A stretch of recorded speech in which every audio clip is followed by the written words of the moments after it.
new energy. The best riders in the country,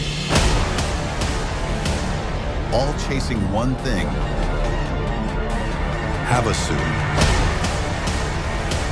This is speed. This is chaos. The Liqua Mali Pro Watercross National Tour. The road to Havasu.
Listening in, watching one of your sponsored riders out there.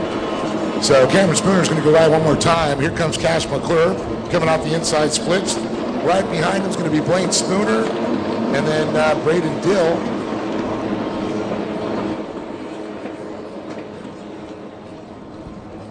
Yeah, Dill just now exiting that inside split. A little bit off the pace.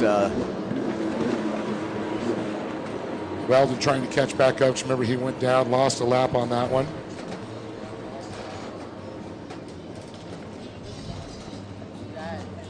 Once again, we need race number 3. That's our Novice Ski Stock 1500 class. Novice Ski Stock 1500 class. We need you to the starting line. We got about 3 minutes and 5 seconds plus a lap to go in this one. Cameron Spooner, your current race leader. His last lap around, he was a 109.683. Cash McClure, who sits in second, was a 111.844. Blaine Spooner with a 110.385. So Blaine trying to reel in Cash right now. A little stretched out right now. McClure trying to do everything he can. And look at this, coming out there, the inside and the outside splits.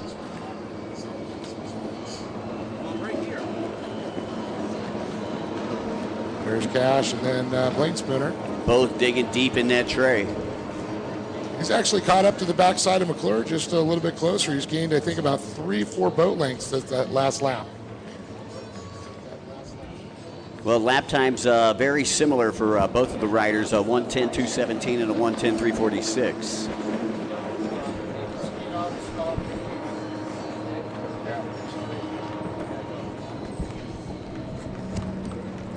Once again, race number 3, Novice Ski Stock 1500cc class coming up next, Dave. Yeah, we've a little bit changed from yesterday's schedule, so some riders are just figuring it out and when they got to get down to the water here. Spooner once again favoring that inside split. He has not changed at all. And coming up on another back marker here as he works his way through the Liqua Mali start-finish line. Working on Weldon. Second and third place also both going to the inside, David. Yesterday, the outside seemed to be favored. You got to wonder if Course Marshal Randy and Course Marshal Kevin and Braden did something out there to that split section. No, well, I think, the wind is now coming from the side. So maybe they're thinking it's the inside line more protected than the outside from the wind. I don't know. Usually it's like, okay, you want to do that if somebody's out there, you don't want to ride in their wake, but everybody's going to the inside now. Yeah, definitely a little bit more windy today, a little more choppier today for all of our riders out there. I ain't complaining. The weather's beautiful. Absolutely gorgeous.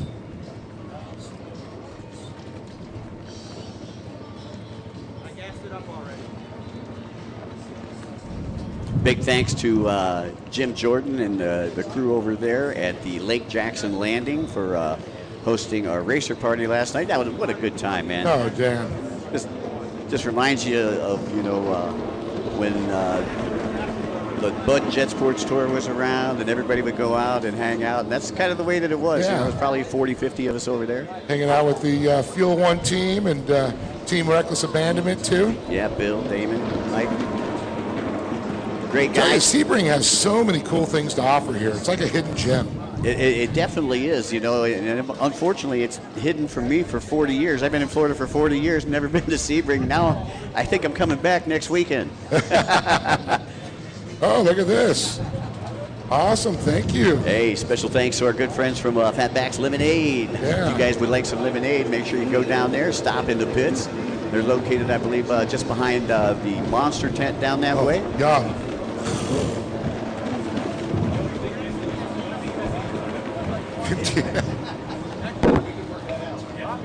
We know people. All right, looks like we're getting close. Time's getting close down here, Mike. I'm looking at the checkered flag. Let's see, white flag coming out. I see the white flag in Mr. Hebert's hands right now. So I believe the younger Spooner already took the white flag. He's working his way, I believe, on the back section of the track right now. He's got about a half lap to go before this one is in the books. Again, this is moto number 3 for the junior ski 10 to 12 lights class. Coming up next, we've got our novice ski stock 1500cc class. Just to let you know, that was Cash McClure who just went by there. We saw the Cameron Spooner. So it looks like maybe possible Blaine had a little problem because he is down a lot farther. He must have gone down. So I do not see where he's at. Still not on the lead lap. Very unusual for him.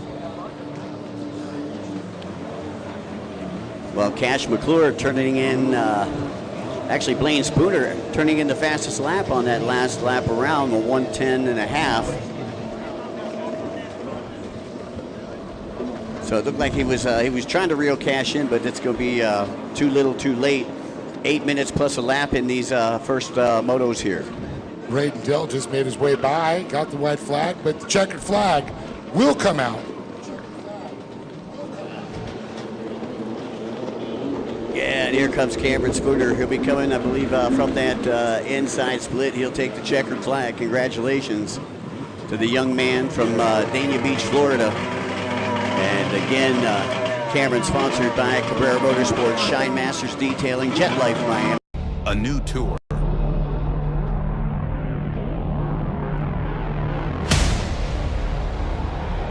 New energy. The best riders in the country. All chasing one thing. Havasu. This is speed. This is chaos. The Liqua Mali Pro Watercross National Tour. The road to Havasu.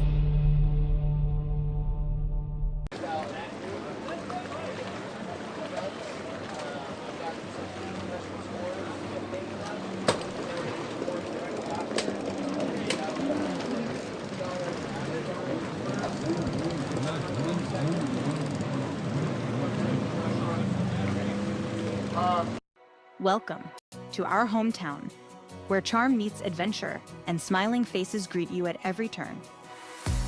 Vibrant stories line our walls and invite friendly chats with our neighbors. Here, every sip, every bite offers an opportunity for cherished memories and beckons you to return again and again. That's what hometown is, and we'd love to show you around ours. Sebring, Avon Park, Lake Placid, 3 communities, endless possibilities. 1500cc class. I'd like to say a special thanks to all of our great sponsors, and we got a lot of them here. Liqua Mali, 10mm photo, 139 Designs, 595 Handling Solutions, Aerial Flicks, Beer Dart, Cabrera Motorsports, Young Guns, Charles Gonchard, Photography. We've got Jet Tribe, Factory Fade, Global Integrated Technologies, Jet Pump Fit, Hammerhead Tactical, the Hot Slag Company, the IJSBA, Commander Industries, Works Components, Aloha Medical Services, Moto Option Clothing, No Limits Metalworks, Pro Rider Magazine, Short Block Technologies, SureCan, Visit Sebring, Fuel One Solutions, Airstream Ventures, Bomber Eyewear, and the Lake Jackson Landing Waterfront Dining Restaurant. And it's pretty cool. Aeroflex doing all of our drone work here, getting some killer footage for us. One for the CBS show, and number 2, of course, this live stream that you folks are watching at home. Appreciate any and all tuning in here to round number 2, the Liqua Mali Pro Watercross Tour. Live from Sebring, Florida, Mikey. Yeah, I see Lambert down there out of Johnson City, Tennessee. He's going to be in pole position on the outside.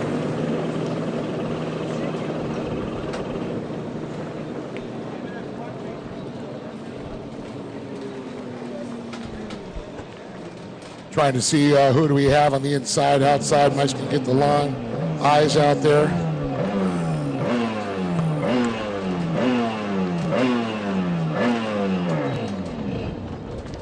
It's looking like, I believe, Wilcox getting a good run there.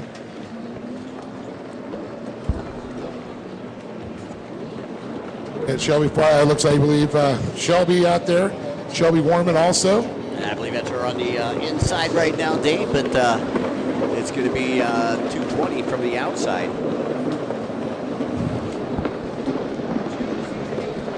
That's Jeremy out there. Is that Jeremy Keech? Yeah, he got a 1500. Okay, so it looks like Jeremy had a little boat switch right there. Yeah, instead of the 710, he's on the 220. So that is Keech, former pro motocross racer, that is out there in the lead, boat number 220, working down the back section of the track. Running his MX Fit Company. Training a lot of the young and some veteran motocross racers, so very cool to have him out here. Looks like he opts to go to the outside split. For those of you folks that were just tuning in and weren't tuned in yesterday, the outside split is composed of the can buoys out there, the yellow and red cans, and then the inside section of the track are blue and green tetrahedrons. Liqua Mali and East Coast Watercross buoys. And there comes Keech down the front straightaway, starting to put a little distance between he and Warman. Warman still in second, and you got Wilcox back there in third. Yeah, Wilcox had a good start to it, but I'll tell you, Jeremy and Shelby both were great.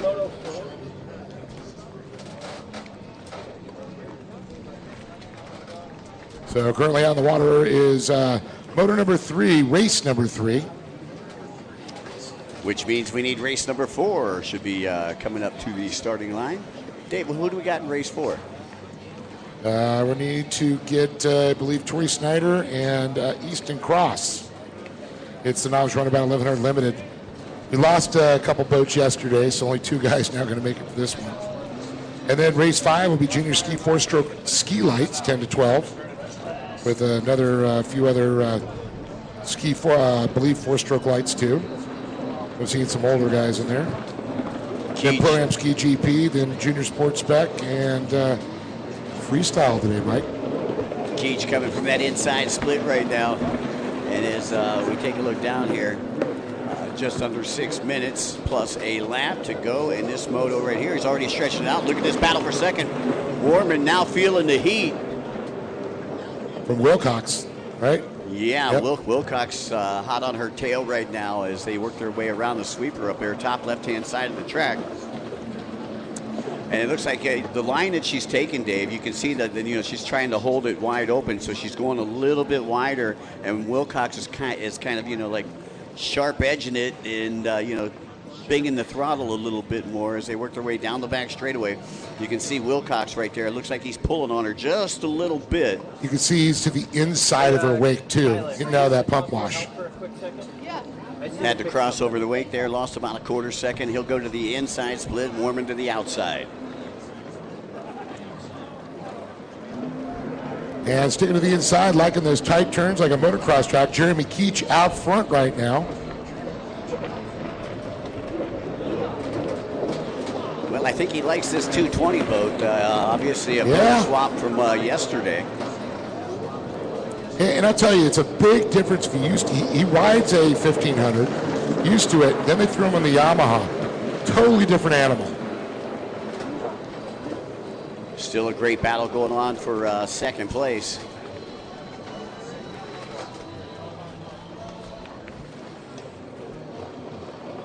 And I believe, was that Wilcox able to get around Warman? Yes, by Warman. Well, I'll tell you, the love bugs and the mayflies are out in full force today here in Florida. A little more humid today than it was yesterday. Well, we got that good rain shower last night. Usually that comes with the sun comes out, the evaporation adds a little moisture to the air. Well, even though it's a little bit more humid out here, you can still cool yourself off by going down to snow in Central Florida. They got some snow cones down there in the pit area. You gonna go do some snow angels later?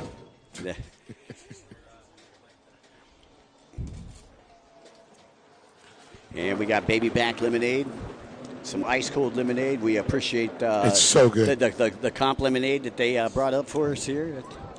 Well, Keech just went by one more time, Mike. Here's Wilcox as he makes his way across that second position. Again, Sebastian, Seb. Then you're going to have Thomas Lambert out there. So Shelby Warman's going to come by in third. So Lambert out of Johnson City, Tennessee, currently running in that fourth position. Yep.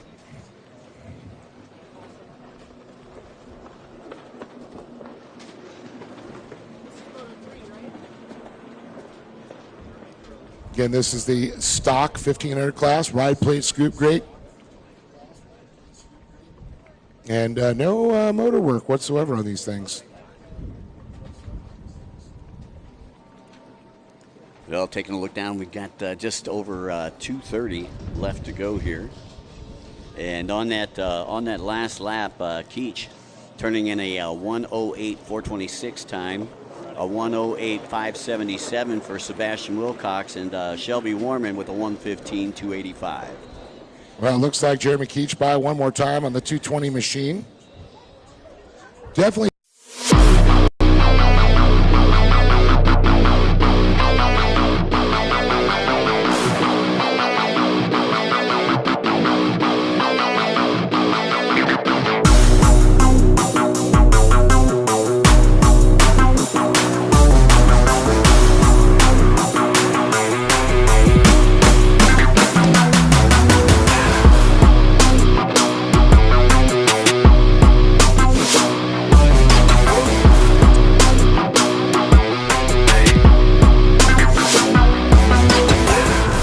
Whether on the streets or the track, our premium oils and additives keep you moving no matter the road. Powered by people, driven by passion.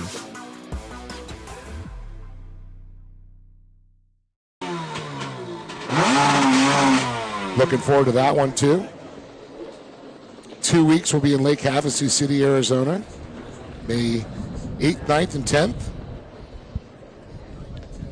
Your race leader really stretching it out now. Keech over on the top left-hand side of the track. Second place just now coming out of the split, which is on the bottom right-hand side of the track for those of you folks at home. Wilcox still in second. And here comes Warman from the outside split.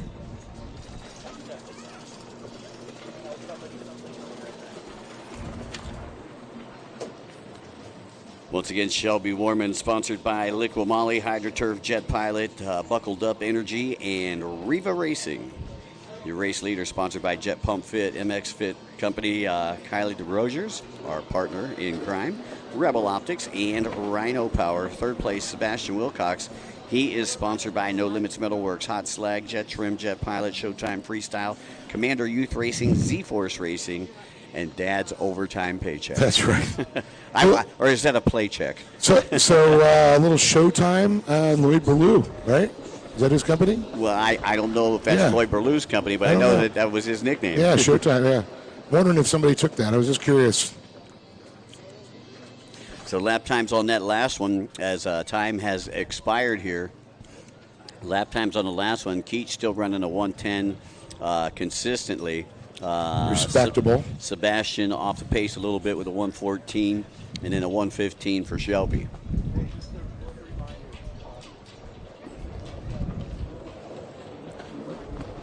Definitely got a nice steady breeze coming in there, Mike. A little chop on the water. White flag out for Keech right now.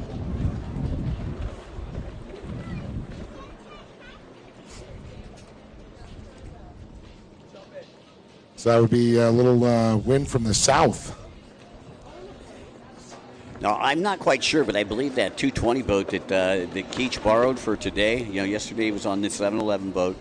I believe that boat belongs to Blaine Spooner, the 220 The 220, boat. you're right.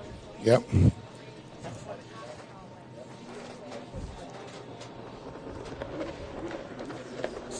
So out comes a checkered flag. Keech going to take the checkered flag, driving that borrowed boat like we drive that soccer mom van. That's right. Race it like you stole it. So a good run with that little fist pump there. Peter's like, how'd you like it? Well, I just won on it. Of course I'm going to like it. You mind if I take this back to California with me?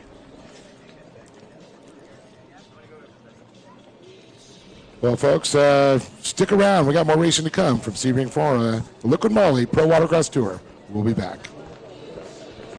When you're racing at this level, every second matters, and so does every detail. I trust SureCan, the official fuel can of Pro Watercross, to fill up my jet ski. With the rotating spout at the bottom, I fuel up fast. No more tipping, no more spills. And the thumb control button at the top lets me dial in the flow so I get exactly what I need every time. Fuel smarter, race harder with SureCan.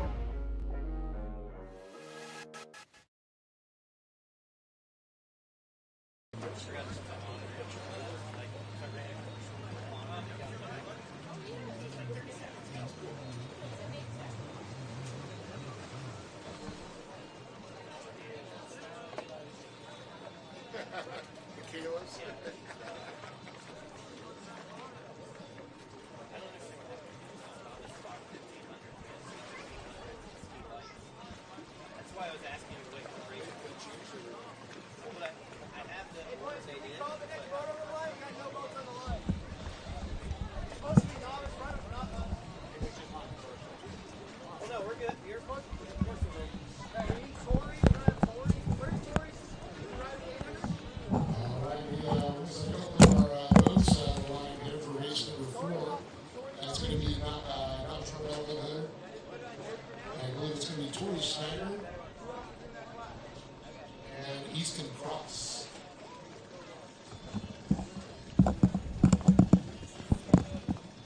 Hey, Sean. What? The photo I took of the moto order that's posted is wrong. That's why they're not here. This is run race 4. They think they're in race 5.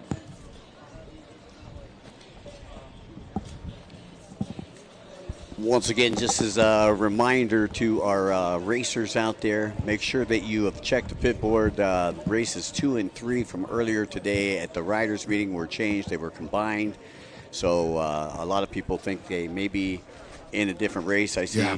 I see. I believe that's was that Easton that's coming up right now. Yep, Easton Cross. And Tori Snyder, we need you down to the starting line. Are you not? There's Sean's right there. Hey, Sean.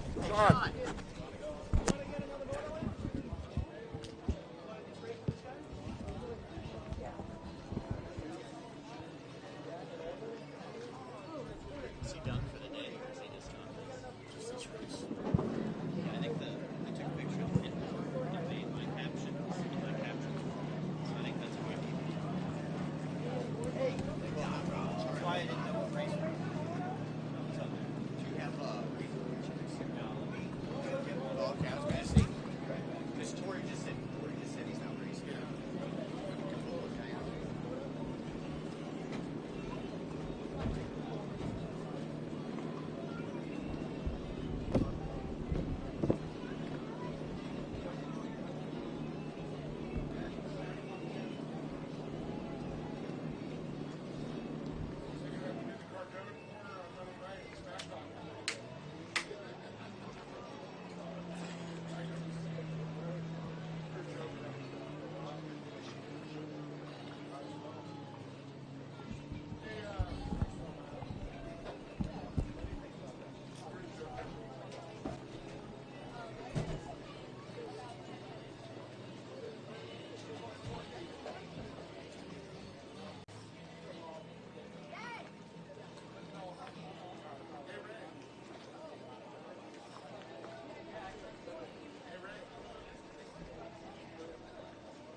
Hey, Ray, you want to knock that out real quick?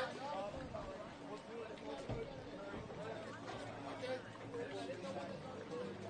Yeah, they were just trying to figure out the rest of the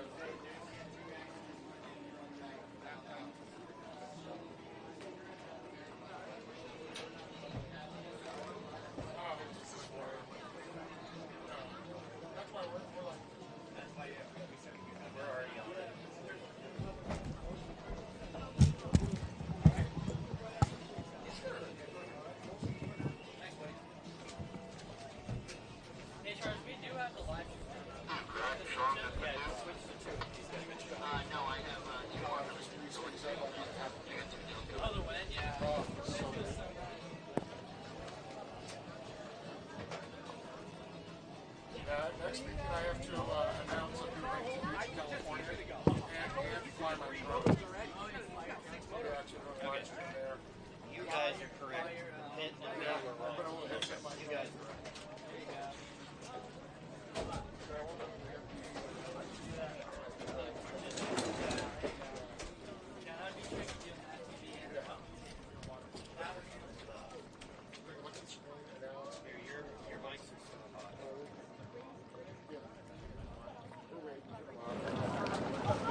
Well, it's kind of cool. We had a boat that was donated with the MMI guys. It's great to have some interns in the Marine Mechanics Institute out here.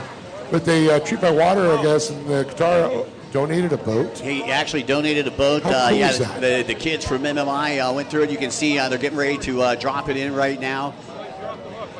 Little Yamaha VTX 160, I mean a Kawasaki VTX, one of the older 160 horsepower ones. Boy, that brings back memories. Yes, it does. Yeah, I can remember on the national tour several years ago, we'd be up and we'd be in the announcing tower, and you could tell when the Kawasaki team was testing with those STXRs. They were loud. Fun stuff. But yeah, special thanks to all of our interns there from Marine Mechanics Institute. They're dropping in this STX 160 jet ski. They just went through it. We're going to test it out right now. Well, they're doing all of our tech, so it's pretty awesome. MMA is such a MMI is such a. They're going to fight it out. Easy, Dana White. MMI is such a cool program with a lot of these kids, and we need these work. Technology's changed a lot. I mean, still, but you need to learn how to work on the basics. And I think a lot of kids have lost that day. We've lost a lot of the trades, and it's great. Companies like MMI. Well, now you don't tune your boat with a wrench, you tune it with a computer. But you still need to have to work on the old stuff. I mean, I'm sorry, but, technology is great, and you know how to work the laptop, but you got to know how to build the boat. I have guys that just plug the laptop on and they tune it there, and I said, what if you blow a ring? And he goes, well, I take it to a mechanic. Well, these guys, MMI, teaches them how to be the mechanic and the tech guy. Right. I love it. MMI located just up the street, I believe, in Orlando. Yep. As they get ready to check this boat out. Just a quick short pause here, folks. In between the racing, we had a couple racers that I believe were racing back-to-back, so we've got a couple racers up online right now. A couple different classes. I see sport classes, and I see 1100 Runabout Limited. Yep, those three are going to be going out and dicing it up there on the track. Then we'll be running some stand-ups right after that also, I believe. Yeah, so for those of you folks that are listening in at home, after race number 4 here, race number 5 is going to be our junior 4-stroke lights 10 to 12 class. That'll be followed by our ProAm Ski GP, and then the junior Sports Spec class. And then we're going to go back to the top of the order, and we're going to keep running, Dave, until 12 o'clock. And at 12 o'clock, we're going to stop everything, and we're going to go directly into freestyle. We've got some great freestylists here, of course. Flippies. There we go. Well, we got some old school freestyle, too. I like it. Kevin Rowe going to get out there. Nice. Jack's his dad. Yeah, he's got some old school. I seen him do some good tricks yesterday. Rodeo and walking around and Team Reckless Abandonment, man. These guys are reckless. As we get set to go here, race number 4 is off and away. They put some new riders out there for us, Dave. Yep, so we're going to have Easton Cross there along with our other sport, with a couple of sport riders in there. Right, I believe Cross started on the outside. He was on the Sea-Doo Spark class, or Sea-Doo Spark. Braden Dill's out there, and then who else we got there? Bryson Dill. Braden and Bryson. The Dill boys.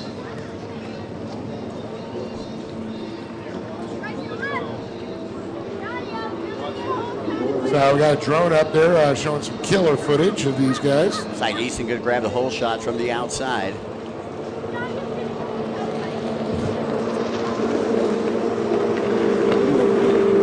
On the Spark, and he's being chased by a couple of blasters right there. Race number 5, we're going to need you down to the starting line. Race number 5, we're going to need you down to the starting line.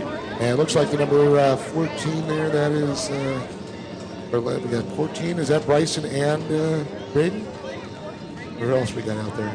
No, we've got another rider out there. I believe there's a new rider today. Went out during practice. Wasn't here yesterday, but competes in the sport class. Put him out there for a little more competition. Yeah, go ahead and get some laps. I think learn to know the track better than most people that way. Once again, folks, starting to near that lunchtime hour. Don't forget to stop back at Sioux Pig Barbecue. They are back there in Performance Alley with us today. Saw Sean got some of that yesterday, and it looked really good.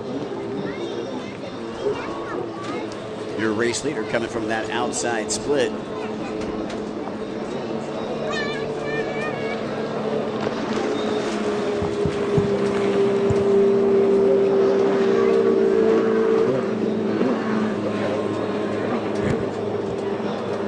Easton Cross, your race leader out there, turning in a lap time of 1 minute 9 seconds. That's not too shabby. Not too shabby on that Spark boat. Seeing if they can stay consistent on it.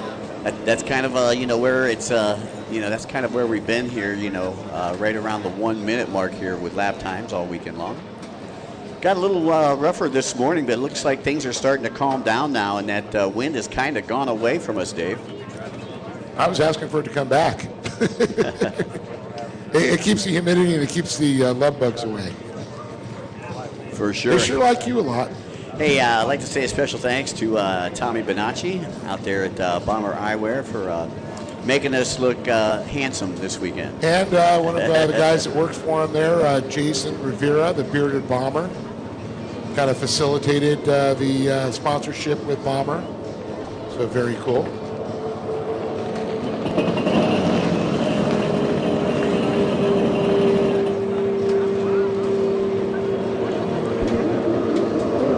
Easton Cross goes by one more time here.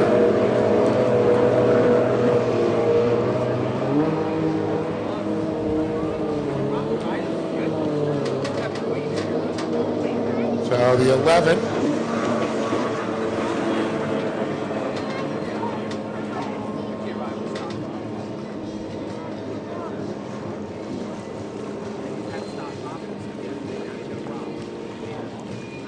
Easton Cross, one of our privateers out here with us this weekend.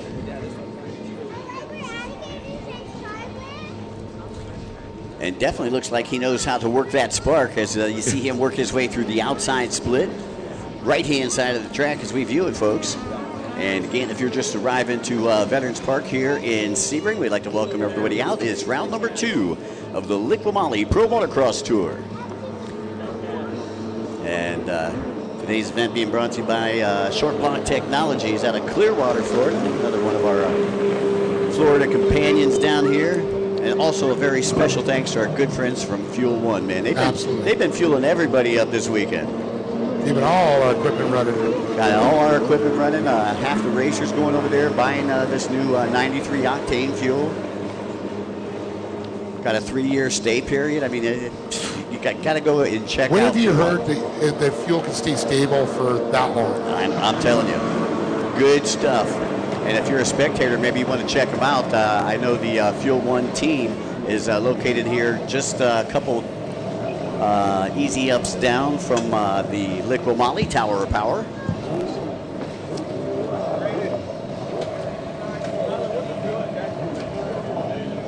Again, I'd like to say a special thanks to Ray and the entire CBS crew that's here with us this weekend.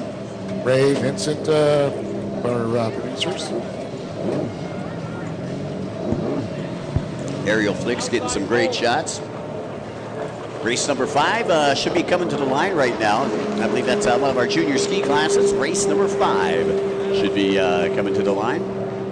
And just as a reminder to all of our spectators out there, don't forget to stop by the East Coast Watercross compound located right behind the Liqua Mali Tower of Power and check out all the new merchandise, man. They got some great merchandise back here. And they even got the fire sale going over there with $5 shirts, $10 hoodies. Oh, yeah. I mean, there's something for everybody's budget back there. If you want to walk away with a great souvenir from the weekend here, let your friends know that you were at the races. And Christmas is just right around the corner, so go on down there and do some shopping. I don't know if you can see the number, but we got a little battle going on there with Dill on the number 11 boat.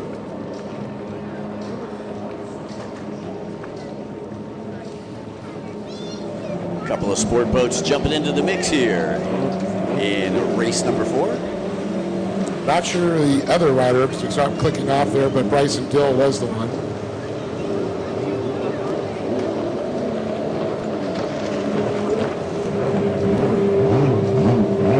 Easton Cross by one more time.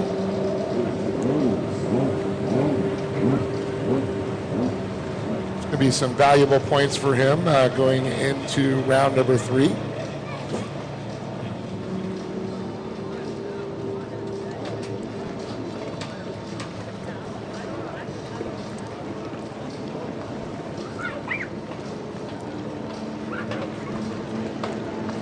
I'd like to say a special thanks to Tony Vo over at Jet Track.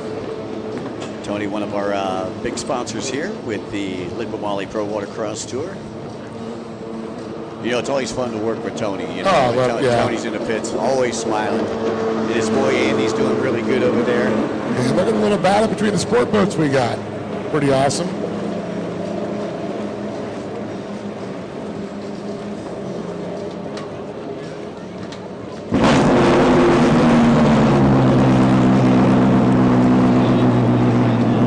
GP boat's not fired up.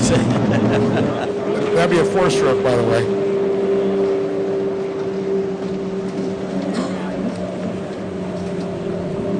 Coming up next, though, I believe we've got race number 5. That is going to be our junior ski 4-stroke lights.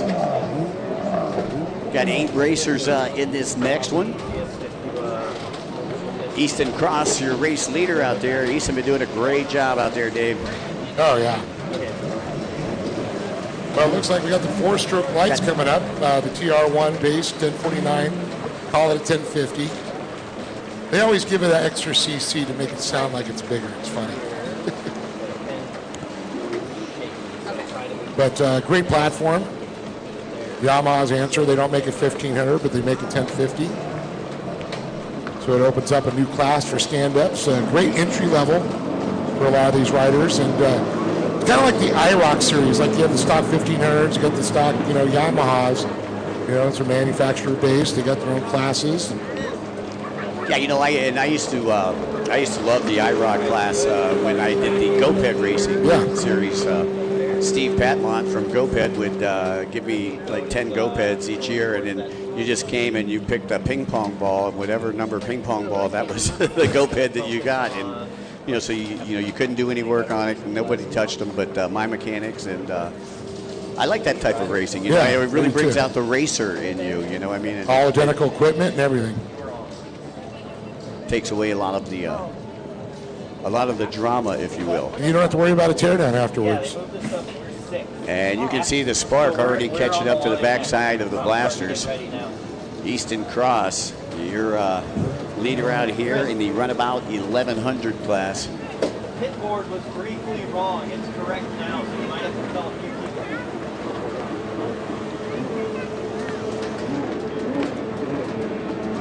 Easton Cross now coming around the outside split, Mike. They'll see that checkered flag. Fellow sport boat's going to be getting it. And there's Easton Cross taking the win in the Runabout 1100 class. Congratulations to Easton. I was just taking a look over the tower here at the Liqua Mali inflatable that we got over there, and all them GP boats that are sitting underneath it. How much money's underneath that Liqua Mali inflatable right now? Let's see, 25, 30, 50, 100 grand. At least, at least.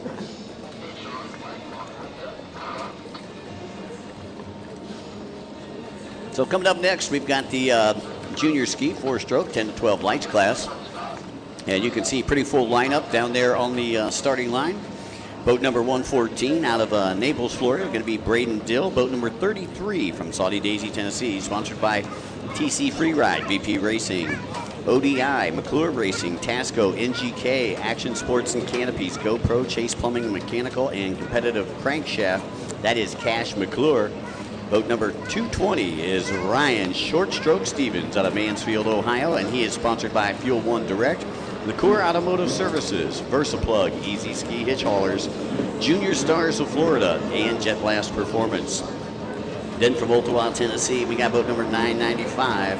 Sponsored by Team Reckless Abandonment. That is Jack's Row. 380 is Ben Dressel.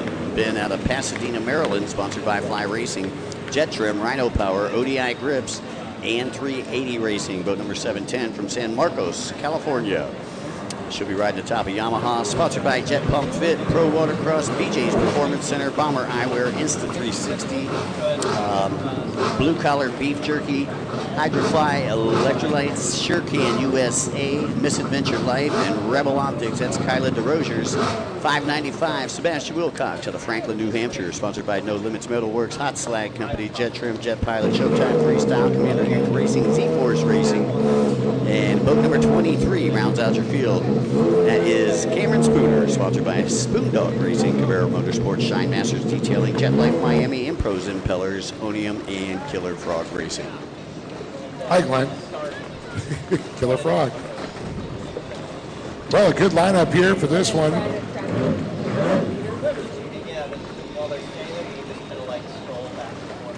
Great day to be here at Veterans Park, Sebring, Florida.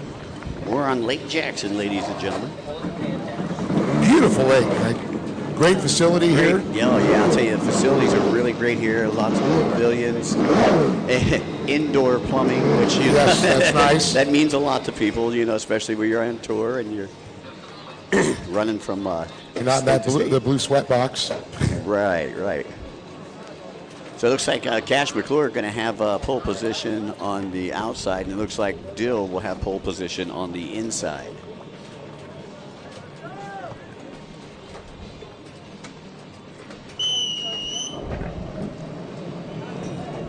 All righty, looks like Mr. Hebert has made a call to order down there on the flagging stand, making sure everybody's locked, cocked, and ready to rock and roll here in Sebring. All right, let's see where the whole shot's going to come out of the inside of the out there. Oh, looks like short stroke have a little problem there. Able to get back going, get a little sideways there at first. Did a great jump. It's a bummer. Looked like boat number 14 out in front, Dave. That's going to be Braden Dill. He's on the inside. Looks like somebody pulling up right beside Dill on that inside. Try to get a number for you on the outside. See Braden there. Got the all-white boat with the neon 14 on there. It looked like Spooner on the outside. Spoondog Racing. And here we go down the front straightaway. It's going to be Spooner. And Spooner's going to pull McClure with him. McClure pulls up side by side with Dill. They are rail to rail as they head over onto the left-hand side of the track. And Cash McClure going to move into that second place. Dill back into third. And Dill was right next to him, started getting sucked into that wake there. You can see he had it correct, pulled out there, and allowed him to get right by him there. But I'll tell you, what a great start there again. Congratulations to Braden Dill on that whole shot. And it looks like he's starting to walk away with this one, Mike. Yeah, him and Cash getting into it down this front straightaway. I think he got his chocolate and his peanut butter. Yeah. So we'll get some times when they come around this next time. And you're watching race number 5 right now. What we got coming up here, race number 6? I think we got our GP ski coming up. Oh, yeah. Yeah, so ProAm Ski GP. For those of you folks that are listening in on the Liqua Mali live stream, Pro Ski GP will be coming up next. You're watching our junior ski class right now, and Cameron Spooner in command. Both him and McClure go to the outside. Dill went to the inside, who was in third, and he may be giving up that third place position right now, Dave. Yeah, McClure came out second, and it looks like Dressel. That's Ben Dressel. Yeah, how about that? Dressel moving up into third, and it looks like Jack's Row in fourth. Look, Jack's got a new nickname, Stitch. Stitch. Stitch Row? Stitch Row. Jack getting 5 stitches yesterday. You know, the crazy thing is that he hurt himself early on in the day and just went to the ambulance and got a Band-Aid. And then they went to the emergency room after the races. That is when he got the 5 stitches. Well, he should have talked to me. I got some super glue. That works great.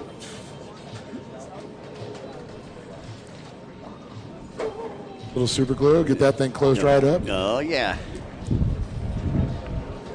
Look at Spooner. Spooner's really starting to extend that lead right now, as you see him coming from the outside split. We got a luminous cloud overhead right now. And, you know, when we got here, there was 0 chance of rain, but we got rain yesterday. Yep. Said 1% and they lied to us. Luckily, it was after the races. McClure still in second, Dressel in third, Rowe in fourth. Ben has been riding like a madman the last couple of days. That's cool to see. He's worked his way up from the pack. This time he, you know, moved up 2 positions there. Yeah, I believe he took a third in the first moto and a fifth in the second moto. So staying consistent out here on this 8-rider field. There goes Kyla DeRosiers, our broadcast partner. Easy to pick out on the pink boat, and short stroke on boat number 220 out of Mansfield, Ohio. Good old Ryan Stevens. That's right. Sponsored by Team Reckless Abandonment. Great guy, man. Oh, love the guy. Them guys actually gave me a ride back to Canton, Ohio when we were up at Brave the Wave in Michigan. Oh, nice. Back to your hometown. Back to my hometown. It's a good place to be from. My fiance will agree with you. I love Miss Leslie. She's the best. Absolutely. Oh, by the way, David, congratulations on your engagement. Thank you. Got engaged in Thailand. Yes, I did. A couple of months ago. Dressel still in third, but Rowe is pressing Dressel right now. That's your biggest battle on the track. That is for third place.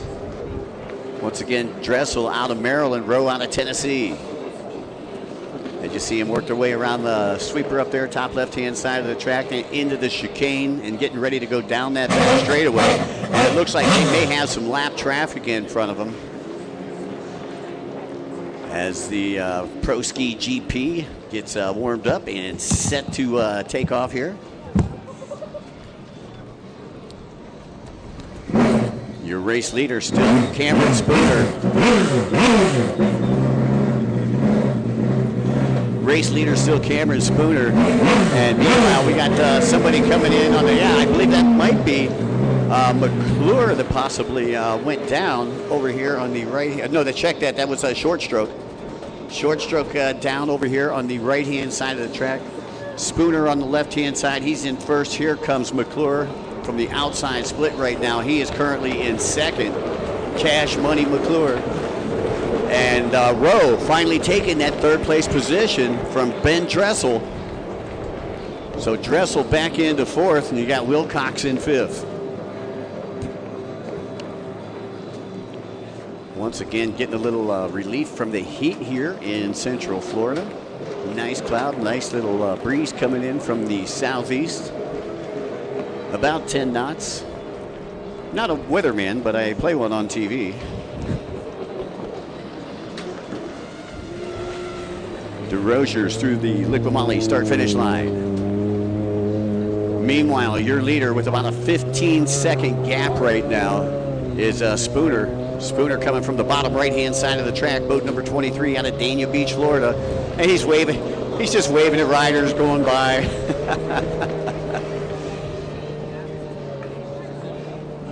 As McClure working his way through the outside split, and Rowe working his way through the inside. And he's working on McClure right now, and he's going to show McClure a keel. It's a drag race down the front straightaway. McClure pulls up side by side, and it looked like Rowe hit a wave and got a little sideways, and that's going to give McClure a little bit of breathing room as they head on to the left-hand side of the track. It's getting a little tight out there for sure. Dressel's still in the mix also. He's not that far back.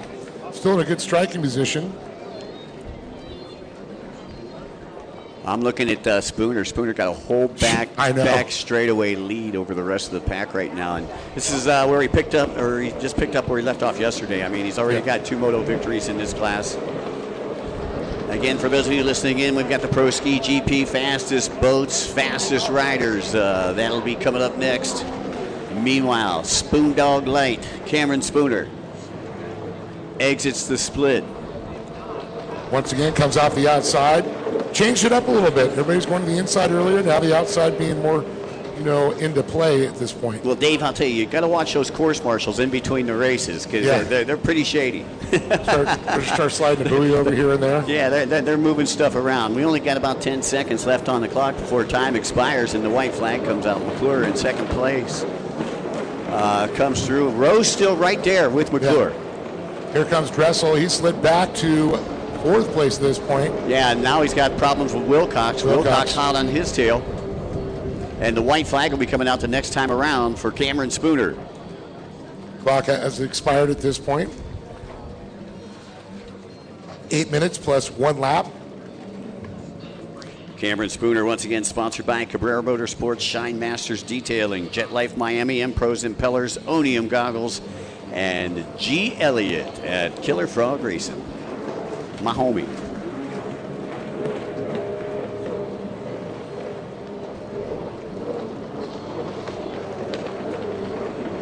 So, once again, out comes the white flag for Spooner as he goes past the Liqua Mali start-finish line.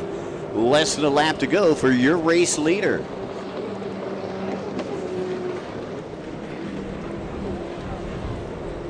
Here comes McClure still in second, and this time it looked like Jax Rowe followed him on that outside split, so not going to make a pass this time. But you can see Rowe digging deep in the tray as he works his way down the front straightaway and over onto the left-hand side of the track. About a 2.5-second gap between second and third right now. Dressel still holding on to fourth and holding off the charges, being thrown down by Wilcox on the 595.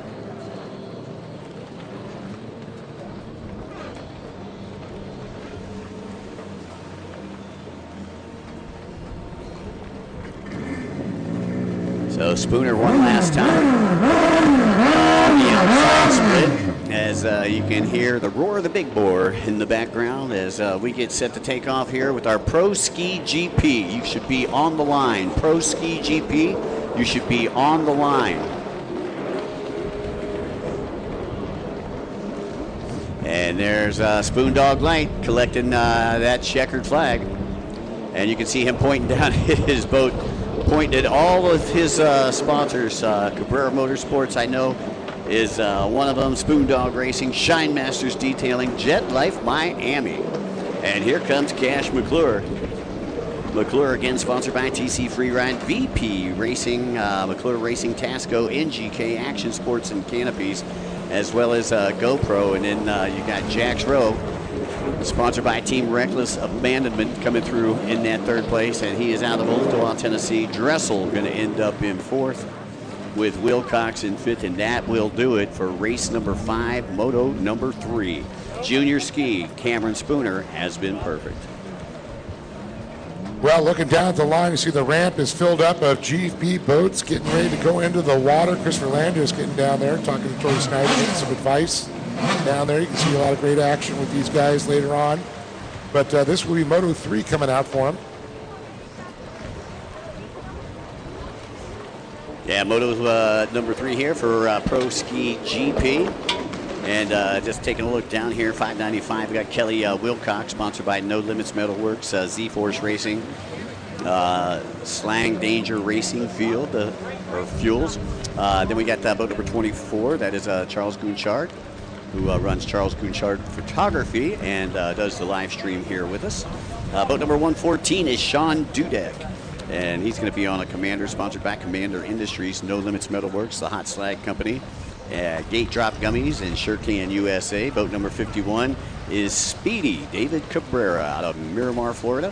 And he's sponsored by Ignite Racing Fuels, Broward Motorsports, Judge Motorsports, Exotic Signs, Fast Power Sports, TMR Engineering, WSR Racing, and Cabrera Motorsports. Boat number 730 is Braden 7. 7 sponsored by Liqua Mali, Commander, Duncan Racing, the Hot Slag Company, No Limits Metalworks, Emergency Money Racing, Earthlight Technologies. Boat number 201 is Chris Landis, sponsored by Fast Power Sports, Mark Landis Racing, Rhino Creative Services Limited, Jet Trim, Fuel Tech, and Rick Roy Products, as well as Riva Racing. Boat number 98 is Eric Medlin, sponsored by Commander. Boat number 169, sponsored by Fast Power Sports, is Isabella Parker. 54 is Thomas Lambert out of Johnson City, Tennessee. And he's one of our privateers out there. And number 43, joining the group today, out of Tarpon Springs, Florida, sponsored by Fast Power Sports, is my old buddy, Pete Noctegal. Very cool to see him come out and join us today to go play out in the water. I'm just wondering why they're not on the water yet. They're working on it. Every other class is online. I know, they've been pulling out. The GP boats, they've only been 6 feet in the water.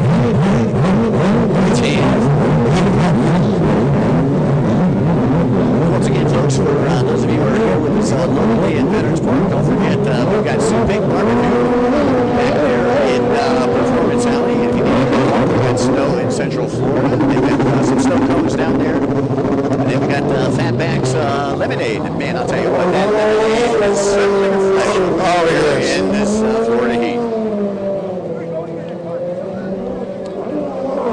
So once again, getting set to go here with the Pro Ski GP. This is race number 6, moto number 3 for the Pro Ski GP. Then we've got the Junior Sports Spec that'll be coming up after that. And then we'll go back to the top of the order. We'll keep racing until noon. And at noon, we're just going to break for freestyle. No matter where we're at in the program, we are going to do a little flipping action. That's right. It's going to be flipping crazy, I'm telling you.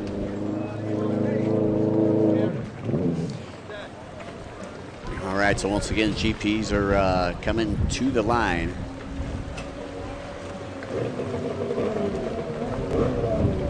I see 7:30 backing down the ramp right now. That is Braden 7 a winner at round number 1 over in Texas. Been pretty fast. He's got a 3-5 finish, I think, so far this weekend. Still the points, still leading points coming into round number 2. So. Right. The man that everybody's got to look out for is Chris Landis. Chris, he's so fast. So fast, on the tear. Cabrera, Cabrera's the whole shot king. Yep, I will agree. Yeah, so my money's on him for the whole shot. Boy, I'll tell you, 7 is tough. Landis, Medlin. Medlin was incredible yesterday. And Isabella Parker just had some bad luck in moto number 1. Came off the boat. She's fast. She's very fast. Keep your eye on Isabella Parker. Out of Richland, Reno, California, Nevada. Now making her home here in Florida, Mike. Silver City. Silver City, that's right. Family was just racing with us in Lake Havasu 2 weeks ago. Yeah, we used to race out in Reno or actually in Sparks Marina. Yep. In Reno. You know, the first time I ever raced in Reno, it was at the Livestock Center, though. We were doing the National Arena Cross Series. Boy, that was a good time. Going down and playing blackjack with Denny Stevenson and Jeff Willow and Buddy Antonez. Hanging out at the Silver Legacy. Silver Legacy. You ever see the movie Kingpin? Yes, sir. That's where they filmed it. Oh, that's where they filmed it. That's where the final was for the bowling. For the bowling, yeah. I was going to say, I know that they got bowling lanes there because they had a bowling tournament while Arena Cross was out there. So every time I went there for back in the day with the Lures Off-Road Series. That sound when the GP takes off.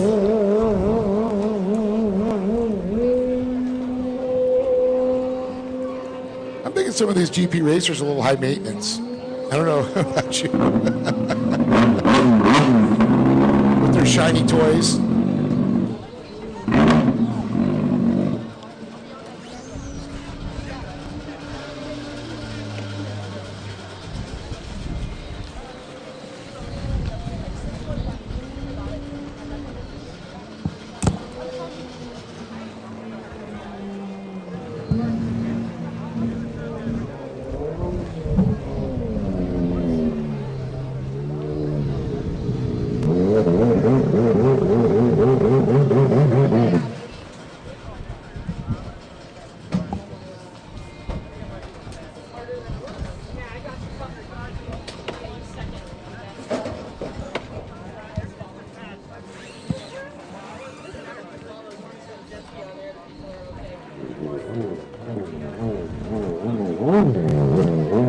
Looks like they're moving to the line now.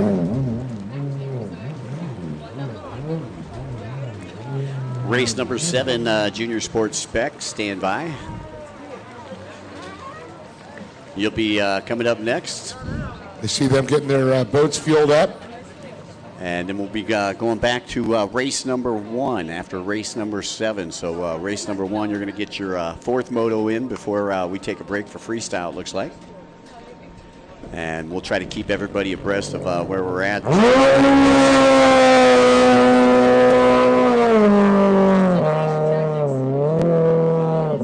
I can tell Charles in the water.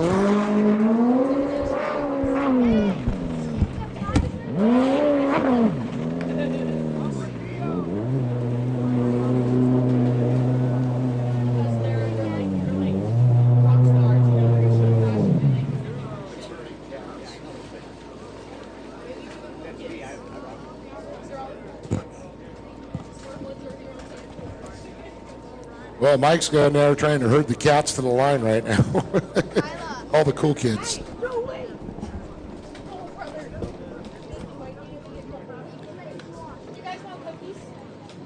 All right, looks like we got our final couple getting into the gate there, Chris Landis and David Cabrera.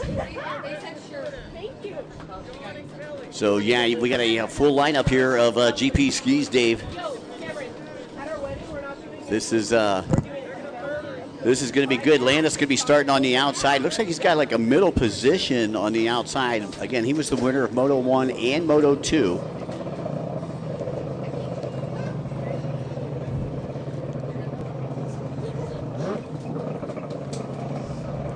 Looks like Wilcox will be starting in pole position here on the right-hand side. Again, a right-handed track for all of you who may be listening in. A little bit different. I'm seeing Cabrera starting right next to Landis. And those two have been battling it out here. You know, Cabrera with the second to Landis yesterday, but hole-shotted the pack on both motos. Let's see if he can do it again. Here we go, ladies and gentlemen. Wait for that green light to flash. Here we go.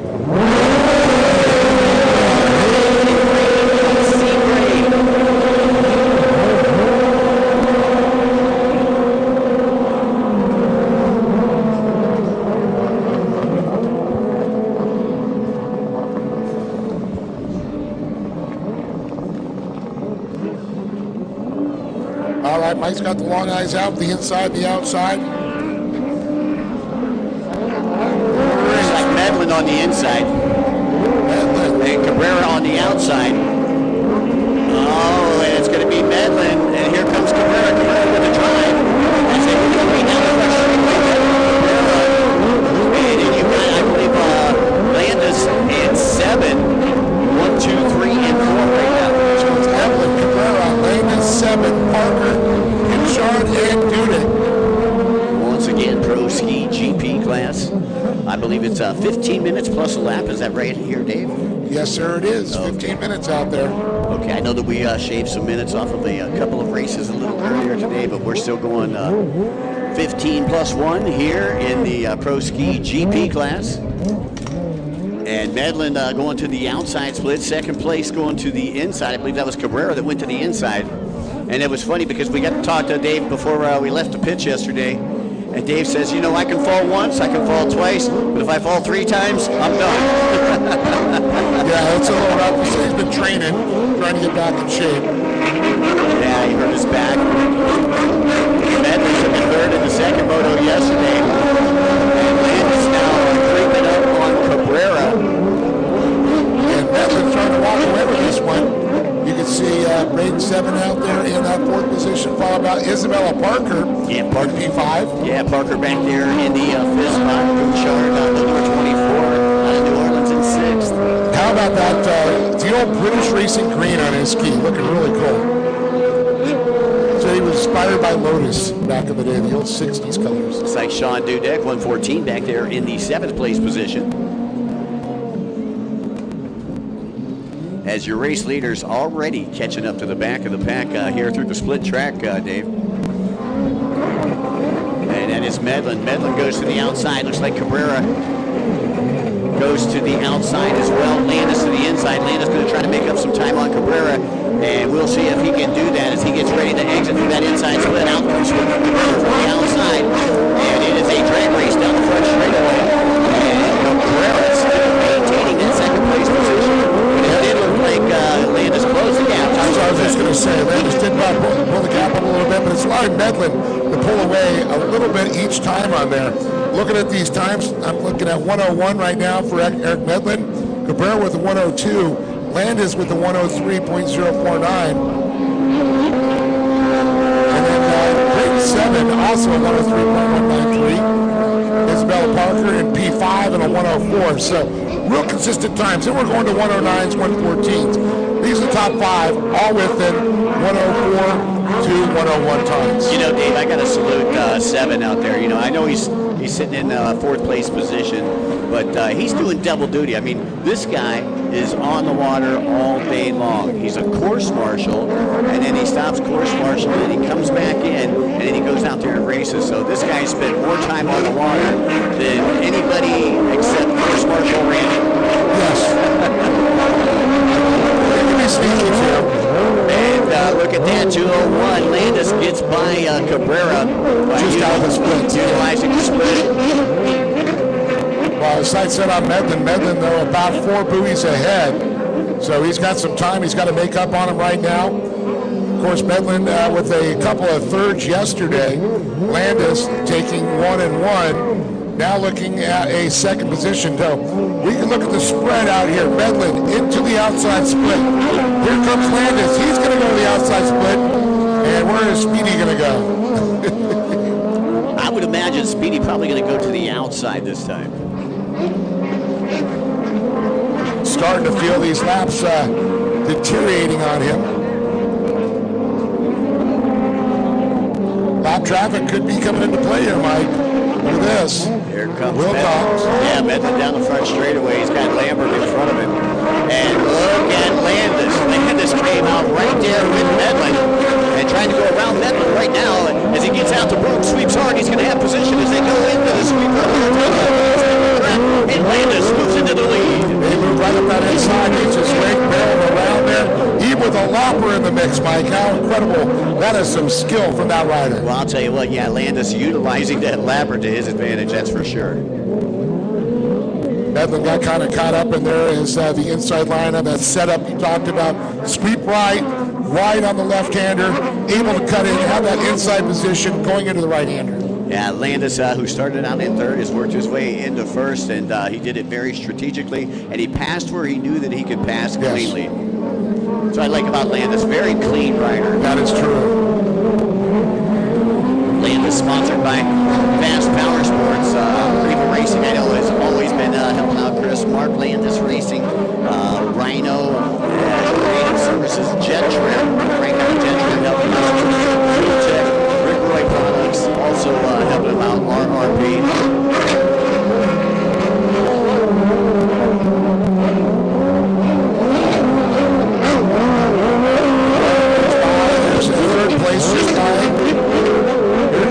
Grade 7. So Cabrera in 3rd. Behind Medlin. And they got Parker in that P5 position, right? Yeah, so the only thing that's been switching around here is 1, 2, and 3. With those 3 riders, it's like a roulette ball out there. And the surprising thing is we always talk about David Cabrera, so fast, the whole shot king out there. Did not get the whole shot this time. Cabrera Motorsports, one of the sponsors here. Yep. And giving away free tunes. Yeah, and I'll tell you what, he's a heck of a tuner. Oh, yeah. He's a heck of a rider. You know, he's in the 50-plus class. And he's racing against kids that are 18, 16, 15. Landis getting by that rider now. Charles Kinshaw. That was the Commander Bullet duel right there.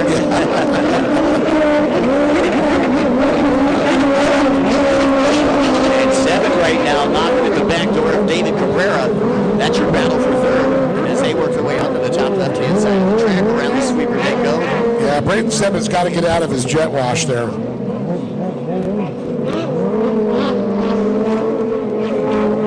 to move to the right, move to the left. You know, get outside there. Don't ride in the bubbles. Well, 7 with a tight turn up there in the top left-hand side of the track. It looks like he might have made up about half a second. You can see he's working an inside line as they work their way down that back straightaway. Yeah, he got right out of that jet wash this time. And goes to the inside, Mike. Yeah, I'll tell you, 7 to the inside. Cabrera goes to the outside. It's going to be interesting to see how they come out because they went in at just about the same time.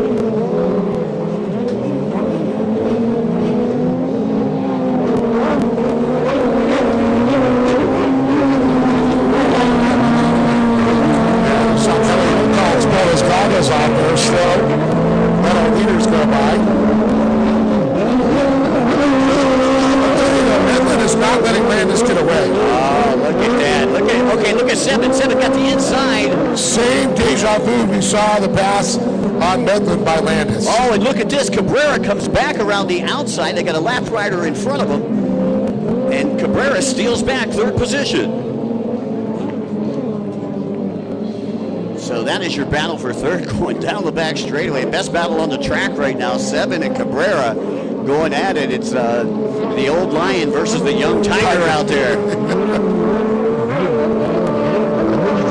And Landis, meanwhile, once he got his run, he's checking out of this one. Still 6 minutes to go here for Christopher Landis on the 201 Fast Power Sports machine.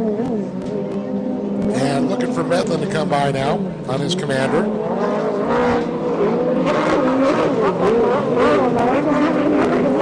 There's Medlin right there in 2nd place through the Liqua Mali start-finish line. Boat number 98. Here comes Cabrera. Cabrera in a solid 3rd right now. They pulled away from 7 at this point. I don't know if 7 just lost his wind, because he had him on that left-hand side. Man, you can just tell the horsepower that Cabrera has. He was able to power out of that. Well, I almost want to say this. I was going to say, hey, that was just like the move that Landis did on Medlin earlier. And unfortunately, 7 was not able to make it stick on Cabrera. Cabrera now is gapped out a little bit, but I believe Braden's starting to wind it back up again, Mike. As Landis goes by one more time, and he's got a blistering. He set a 102. That is the fastest so far for the GP class. Wow. Nice lap time. Lap time's been hovering right around about 1:10 or so. We're seeing the top 5. Well, 7 is slowed down. That last lap was 1:10. So he was off the pace. I think a little of his starch got taken out. 109 by Medlin that time. We'll have to iron out those issues. Yeah, Cabrera with a 107. Rate 7 now. This time picks up a little time, 108. Isabella Parker with a 108. All right, who invited the love bugs? It's mating season for the Gators, and it's love bug season for love. I think I just ate one. I don't need lunch now. It's all protein, my friend. Okay. Landis pack past the Liqua Mali start-finish line, and he has got about a quarter lap lead over the rest of the pack right now. Medlin still in 2nd, boat number 98. I believe he is working his way through the split section. You're watching race number 6, moto number 3 in the ProAm Ski GP class.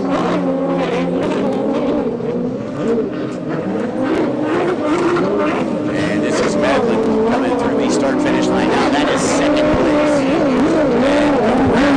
And only about 4 seconds behind Medlin right now. But he's really stretched out that gap between he and 7, who battled a little earlier.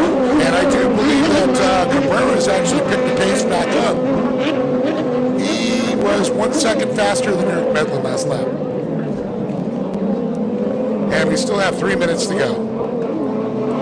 I believe Cabrera with a 3-2 finish so far in the first 2 motos. Yes. Looking at another 3rd right now, trying to secure a podium spot for tonight.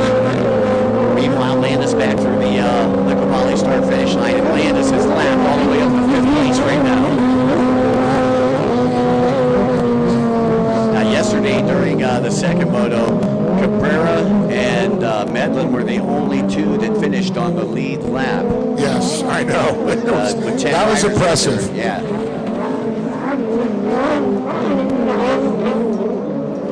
Yeah, look looks like Thomas Lambert just went by there. So once again, the top 5 and 5th is Braden 7. David Cabrera Braden 7. 3rd is David Cabrera, just went by. Eric Bedlin, and of course, Christopher Landis, who is already making his way up on the back straightaway. Landis looking to go 3 for 3 here in the first 3 motos. Again, the GP class will be racing again at the end of the day today. Mike, the wind has switched direction. So the water's changing a little bit. We could see a little bit different when we get into Moto 4s here this afternoon. Yeah, conditions getting a little bit more choppy out there. One more race to go here for our Moto number 3s. That is the Junior Sports Spec. They should be down online right now. Junior Sports Spec should be down online.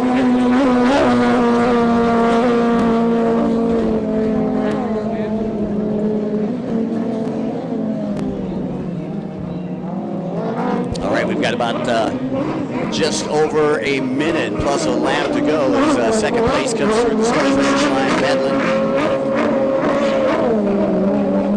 And there is Cabrera now coming through the finish line.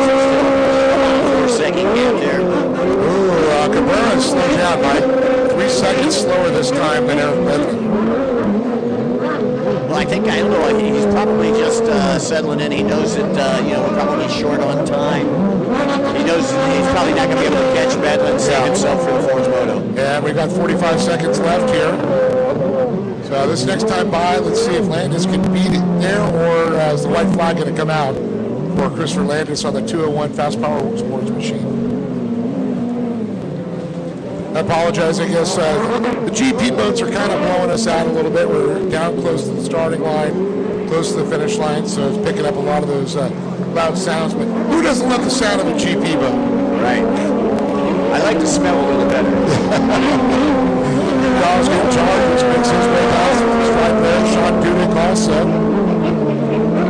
That would be 6th and 7th. So a white flag is coming out now for Christopher Landis. As time has expired on the clock.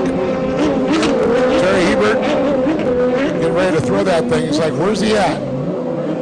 So Landis has lapped all the way up to 5th place. You can see he's working on Parker right now as they work their way onto the left-hand side of the track. Parker still in that 5th place position. So Landis out here making a statement this weekend. Dude, he's putting a stamp on it, that's for sure. He wants no question whatsoever. 3 for 3 so far, it looks like. Got about a half lap to go here before this one is in the books. 1-1 finish so far. Looking for that top spot on the box. He's looking to get that triple aces so far.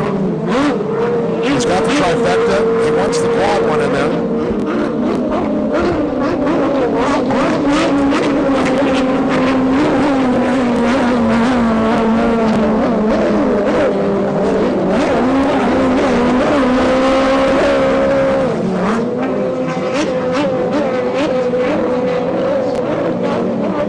White flag is coming in, and checker flag is out for Christopher Landis as he takes the 3rd win here for Moto number 3, looking to back it up and get all perfect aces coming into Moto 4.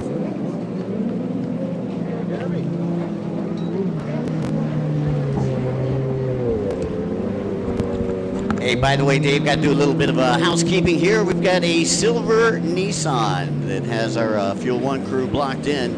It's a silver Nissan. As long as it's not our soccer mom van. No, an A3ARD. A3ARD silver Nissan needs to be moved back here in the pit area as our friends from Fuel One need to be able to get to their product. So again, if you have a silver Nissan license plate number A3ARD, please move in. Here's Eric Bedlin, gets 2nd place, comes across. And David Cabrera, he was really, this last lap, picked up a lot of time. He comes across in 3rd. And I do believe finishing it out here in 4th place is going to be Braden 7. Isabella Parker is going to get 5th. So it's Landis, Medlin, Cabrera, Sebring, Parker, Ginchard, Dudek, Thomas Lambert, followed by Deep Manigal and Kelly Wilcox. That'll be the finishing order here for moto number 3. And coming up next, we've got the Junior Sports Spec class, heat number 3 for the Junior Sports Spec. And then we'll be going back to the top of the order with the ProAm Runabout stock class with their 4th moto. Current time on deck, it's 11:15. We're going to run to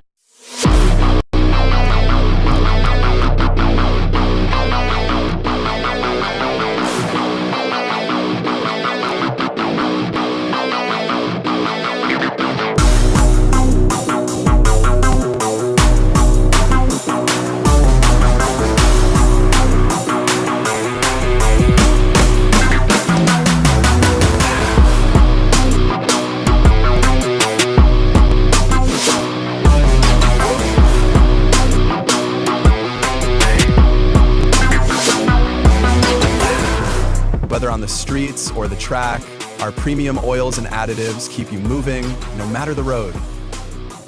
Powered by people, driven by passion.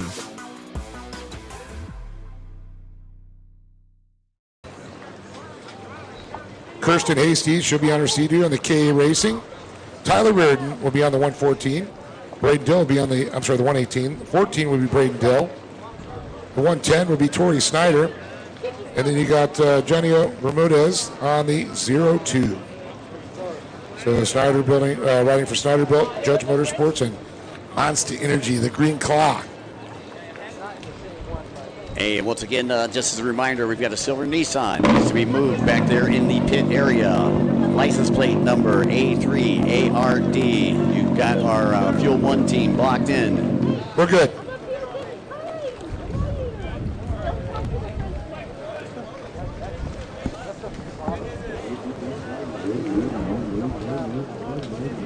Alrighty, Junior Sports Spec coming up next for their 3rd moto. And then, Dave, we're going to go ahead and get started. When you're racing at this level, every second matters, and so does every detail. I trust SureCan, the official fuel can of Pro Watercross, to fill up my jet ski. With the rotating spout at the bottom, I fuel up fast. No more tipping, no more spills. And the thumb control button at the top lets me dial in the flow so I get exactly what I need every time. Fuel smarter, race harder with SureCan.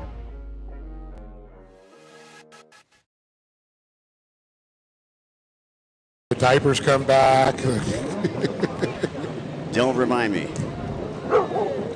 It depends, Mike. It sure does. I see Snyder out there warming up his boat. Yep. Put in a bunch of motos yesterday. Did very well in the runabout divisions. Opted out for that 1100 runabout class today, saving himself for this sport class. It's Sports Spec combined with Junior Sports Spec. Love how they brought the Spec class back. Yeah, Snyder a winner yesterday.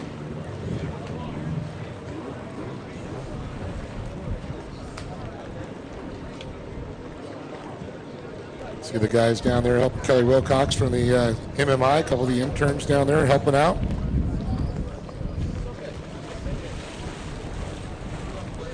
Looks like Landis coming to help out Tori Snyder. Snyder looking for some holders out there.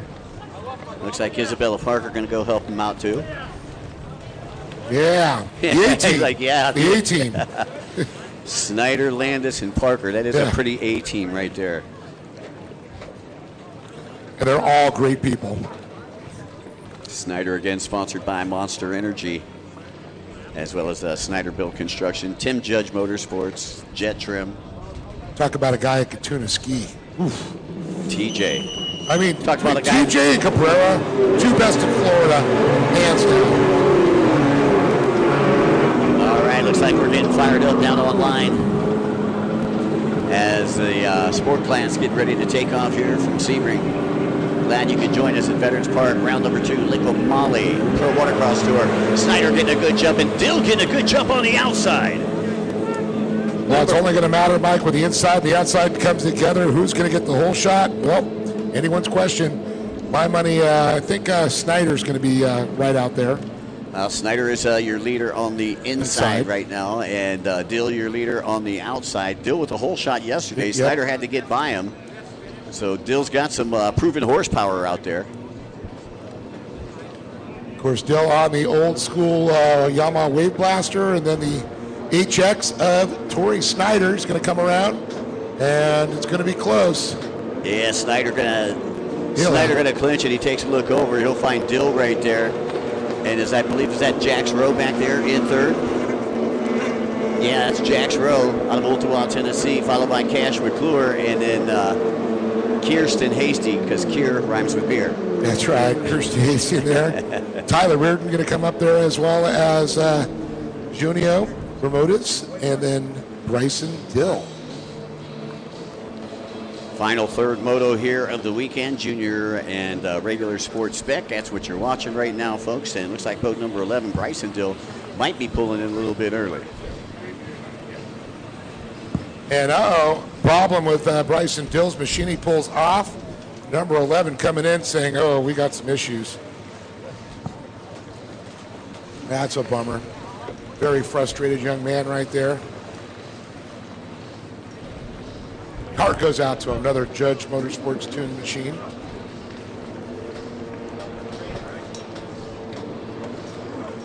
So as they come around again, Torrey's sticking to that inside line again, Mike. Yeah, I'm watching Rowe. Rowe went to the inside, trying to get past Dill. Looks like he's going to do it. So Rowe moving up into second place. Stitch in second. Dill back to third. Yeah, I'm sorry. I thought that was Torrey. It was Dill coming on the outside. And McClure still in fourth. Kirsten Hasty battling there with Tyler Reardon there, trying to make a pass. And she's got the inside line. They'll answer right back to the inside of her on the 118 boat and the 55. Yeah, the double nickels right there just slammed the doors shut on 118. That should move her up into P5 from 6. Gap between your leaders only about 3 seconds right now. Both of them going to the outside. Snyder again sponsored by Monster Energy, Snyder Build Construction, and TJ Racing.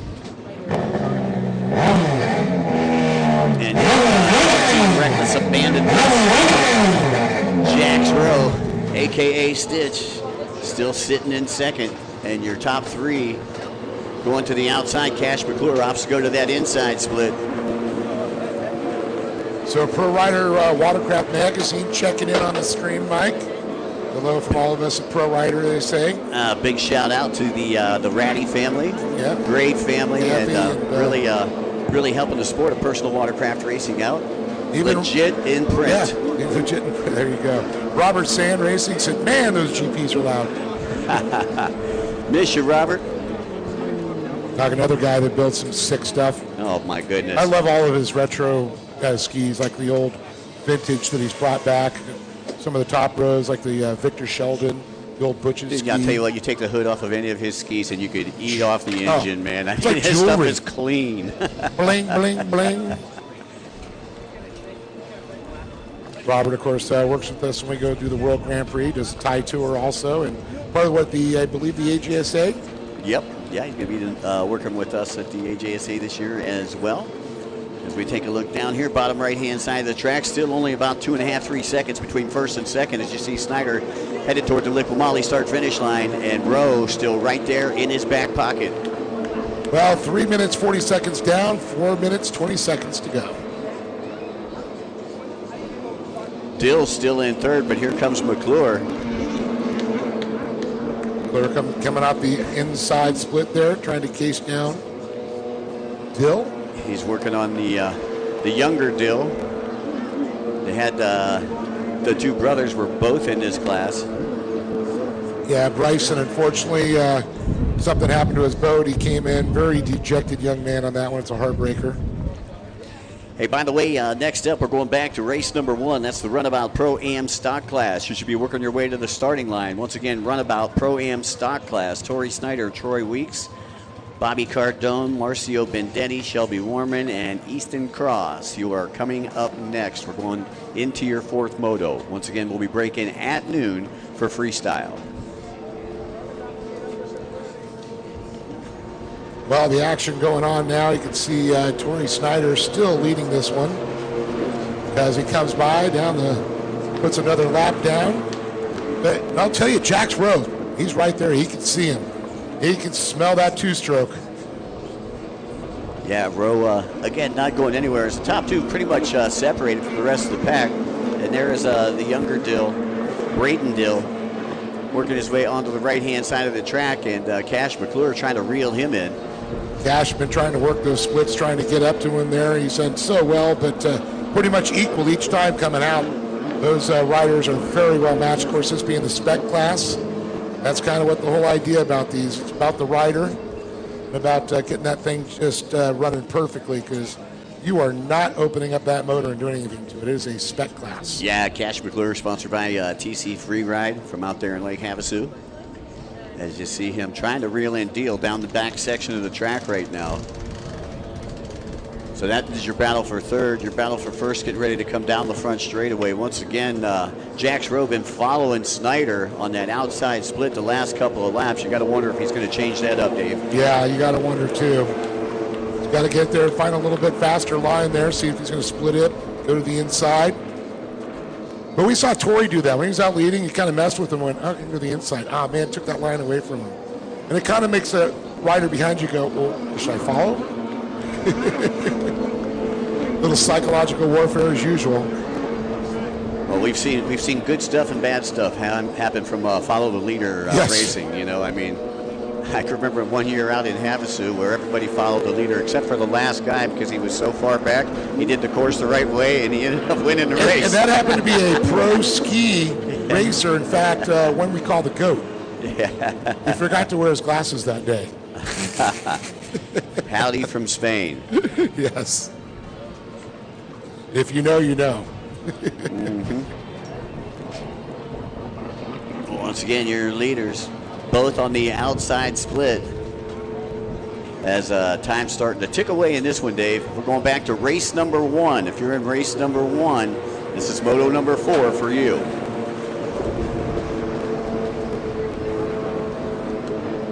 And you can see the Reckless Abandonment team down here right behind the starting line, and they're like, go, Jax, go, get him. Yes. Come on, Stitch. Good shot there as Braden Dill goes by the 14. And Cash McClure, I do believe he got a couple boat legs caught up on him. Braden Dill, sponsored by Dill Racing out of Naples, Florida. For Kirsten Hasty as she makes her way by the stripe one more time. Green flag conditions. White flag should be coming out for Torrey Snyder this next time by. Once again, this will be the last call for race number 1. We need you to the starting line, Runabout ProAm stock for your 4th moto. We should probably have time to do that one in at least the junior ski 10 to 12 lights class before we go into freestyle. Yeah, it looks like Terry Heber's going to pull out the white flag. One more lap to go for Torrey Snyder as Jax Rowe has chipped away a little bit. I think 1 or 2 boat lengths there. Yeah, Jax needs about 10 more laps. I know. Or he's got to hope that Torrey bobbles. But you know the crazy thing is, though, that those 2 riders right there have probably rode more laps on this course than anybody else because they're both in multiple classes. I will agree. Braden Dill once again and Cash McClure on the 33. Braden Dill doing a great job, man. Really an eye-opener out here in this 3rd moto.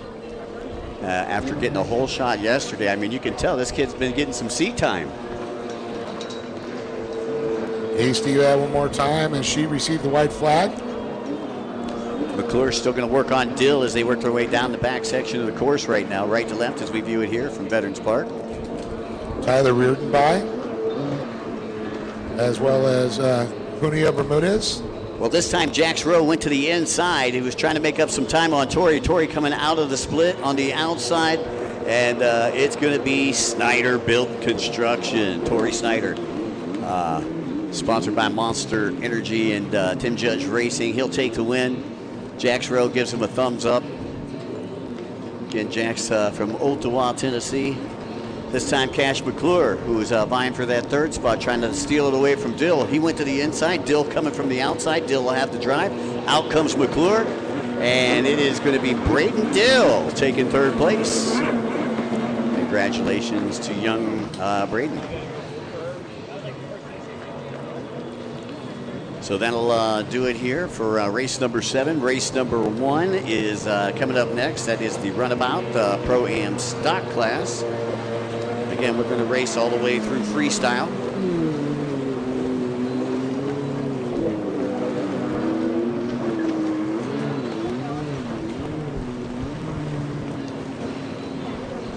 So we're going to go ahead and get these boats out of the water, get the next group in on the line, and move back to racing here very shortly. So don't go anywhere. We'll be right back here in a few moments with more Pro Watercross from Sebring, Florida.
Alrighty, just so everybody knows out there, we are going to go through our first 2 fourth motos. So this will be ProAm Runabout stock. Then we're going to go through the junior ski 10 to 12 lights, and then we will be breaking for freestyle. And then after the lunch break, we'll come back with race number 3. So once again, if you were worried if you were going to race before or after freestyle, we're going to do the first 2 fourth motos. So this is the Runabout Pro-Am stock, and then we're going to do the junior ski 10 to 12 lights, and then we will be breaking for freestyle. Thank you. This has been a public service announcement. Alrighty, well, Tori Snyder was running back-to-back, and that's why there is just a little hesitation here before we get started here. This is going to be the 4th and final moto for our Runabout Pro-Am stock class. Coming into this one, Tori Snyder, I believe, the points leader. Cardone is only a couple points behind, and Marcio Bendetti is running 3rd in the points here after 3 motos have already been run. So once again, Shelby Warman and Tori Snyder coming to the starting line here before we get this thing started. And while we're waiting on getting this started, I'd like to say very special thanks to all of our great sponsors here with the Liqua Mali Pro Watercross Tour. They include 10mm Photo, 139 Designs, 595 Handling Solutions, Aerial Flicks, the Lake Jackson Landing Waterfront Dining Restaurant here in Sebring, Bobber Eyewear, Airstream Ventures, Fuel One Solutions. Visit Sebring, SureCan, Short Block Technologies. Also our good friends from Pro Rider Magazine who are listening in right now. We love you. No Limits Metalworks, Moto Option Clothing, Aloha Medical Services, Works Components, Steve Webster and the crew out there, Commander Industries, the IJSBA, the Hot Slag Company, Hammerhead Tactical, Jet Pump Fit, Global Integrated Technologies, Factory Fade, Jet Tribe, Charles Conchard Photography, Young Guns, Cabrera Motorsports, Beer Dart, and I need another sponsor.com. And I need another sponsor.com. That's right. Well, don't forget, we've got barbecue. We've got snowing in Florida. We got lemonade. You guys getting hungry? Go see our great food vendors here, Mike.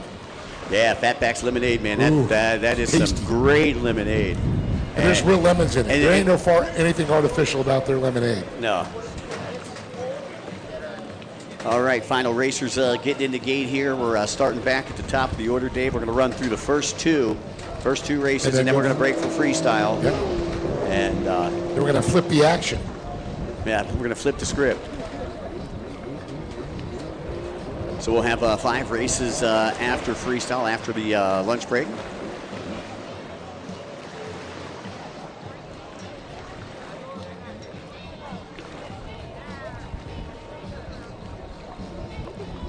As we are getting staged down here on the starting line.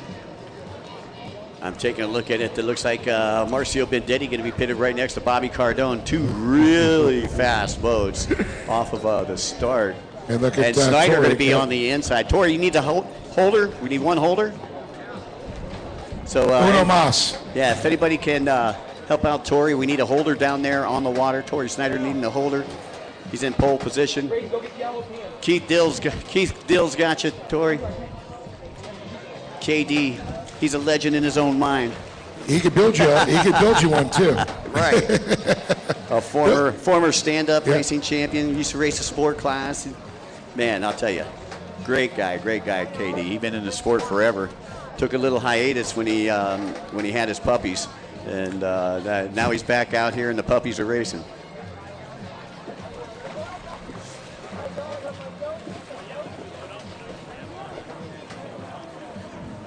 So again, Tori Snyder will be in pole position. He'll be pitted right next to Shelby Warman on the inside, Dave. Yep. See, everybody got their double holders here. All right, once again, starting at the top of the order, we're going to go through 2 races before we break for freestyle. We're going to be breaking right about noontime. So freestylers, you need to stand by in race number 2. That is the junior ski 10 to 12 lights class. As soon as these guys take off, you are ready to go. Dave, are we doing 8+1 again? It is not reset yet. It's not reset yet, okay. I'm looking at 8 minutes.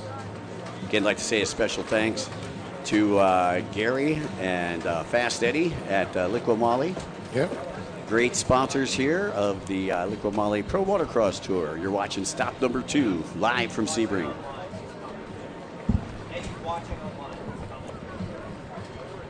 How we doing, Fast Eddie? I heard you were just commenting online. Unfortunately, I got a screen in front of me, but we love you, buddy. Yep, definitely. We miss you here in Sebring. Loving that big Liqua Mali arch. Yeah, well, and special thanks for this Liqua Mali tent. It's keeping us Thank goodness. out of the sunshine. You look like a raisin. I'm telling you. Well, the problem is we have metal scaffolding. You know, you got the aluminum scaffolding. So if you don't have an easy up, you're not only getting sun from the top, but you're getting sun from the bottom because it's reflecting off of the aluminum. Well, the nice thing is, Mike, you're getting sun where the sun hasn't shone in years.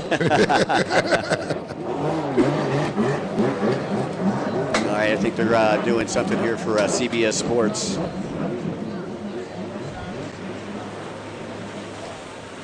Whoa, whoa, whoa, whoa, whoa, whoa, whoa. What do we got? We got some of them running up there. Not sure, something for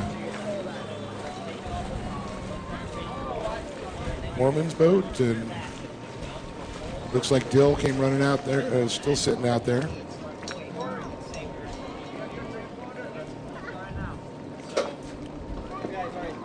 I know we saw Isabella and them, and Christopher Holden earlier. We're like, we don't hold the big boats, only the small ones.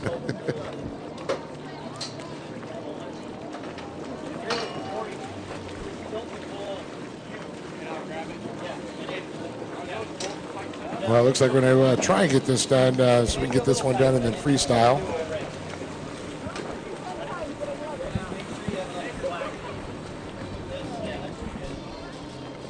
Hey, by the way, folks, for those of you who are here locally, make sure that you stop back at the East Coast Watercross compound, located directly behind the Liqua Mali Tower of Power, and pick up some merchandise. That's right. We've got the Pro Watercross T-shirts. We've got the collared shirts. We've got Bomber Eyewear. We've got Jet Tribe. We've got a little bit of everything back there in our merch booth. So stop on back and support those who support the sport. Well, it looks like a call to action is happening. We're in green light racing right now. Here we go. Snyder to the inside. And it looks like it's going to be Cardone on the outside. No red flag. Yeah, it was Vendetti. Vendetti on the outside. That's what happens, you know, when you sit on line for 15 minutes. And you know you've got Cardone and Snyder on the line. Exactly. You cannot sleep. You have to be quick on the trigger.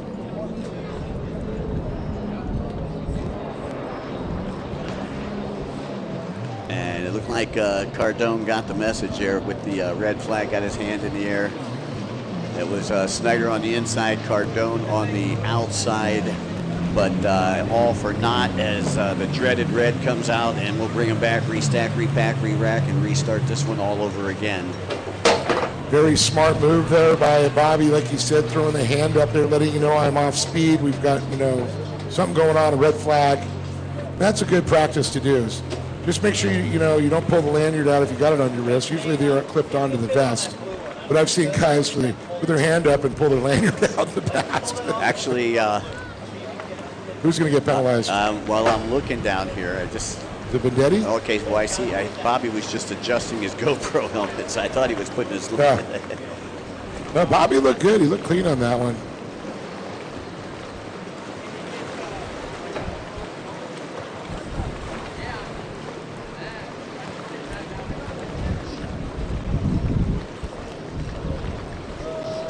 So it was Vendetti. You can see his hand on his head right now, down onto the starting line. So that's good news for Cardone, who is starting right beside him on the outside. That's going to give him a clean line all the way through that outside split. You got Snyder on the inside, pitted right next to Warman. Snyder with a great reaction there, as well as Cardone on the outside. Warman had a good reaction there too. He was starting with Snyder on the inside. And Snyder literally just washed her down with that wake there as he jumps out to the lead on the inside split. Bobby Cardone on the outside. Big battle between these two riders yesterday in Moto number 1. Cardone took the victory. Motos 2 and 3 It was Snyder who took the victory, and here they come. Drag race down the front straightaway. Cardone gets past Snyder down the front straightaway. Give him the fist bump. Don't do that speed. And here we go again. Look at this. Shelby Warman side by side there with, I believe, that was Troy Weeks. And then Marcio Bendetti. Weeks backs off. Warman goes into that third place position. And I can tell you right now, with Cardone pumping his fist in the air as he went down, that's like waving a red flag in front of Torrey Snyder. I bet Torrey's seeing a little bit of red right now. Oh, I know. It's like a bull. Okay, so Torrey going to opt to go to the inside. They both go in the split, same time. Just a slight ahead there for Cardone on the outside. Ooh. Snyder he's riding tight right now. And it's going to be close as they get ready to come out. I think the momentum's going to be Cardone's friend, though. Yeah, Cardone with the drive on the outside. And Snyder only about a second and a half behind him. And it looks like we got a rider down on the outside there. Yellow caution flags are up. Cardone's going to cook cleanly. Luckily not in the race line, not affecting him. Bendetti's moved up to third. Warman back to fourth. That might have been, I think, Troy Weeks that went down is what I'm looking at, possibly. Mm-hmm. Once again, race number 2, we need you to the starting line. Junior ski, 10 to 12 lights. Junior ski, 10 to 12 lights. That'll be the last race before the freestyle break. Once again, junior ski, 10 to 12 lights. Last race before the freestyle break.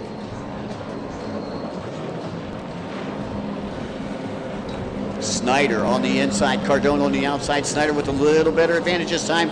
And he comes out a little quicker and gets ahead of Cardone. Going to try to steal that line away, and Cardone. Oh, Cardone had to actually renegotiate his turn there. He had to back off just a little bit, and man, the old days you see those guys going side-by-side action there. Bendetti goes by in that third position there as he gets by Troy Weeks. Warman still in fourth, making her pass back by the Liqua Mali start-finish line. And look at Snyder, man. Once he got past Cardone, he is gone. Looks like Cardone backed it down just a little bit. Kind of went, all right, let's just settle in my spot. Yeah, Snyder, after he got past Cardone, like a cold beer on a hot day, he is gone. He is refreshed.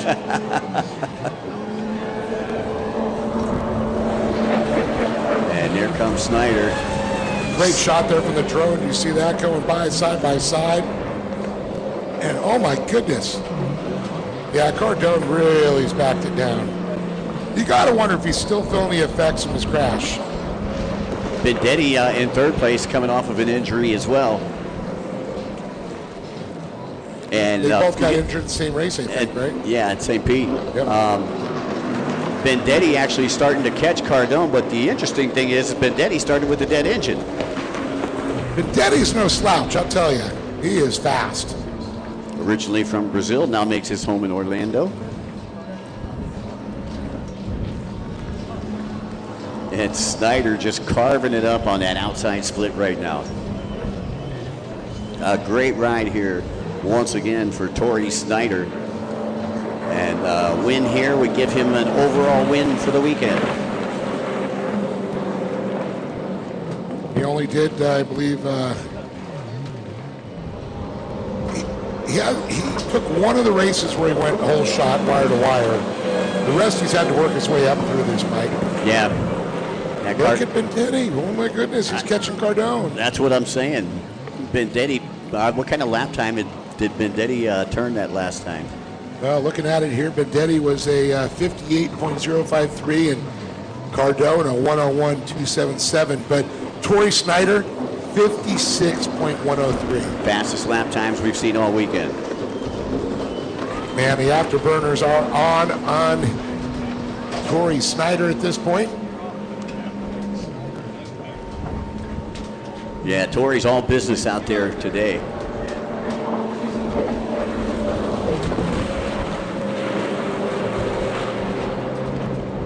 And look at this. He's got about a quarter lap lead now over the rest of the pack once he got past Cardone.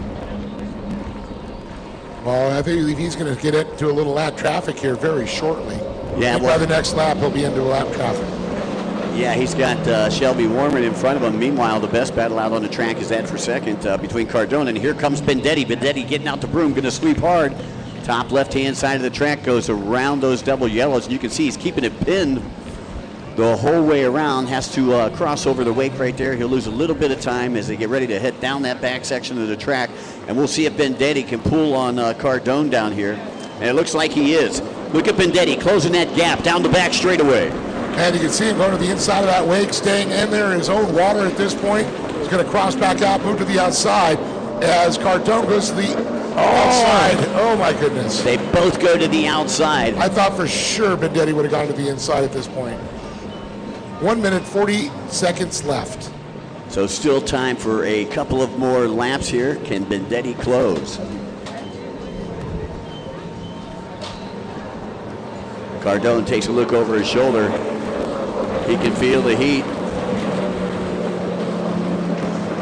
And it looks like Cardone opened up just a little bit more of a gap on Bendetti than that last lap.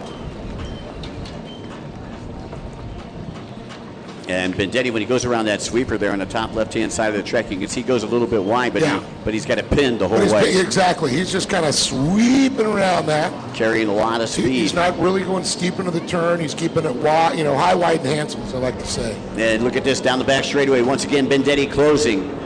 Will he opt to go to that inside split? Looks like he hits the brakes. He does go to the inside. So Bendetti to the inside, Cardone to the outside. Cardone did pick it up just a little bit. He is not sitting back on his laurels at this point. He is just pushing that boat, but so is Bendetti. Turn for turn, coming around the run to the edge of the final turn to come onto the front stretch. Oh. Still got time on the clock, but here comes Bendetti. Oh, he goes way wide. Oh, you're right. Oh. I thought he was actually going to cross over into the other lane, man. But look at this. Oh, he's coming back. This time he's going to keep it pinned in that turn that we've been talking about. Goes around and trying to get position from Cardone. Cardone going straight to that buoy, not leaving the door open. Well, you notice, though, he went really wide. It brought him in too much of a steep angle. So he had to back off. Oh, my goodness. So that's a problem. He's sweeping, but he's not setting up for the next buoy. Well, Bendetti just got a little sideways. That's going to give Cardone a little breathing room as they head down to the split section. Meanwhile, the white flag for Torrey Snyder here on the near side. Bendetti to the inside, Cardone to the outside. That is your battle for second. Meanwhile, Snyder way out in front. Shelby Warman still in fourth place as she'll collect the white flag. So the running order right now, Torrey Snyder, Bobby Cardone, Mario Bendetti, Shelby Warman, like you mentioned, in P4, and Troy Weeks in P5. Okay, here we go. That battle for second raging on between Cardone and Bendetti. White flag for them two. Bendetti again coming across that wake, setting up. See, this time he goes really wide. Now watch him, he sets up for the next turn. This time he thought about it because he had too much of an acute angle. And again, he does again. That's where he has to cross that wake. Goes steep and he just has to turn. But Bobby's kind of rolling. So we have one fast corner, then too much of an acute angle, has to shave some speed off, and that allows Cardone to pull away. Cardone's been a little bit smoother through there. But Torrey Snyder takes the win to take the overall in the Pro-Am Runabout category. And this time, Bendetti follows Bobby Cardone to the outside split. So, barring any divine intervention, it's going to be Cardone and Bendetti, second and third. And there's Warman. She comes across, being fourth.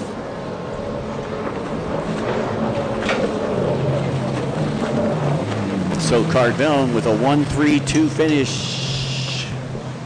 1-2-3-3 finish. Yes. Today. And yesterday with all of them combined. Oh, I'm hearing 239 with an infraction. Heard the call across the radio. Uh-oh. Was the Surecan makeup buoy made? I didn't see it. I didn't see it, the makeup buoy. Very, very interesting. And there he is, going to talk to him a little bit, Warman. Good racing. Looks looks like Venditti also got a little Monster sponsorship on there. Yeah, congratulations, Tori Snyder on the Monster Energy Snyder-built machine, taking the win. TJ doing the tuning. And this will be the final race before we go to freestyle. Junior ski, 10 to 12 lights. You should be down online. We should have Braden Dill, Cash McClure, Cameron Spooner, Blaine Spooner, and Lamar Weldon. See, looks like everybody's there. Got Lamar's on the line. Seeing Cash McClure in the 33. There's the 23 of Cameron Spooner.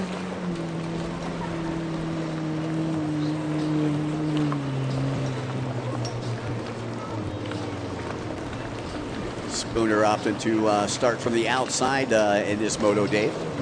So that means McClure will have pole position on the inside.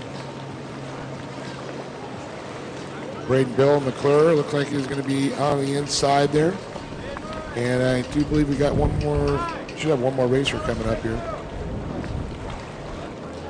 Marcio Bendetti coming up the ramp right awesome. now. Great racing, Marcio. Made it exciting for all of us sitting here at Veterans Park, that is for sure. That definitely... it was a Bendetti Cardone show, but Tori Snyder took a win. Mr. Business.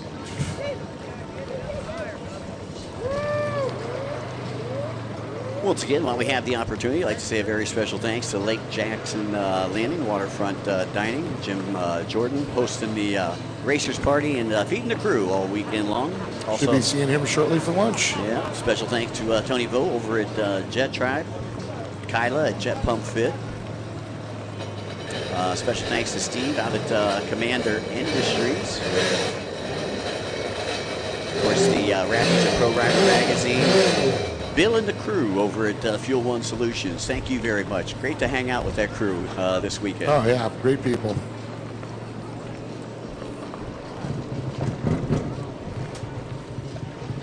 So, Mike, it looks like we're down to 4 racers here. 2 on the inside, 2 on the outside. And this will be the final race before we go to freestyle, folks. And this is the junior ski, I believe the 10 to 12 lights class. Cash McClure calling for a 2-minute hold, trying to get that lanyard hooked up as mom and dad are holding them up, and they can start with both knees in the tray at the 10 to 12-year-old. One of the advantages. Spoon Dog Light will start from the inside. Look at Dill. Dill looking like another hole shot there from the inside split. We'll see if McClure can catch up to him on the inside. But Dill got a great jump right there. McClure's going to go the inside of the buoy first. Yeah, McClure going to go ahead. He'll grab the hole shot on the stars and bars, and it's going to be Spoon Dog Light, Cameron Spooner on the outside. So we'll see how close they are as they get ready to come back together. Again, McClure out of Saudi Daisy, Tennessee, and Spooner out of Dania Beach, Florida. And here they come on the inside, McClure. He's going to sweep around out there. It looks like the whole shot's going to go to the 33, but here comes Spooner, really driving that ski through there. He's got a lot of drive, but it's going to be Cash McClure with the whole shot. Yeah, you know McClure could feel the heat right there, taking a look over his shoulder, seeing exactly where Spooner is. Already starting to separate from Dill, who shakes out in third on boat number 14. Dill out of Naples, Florida. And Weldon's going to come across in that P4 position. So unfortunately, Blaine Spooner not making the call on this one this time. So this will be the final race before the break. And for all you spectators out there, Cash is down out there at the top left-hand side of the track. But for all you spectators out there, freestyle coming up next. That's where the guys get out there. They do the flips, the tricks, all the fun stuff. So if you don't got a good seat down by the beach, make sure your phone is fully charged and work your way to the beach. Yeah, get those phones out, do a little social media, and let them know where we're at down here at Veterans Park in Sebring, Florida. Great racing and some freestyle to entertain the crowd. Again, I'd like to say a very special thanks to one of our sponsors, SureCan. Feed your machines. We've got the official fuel station down here at the pier entrance. So McClure going down, that's given Spooner a huge lead. And Spooner taking a hand off the bars again. Yeah, buddy. McClure coming across in third there. And then there's the 14 machine there, Braden Dill. Lamar Weldon's going to bring up P4 on his Kawasaki 800. So McClure only giving up one position after going down on that last lap.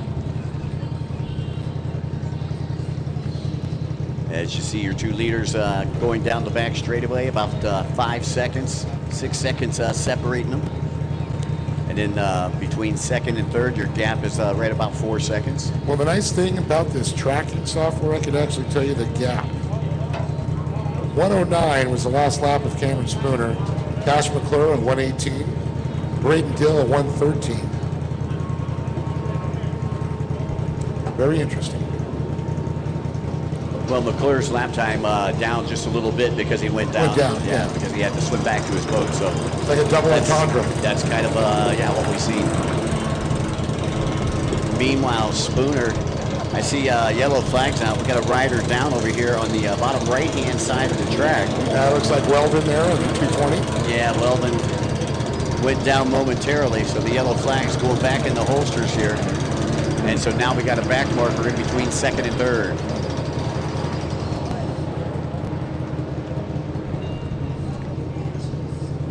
So your race leader working down the back straightaway right now. And he is really separated from the rest of the pack. Cash McClure now heading down the back section of the track. In about 8 or 9 seconds now. So Spooner keeps running faster, Dave. He's definitely picking the pace up. Kind of curious to see this next time by. He had a 109.553 last time by. Let's see if he could better it this time. He's got a little bit of a gap. He doesn't have to push it, Mike. Here comes the wind.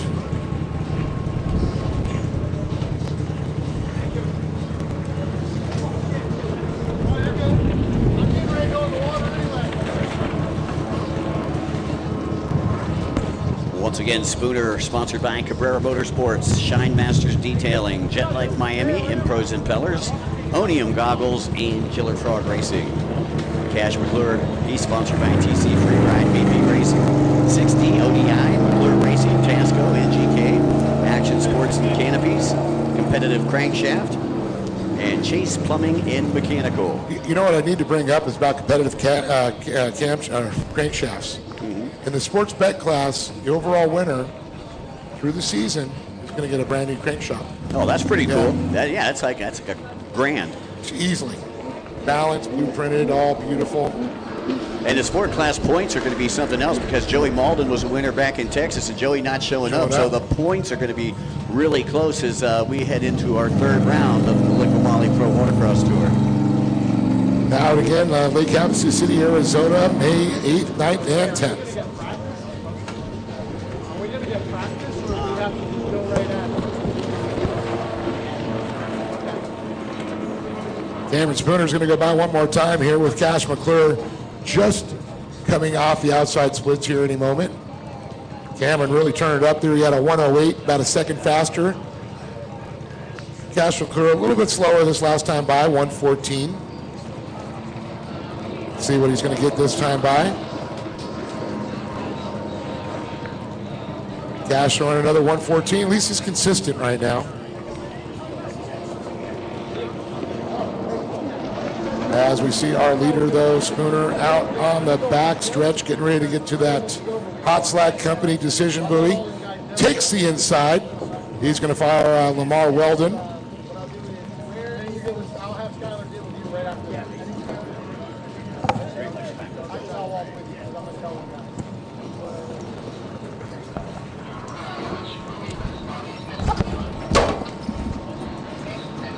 So I'm hearing some calls coming across that possible missed buoys there.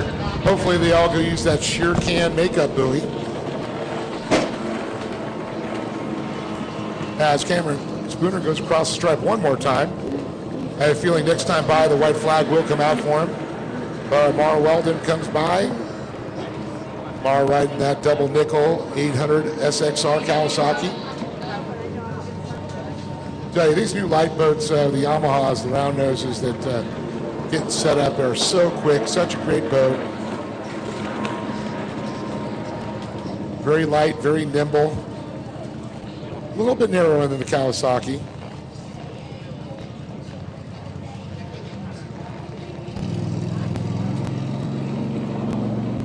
As we're down to about 45 seconds now.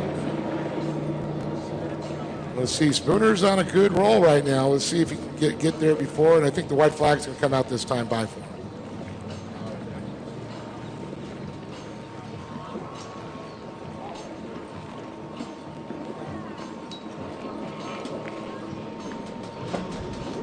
So Cameron Spooner, Spoon Dog, coming across the white flag. One more lap to go for this young man.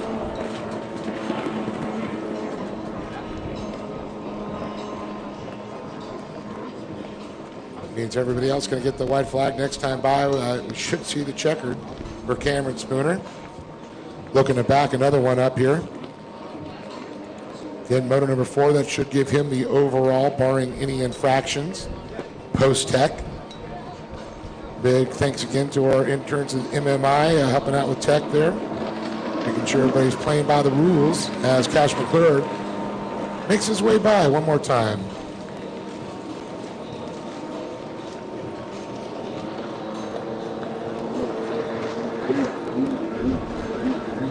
Lamar Weldon comes across the stripe there.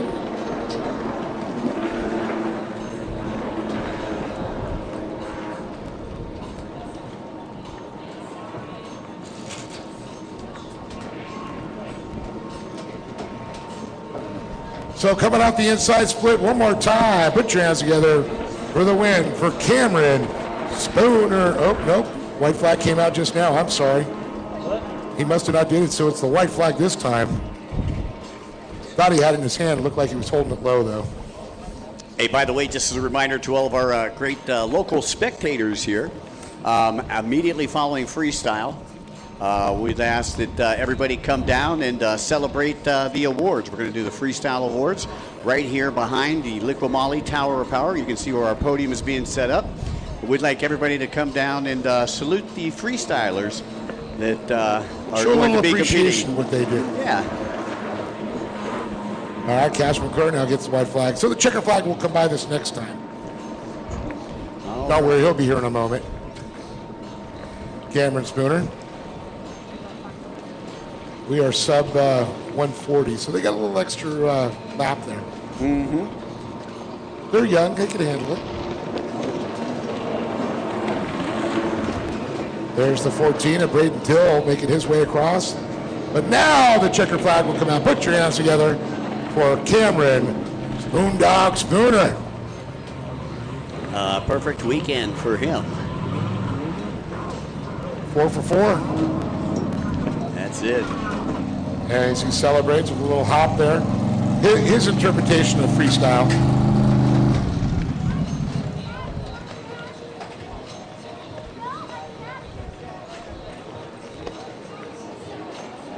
Talking about a little contact out there. He's saying, oh, I kind of bumped a little bit.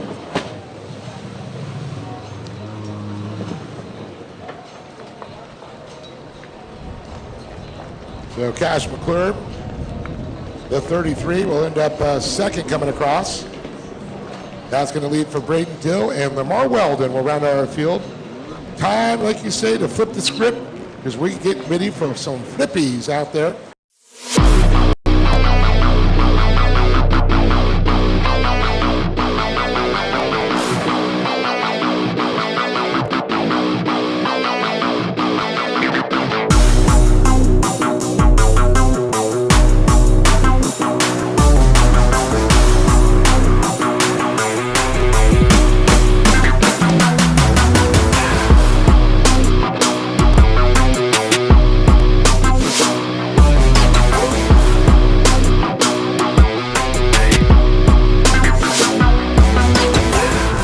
Whether on the streets or the track, our premium oils and additives keep you moving no matter the road.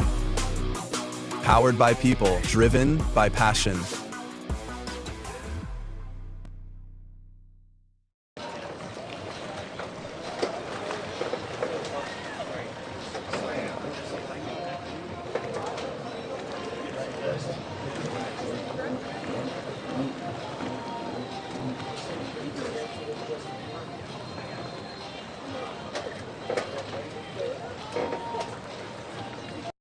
Welcome to our hometown, where charm meets adventure and smiling faces greet you at every turn. Vibrant stories line our walls and invite friendly chats with our neighbors. Here, every sip, every bite offers an opportunity for cherished memories and beckons you to return again and again. That's what hometown is, and we'd love to show you around ours. Sebring, Avon Park, Lake Placid. 3 communities, endless possibilities. When you're racing at this level, every second matters, and so does every detail. I trust SureCan, the official fuel can of Pro Watercross, to fill up my jet ski. With the rotating spout at the bottom, I fuel up fast. No more tipping, no more spills. And the thumb control button at the top lets me dial in the flow so I get exactly what I need every time. Fuel smarter, race harder with SureCan.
So we got 7 freestylers already out there today. I've already seen some old school freestyle going on out there. Saw a nice little bulldog pull, trying to go rodeo style and a log roll. That brings back some memories. You know, I wish it was here. Does he live around this area? Not too far? Well, where's Kamikaze Cans? Need him on an old X2 out here. He's hanging out at Crab Island up in Destin right now. You know. Be fishing. So once again, freestyle is coming up next. 7 freestylers. We've got some Richter boats, some Tiger Crafts, Rise boat, and then Kevin Rowe going to be old school doing it on the Super Jet. I just saw him doing a bulldog I was talking about. I was like, oh, that is old school. Well, you know, it's always good to throw in some old school, you know, some of the hood tricks and so forth. And it's funny, we got a guy out on the West Coast that does it all the time, Mike DeMario. Yeah, Michael DeMario. Yep. Selling a bunch of his stuff, though, he said. He's only going to keep one boat and still do it, though. He's out of Rancho Cucamonga, California. One of my favorite things to say. Next up. Isn't that where Amy Green used to live? Yes, yes. Then she went Canadian. She went Canuck. And ironically, my sister did the same thing. She moved from Rancho Cucamonga to Canada. So Kevin Rowe, who was the father of Jax Rowe, who's had a pretty outstanding weekend. Kevin used to race stand-ups back in the day. Haven't seen him do too much freestyle, but I watched him out here. He was practicing yesterday and did a lot of hood tricks. Working on the right-hand side of the track right now. Well, I'm seeing a Richter Ninja. Let's see what else we got. Is that a revolver out there? I guess I saw a tiger shark too. Not the kind with a fin. Yep. I'm talking tiger shark, tiger craft. Richter, a Rise, tiger craft. Where's my revolver, guys? Where's my SPT and Lee Stone? LSP, yeah, they're making a great package over there at Short Block Technologies on the LSP special. They're putting a whole package together. I know that they've been mass producing the hulls, but now they're going to be producing motors as well. Well, SPT does have a line on motors. Made, you know, just for freestyle, so.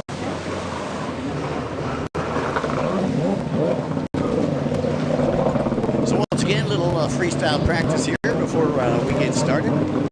Beautiful day here at Veterans Park. We're in Sebring, Florida. It's round number 2 of the Liqua Mali Pro Watercross Tour. And introducing freestyle here to the Pro Watercross Tour. 7 freestylists ready to do battle. Why everybody's enjoying lunch and what a great thing to do for lunch, man. Just sit back, relax. Grab some barbecue. Grab some of that, Sioux Pig barbecue. Sioux Pig barbecue. We also got snow in Central Florida back there. Fatback's Lemonade also back there. As we watch our freestyles practice, we got our judges will be hanging out there on the end of the pier. And then immediately we'll go directly into the Freestyle Awards, and we'd like to invite all the race fans to come over for the Freestyle Awards, because it's always good, you know, when you're up there and you're accepting an award on the podium, to have a bunch of people all around you, and it looks really good for CBS television. Absolutely agree. Spotlight in beautiful Sebring, Florida. Boy, I'll tell you, it's been a great weekend. It went way too quick, though, Dave. I can't believe it's Sunday already. I'm blown away. You know, I'm shocked to get back on a plane tomorrow. If I didn't have a fur baby at home, I'd stay an extra week. That's for sure. Oh, pretty impressed. Watch the guy did 3 backflip, never moved forward or back 1 inch. Yeah, I believe that is your rider on Ice Boat. That is Michael Lee, who will be our competitor here of freestyle. We got Kevin, who is going to be going. Now, the way that this works, folks, they'll be doing 2-minute routines, and each of them will do 2 2-minute routines. So we'll have 14 routines to go through. Hey, did you make me laugh for everybody? Did you make me laugh for everybody to read? Yeah. Hey,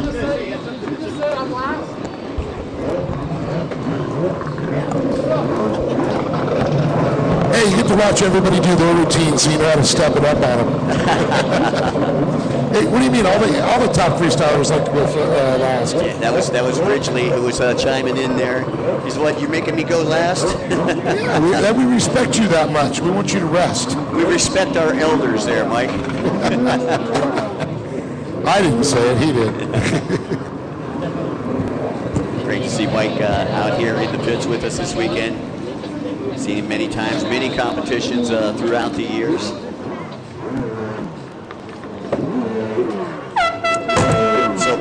So once again, for all of you spectators here, this freestyle is where the guys do the flips, the tricks, the rolls, all the cool stuff. So if you're not down here by the beach, you're not going to have a good seat. But man, there's plenty of places, plenty of great real estate left down here on the beach as we get set to take off here. I heard there was a call to order, heard the air horn just a couple of minutes ago. Kevin Rowe will be our first competitor once again. It's 2 minutes for each rider, and then we'll come back and we'll run them 2 minutes again. It's kind of like running two motos.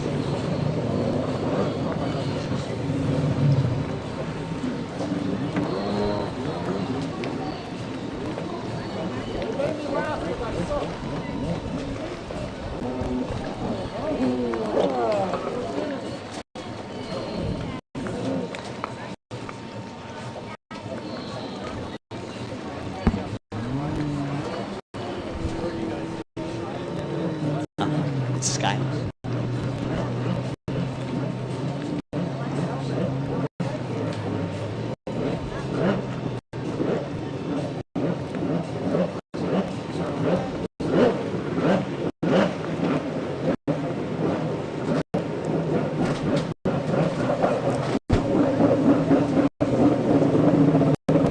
I'm trying to pick something. Sorry. Can I help you do anything? No. All right. I need. They move. Yeah.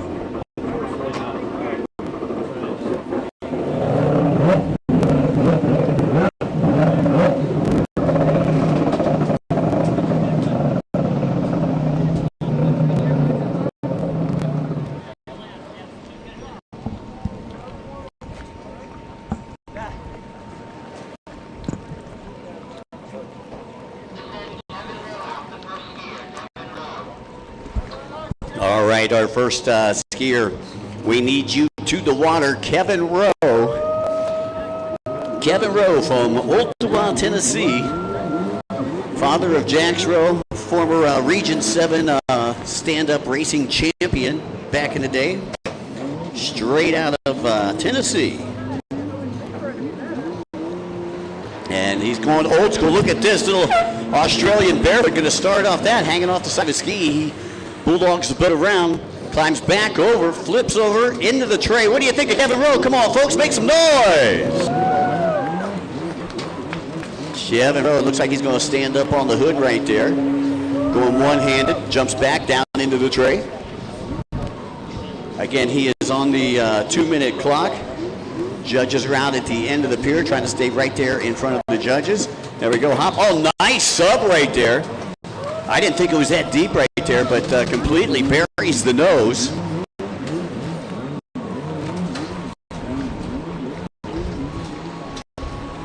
.180s around. Grabs the air intake. Up on the front of the boat. Where's he going? 360 all the way around and back up in the tray. What do you think, Sebring, Florida?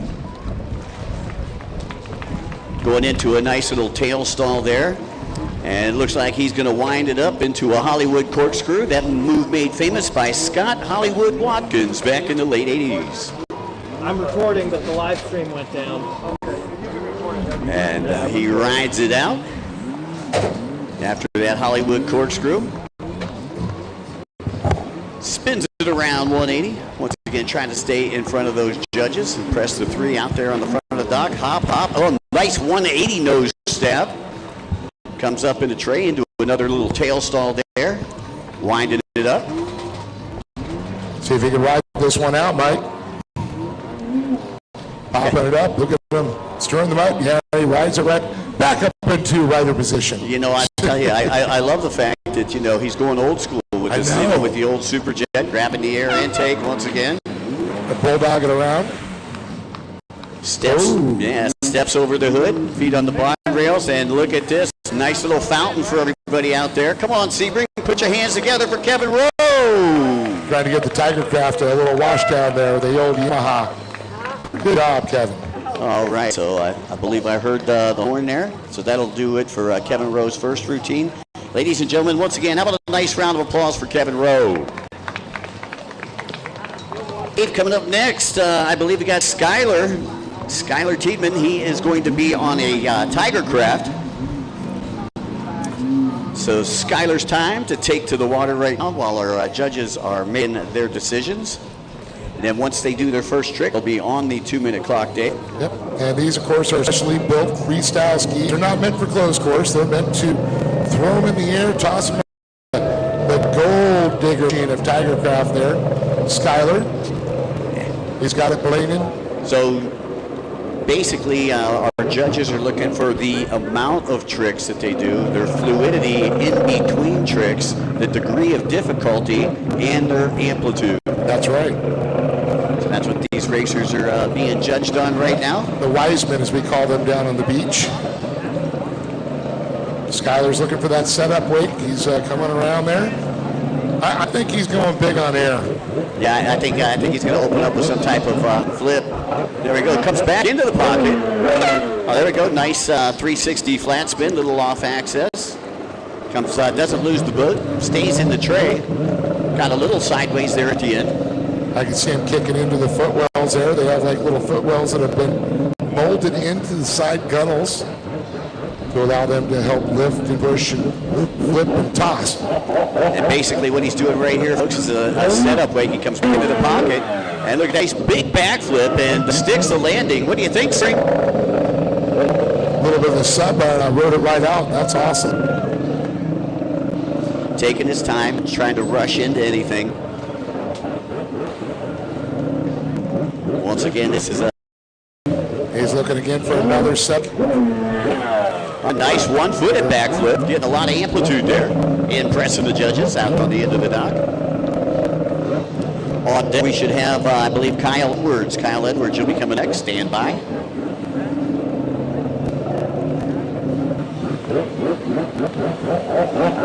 Right around for another setup, opposite in. Another one-footed. Yeah, that knack flip. Knack flip. Swift off to the side there a little bit then. A back flip. Back. Yeah. Now I'm ready for chocolate. Right, once again, Skylar Tiedemann on the Tiger Craft. Staying right in front of those judges out there at the end of the pier. And again, it looked like he was trying to go one-handed and one-footed 50-50 right there. I think I just hit a love button. Less than 10 seconds left on the clock here for Skylar. All rounds, one more maneuver. There we go. Horn sounds, and another knack flip buries the nose right there, and that is going to do it for Skylar Tiedemann. Folks, have a nice round of applause for Skylar. Up next will be Kyle Edwards. Kyle Edwards, our third competitor here in freestyle, and then our fourth competitor will be Gino Warzel, so stand by, Gino. He'll be coming up after Kyle. Kyle Edwards. 2 minutes to glory here at Veterans Park. Now they're on a Tiger Craft there. Tiger Craft representing well in Florida here today. Style points for those kicks too, Dave. Yeah. His kicks match his gloves. And I like it when they do that because they throw the legs off. You actually see where that leg is going, whether it's an Indian or a knack, throwing them sideways. Nice one-footed backflip as the 2-minute clock has began.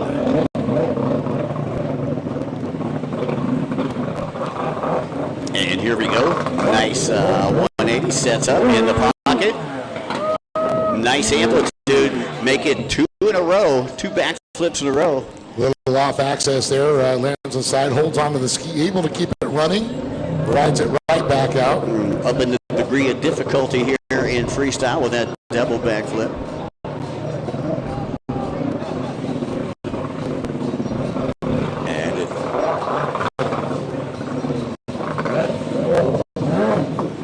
And once again, Kyle on a Tiger Craft there. Nice backflip. Kind of slowed the rotation there, Dave. Kind of stall it out. Set up wake again. Back into the pocket. Oh, doesn't like it. Denied. Once again, Gino Warzel, stand by. You'll be coming up next on the Rise boat. Same thing happened again. Couldn't get that rhythm on the wake. They'll ride around and use their old wakes. Flat water freestyle. A little off access there on that backflip. I believe one of our newer riders, haven't seen him at too many of the competitions. You're watching Kyle Edwards, folks, on the Tiger Craft. And it's great to see blood coming into freestyle, Dave. And nice backflip there. 7 total freestylers for everybody out there. We appreciate you checking out the Liqua Mali live feed here from Veterans Park, Sebring, Florida. Round number 2 of the Liqua Mali Pro Watercross Tour. Another one-footed backflip gets it in before the horn sounds there. And that is going to do it. How about a nice round of applause for Kyle Edwards.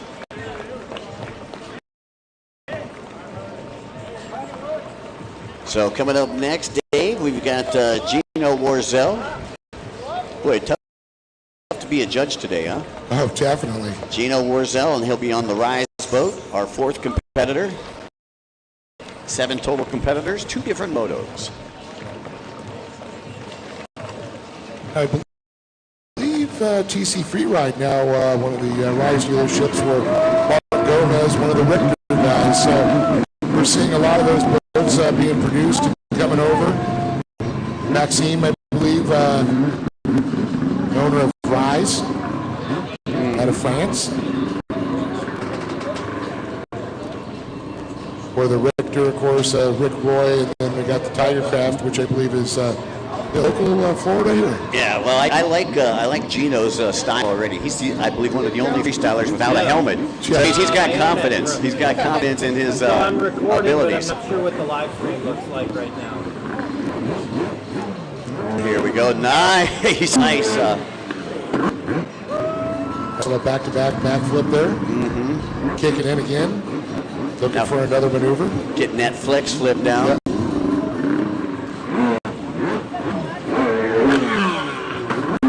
.360 into a backflip.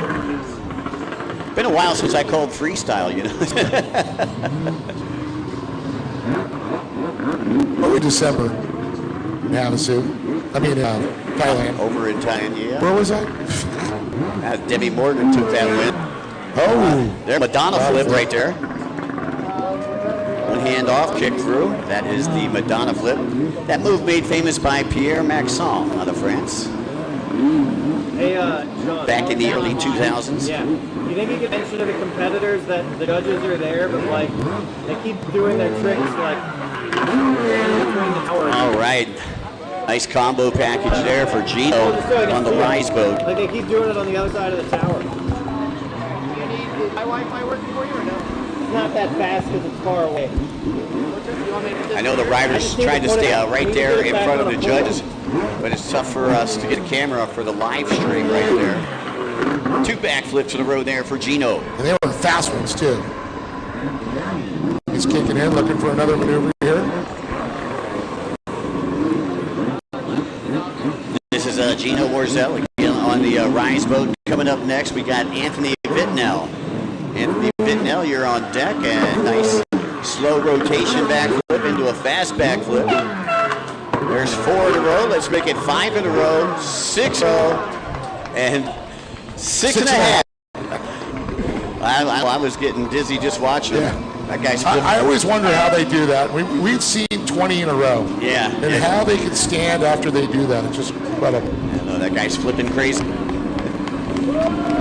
out of his flip. Yeah, there we go. Gino Zell coming to the applause here. He's got a good routine. Big spin his face. Okay, coming up next, Anthony Vittnell, who will be Richter boat. Once again, Vittnell, who in the Richter boat, he is a 5th competitor, 7 competitors, 2 goes. So they're just letting them word to stay to the left-hand side dock as we view it here from Better Park so that we can get all of their routine on the live feed.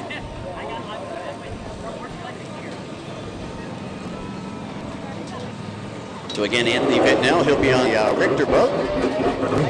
And let's see what it's got for us. Of course, that's Rick Roy's company, Rod Roy, RRP. Yeah, longtime sponsor of the racing down here in Florida. An incredible former freestyler that really made that first specialty skis. Yeah, he was the first one to do an aerial barrel roll. I was there. It was during the World Cup tour, and we were in St. Pete. He came from underneath the pier and did an aerial barrel roll, and everybody's jaw just dropped. Look at that nice no-hander 360 flat spin into a backflip. Getting both hands off the bars, locking in. So we're looking for some amplitude here. I love it when they get it off access like that, still pull it around and make it happen. He's searching for another setup wake here. He's kicked in. Now it looks like he's got flip bars in that one. Locked and loaded, yep. And there we go, nice backflip into an underflip. How about it, folks? What do you think, Sebring? We had Anthony Vittnell out there on the RRP boat. Roy Products, Richter. Up next will be our 6th competitor. That's Jonathan Whitehead. Stand by, Jonathan, on the Tiger craft. And nice 50-50 there by Vittnell.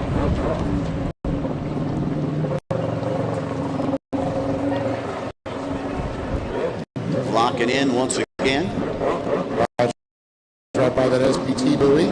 Brings it around here for the judges. And special thanks to our good friends CJ and the crew over there at SBT. Proud sponsors here. Oh, nice hook grab there on the 360 flat spin into an underflip. Yes, incredible maneuver. And that stringing the tricks together, that's what the judges are looking for, man. Yeah, I'll tell you, he's really up in that degree of difficulty, man. As we take a look, Anthony Vittnell, time starting to tick away.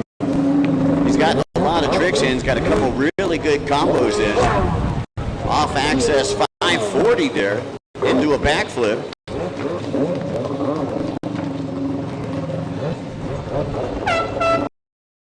$15 seconds left on the clock for Vittnell.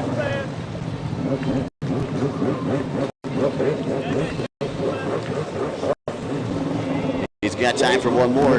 Goes to the setup wake in the pocket. One-footed flip. Into an off-access 360 into a backflip. Into another backflip, a 4-piece combo, and he just supersized it. What do you think, Sebring? And I'll tell you, he squeaked that last trick in right under the buzzer. To go before we bring it around for their second run. Jonathan Whitehead will be coming up next, followed by Michael Ridgely. So this is our 6th competitor here in freestyle, Jonathan Whitehead, and he's to be on a Tiger craft. Once again, folks, judges are staged out there at the end of the pier, and that's why you see the riders trying to stay right there in front of the judges.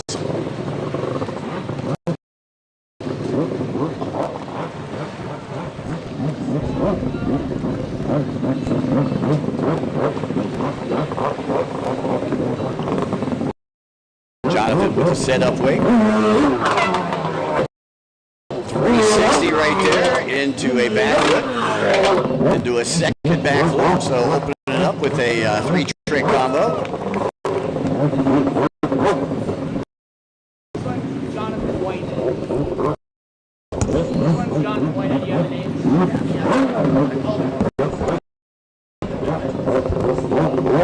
Once again, you're watching Jonathan Whitehead here on the Tiger Craft. Whitehead with another setup wake. One-footed backflip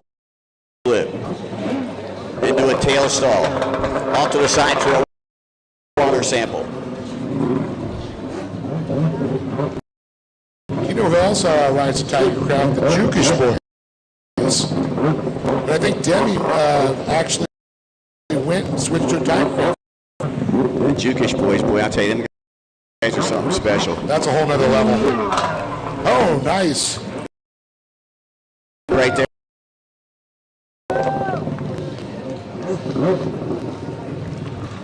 You know, that's one of the things I really miss about my career. You know, I used to announce the freestyle motocross, where a lot of these tricks are based off of it. So watching the freestyle motocross guys, and they're trying to emulate them out on the water. And the crazy thing, they used to come watch these guys in the surf in California and actually innovated a few freestyle motocross tricks because of these guys in the surf.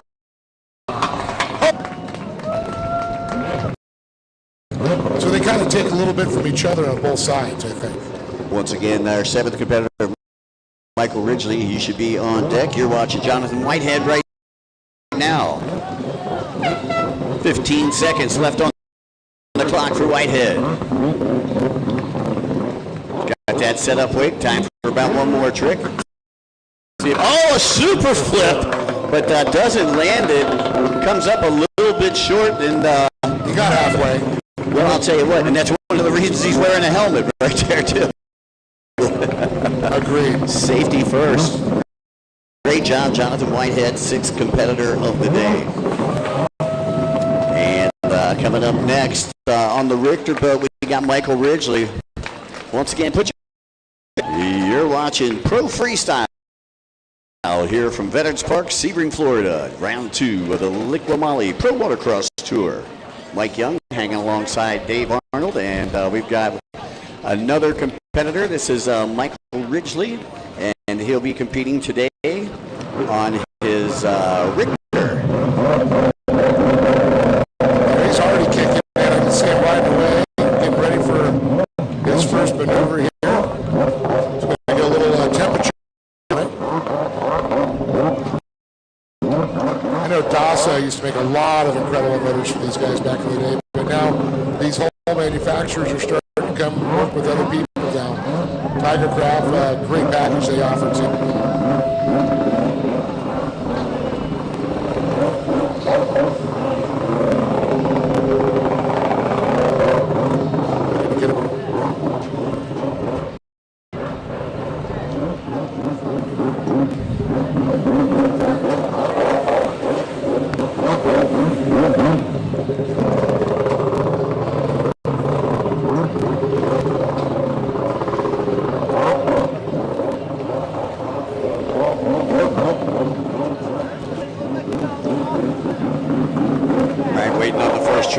Ridgely circles around, gets pocket. Says, nope, that's not it. Yeah, you don't want the clock until he gets his first trip there, or throws a hand in the air. Michael looking around now. That's set up. Here we go. I think not one. Nope. Did not like that feeling. Sight times a charm. Yes.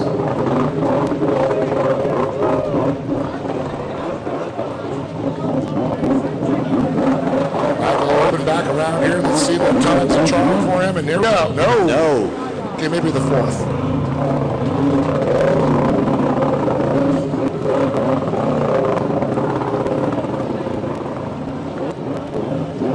Right, another set Ridgely as he comes right around. Again, trying to get in front of those judges. There we go. He's on the clock now. Big backflip. Starts out with the backflip.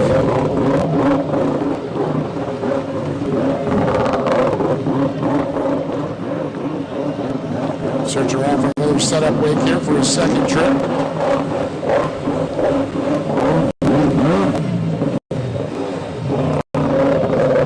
Looks like they're just his wakes just petering out on him. I wonder if a little bit of the water, a little wind whip in there is laying it down faster. The wind has calmed down quite a bit, Mike. Yeah, it sure has.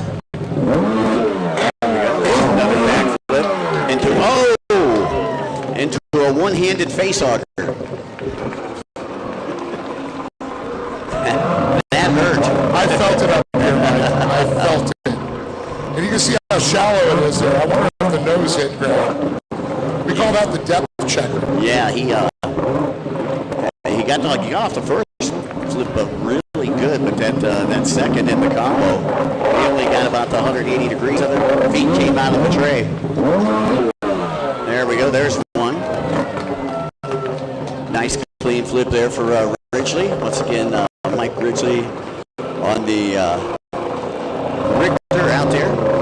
Our 7th competitor here in Pro Freestyle.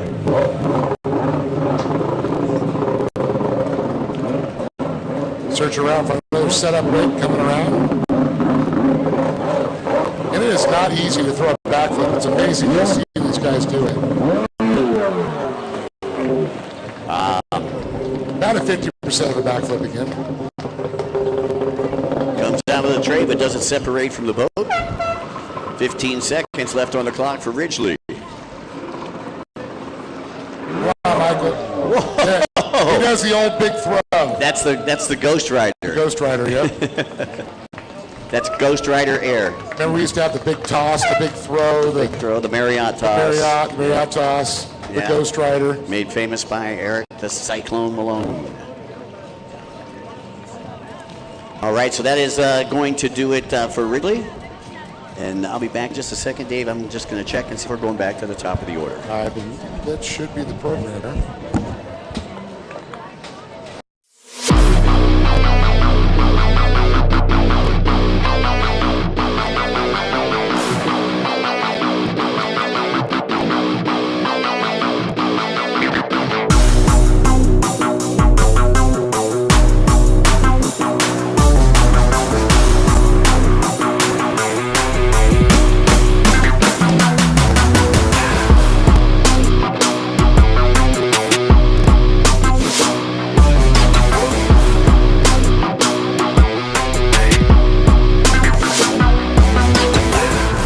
Whether on the streets or the track, our premium oils and additives keep you moving no matter the road. Powered by people, driven by passion. Just get everybody reset and everything going. We're back in just a moment here with more freestyle, more racing from Sebring, Florida. All right, Dave, from what I understand, they are only doing one moto, so the freestyle portion of the program is over, and we're going to lunch. And I believe we're probably going to be coming back from lunch in just about 15 to 20 minutes. So stay tuned, folks. Lots more action to go. 5 more closed course races to go here from Veterans Park, Sebring, Florida. Mike Young with Dave Arnold. We'll be back in just about 20 minutes.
on the streets or the track, our premium oils and additives keep you moving no matter the road.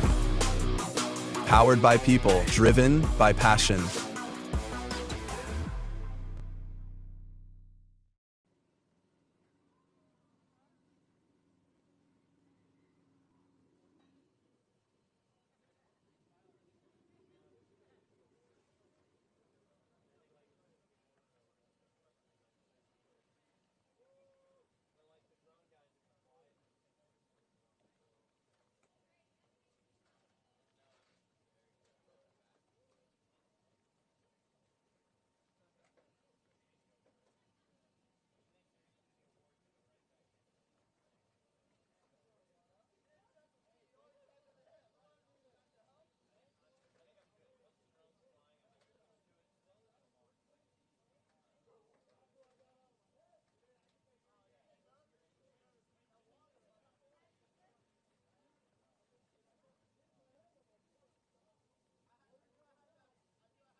Check one, check two, check one, check two, check is in the mail. Hi, everybody. Could some of our spectators, you guys want to come down? We're going to do some freestyle awards. You just got to see the freestyle competition. And we're going to go ahead and do the freestyle awards right now. Okay, so all I need is a thumbs up. Thumbs up for the freestyle awards. You guys ready? So we're ready for the freestyle awards. In third place, taking home $50. Put your hands together for Jonathan Whitehead. Go on up there, take third place on the podium. And Kyla is going to be our trophy girl. Second place, going to take home $100 plus some Tommy's tubes from LUP Jet Sports. There's our slides for your stands. Put your hands together for Dino. Dino taking second. Way to go, Dino.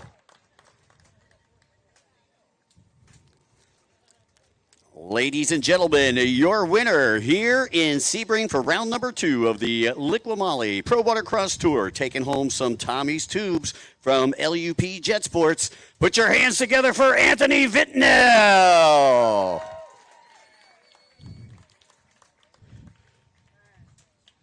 Congratulations, Anthony.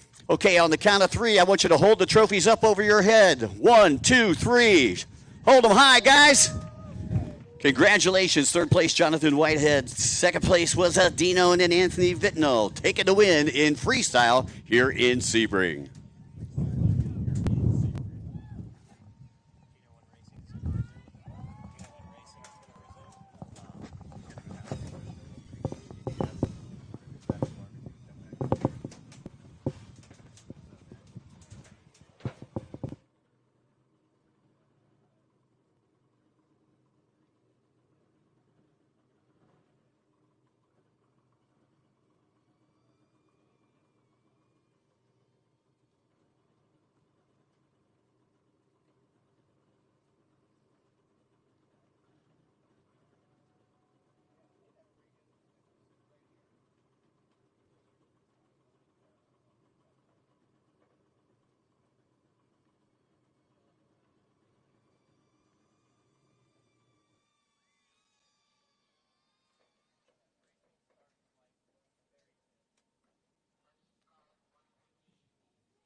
check, check.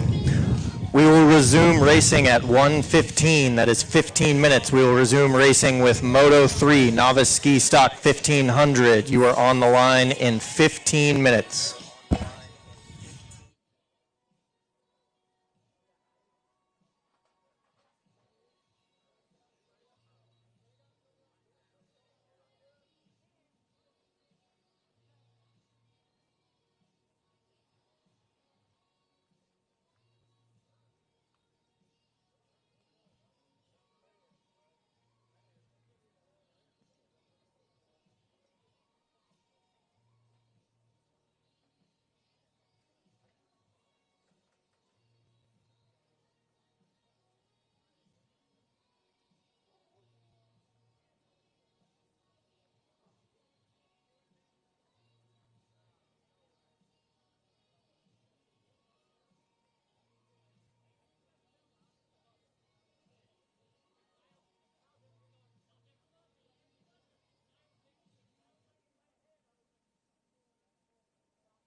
Can we get a holder down in the water for Sebastian Wilcox? We need a holder. Looks like probably Cardone is going to go be a holder. Ace number 1, Bobby Cardone, holder school. All right, we still need one more holder, please. One more holder to hold one of the hardest working kids on the Pro Watercross staff. Oh, and Dylan coming in? Oh, all right, we got one. That boy.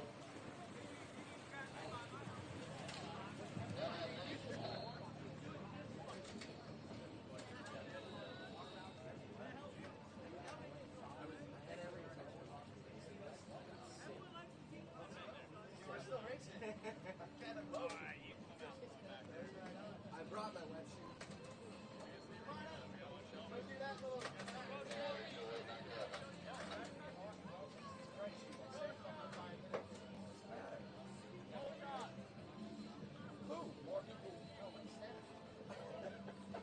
Fucking kill everybody. What's up, ladies? What are you doing in my neck of the woods? Nape of the way. Oh, dude, this is the worst place. Pretty good height, too. Oh, that sucks. It's all lights. That's our boy. Columbia. He is? He's ready to do that track.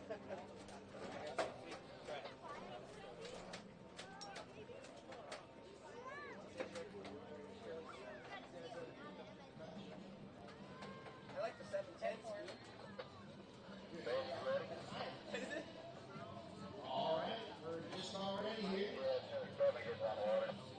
We got one slow course marshal to get slowly onto the pole.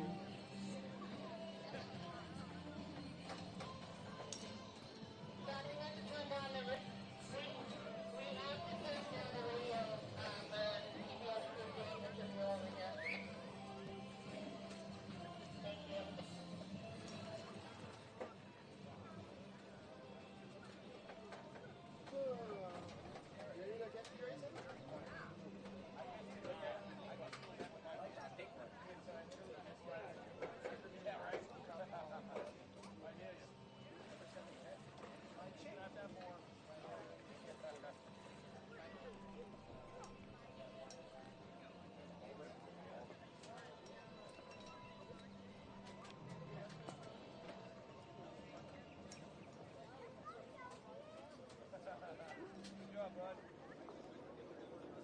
Number 1 fan.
Announce a race. Put on put on those headphones. And man, if you come over here, I need my first 2 sliders pushed all the way up. The 2 sliders all the way on the left. Turn those up. Turn on those mics all the way up. All the way up. All the way up. Start talking. All right, we are back to live racing from Sebring, Florida. I've got my special guest announcer here, Benjamin Robinson, all the way from the great north woods of Alexandria, New Hampshire. How are you today, Benjamin? I'm feeling great. This place is looking insane. I'm happy that I came out. What do you do for a living, Benjamin? I'm sort of a jack of all trades and a master of none, I think you could say, Sean. You know your way around a dirt bike track, I've heard. It's been a while. Haven't really been riding a whole lot. But I see Kelly Wilcox out there on the line. That's Kelly Wilcox is out there. Sebastian's on the track. Kelly is sunburnt as all can be. He does not put on sunscreen at all throughout the race weekend. I love it. You can tell because his face matches his factory fade red shirt. So out front, we have got the California boy, Jeremy Keech, also a pro motocross racer. So Jeremy is traveled here with his fiancee Kyla, and he was on a Superjet 1050 that was one of mine that he borrowed yesterday, and somehow finagled to get on an SXR 1500 this weekend, which is what he normally rides out west, and he's been railing on it today. Totally redeemed himself from learning how to ride that Superjet yesterday. Seb Wilcox on the 595. Superjet 1050, he's down one whole cylinder to that 1500 out in front of him, but he's staying pretty close with him. Keech takes a look over his shoulder to see where Seb is at. Third place is Shelby Warman on that 1500, and fourth is our boy Tommy Lambert, LVP Jet Sports, who just donated the tubes for our freestyle boys. Did you catch the freestyle show, Ben, or did you show up too late for that? I just showed up. I missed it. Well, you didn't miss seeing Tigercraft Tony here because he didn't show up either. Oh, of course. But we will give him credit. Tigercraft Tony did pony up money for payouts, so thank you, Tony, for supporting the sport. We greatly appreciate it. I see a Tigercraft on the... There's a couple Tigercrafts right. over there, Nice. yeah. So the Tigercraft boys came in full force. Richters came out here. We handed out $250 in cash for the first place winner, and $100 for the second place, and $50 for the third place. We're very gracious. So no matter what, we're going to make some money. Yeah, they're making money. Really helps pay for their $40,000 skis, $50 at a time. Keech holding on to the lead. Seb is not able to reel him in. Seb wishes he had another cylinder, another 450 cc's on that 1050 Superjet. Got his pant legs rolled up so we can see his somewhat white pasty thighs. He does not need as much sunscreen as Kelly does, his father. Right. Warman holding down third. Warman's pulling double duty. They're announcing it'll be Moto 4 up. 4. Yep, Moto 4 up next. Are we not tied into the speakers still? They turned it down because CBS is filming. Oh, yes, that's right. We are currently filming for CBS, so we are not broadcasting throughout the race site at the moment. All the CBS boys have been out here helping out big time, putting on a good show for us. I think so. Keech and Wilcox just staying to the outside. I would have expected Wilcox to throw the inside. Now that we've got this flat water, I can tell you from our races in Ski GP that the inside was very rough in a big moto. We had 10 or 11 of us out there, and that inside got super rough. It is a whisker faster, so I would expect Sebastian to start taking it. Get himself into some clear water.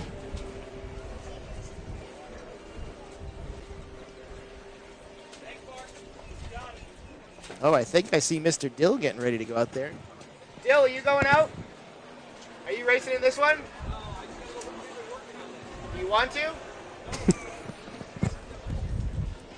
Trying to recruit Dill to go come out of retirement. He's going out on a Sports Spec boat to test it out for the boys. The Dill boys have been flying all weekend. Bring that microphone right up against your mouth. Charles told me to put the microphone closer to my mouth. I don't usually listen well to him. Why are all the kids yelling at me? Can't you see I have a headset on? What do you need? The next one is the one that you can go out in. No, if you want to take the sport boat out again.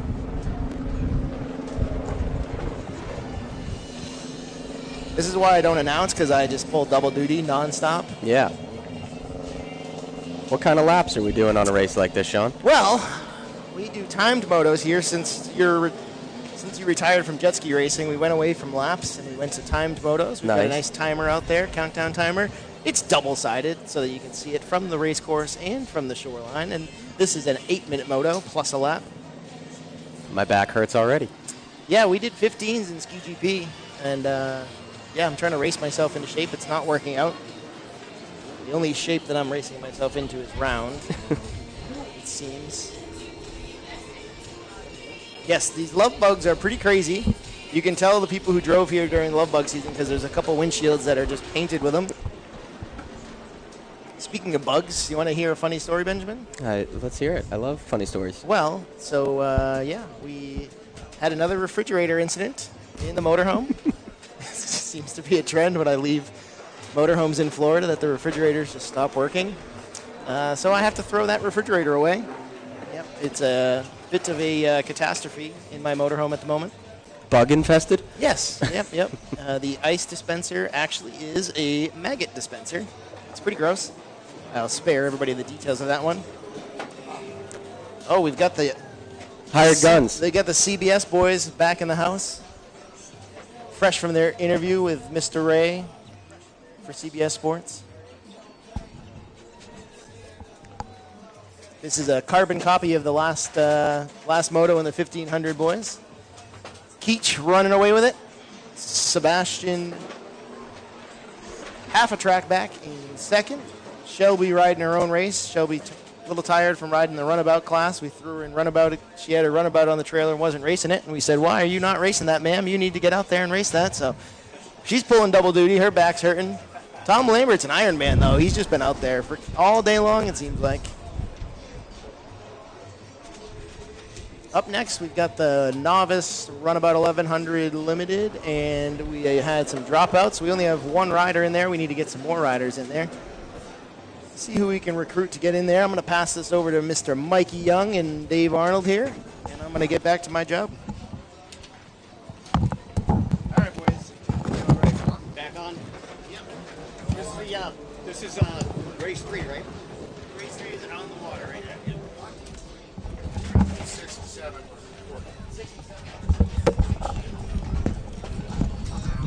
All righty, Dave. Welcome back. We had a little double duty there and a little lunch break, and here we go. We're on race number 3 right now. This is the novice ski 1500 stock class. I see Shelby Warman right now collecting a white flag out there. I believe, I'm not sure if it's Keech that is in the lead. Let me take a look here. Or if it's Sebastian. I should let you know right now. It's Jeremy Keech, followed by Sebastian Wilcox, Shelby Warman, and Thomas Lambert. All righty, here comes Keech down the front straightaway, and Mr. Hayward's got out that checkered flag. So we got back just in time for the finish, Dave. I like it. Like to see that checkered flag. Big shout out to our CBS team down there. That, Ray and Vincent making us look good. Yeah, and that's a tough job. Yeah, exactly. Told him, said, more Vaseline on the lens, please. Yeah, right. Exactly. What Make me soft. What makes me look thinner? A Twinkie. Exactly. Well, coming up next, we have the novice runabout 1100 limited. This is race number 4. We've got 7 total races for you this afternoon. We're going to be taping races 6 and 7 for CBS Sports. That's right. A little 4-stroke lights action, and we're going to be doing Pro Ski GP. Got a good turnout in both classes there, Mike. Fantastic. That's what we're looking for. This is race number 4. This was kind of that mixed class that we had a little bit earlier today with a couple of blasters and a 1100 limited boat. Torrey Snyder was he was supposed to be in this class right here, but pulled out last second because he was concentrating on his sport and other runabout class. Yep. It's 4-stroke runabout.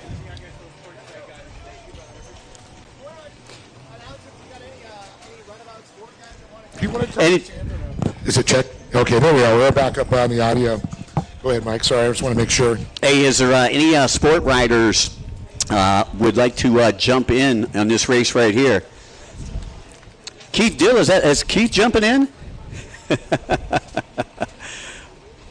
Oh, come on now. Now he is. Don't give me the labor pain. Show me the baby.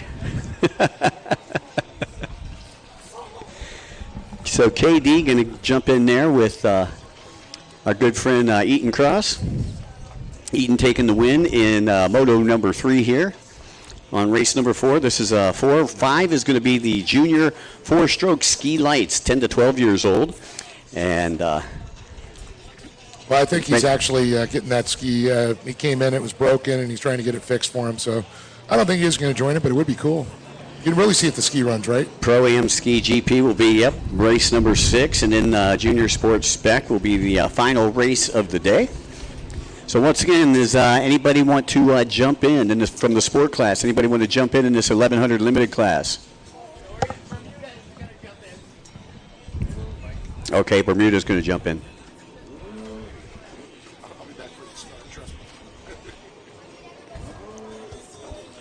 So once again, folks, for those of you listening in on the Liqua Mali live stream, we'll be back to racing here in just a couple of moments with race number 4. We got a couple of boats late to the gate here.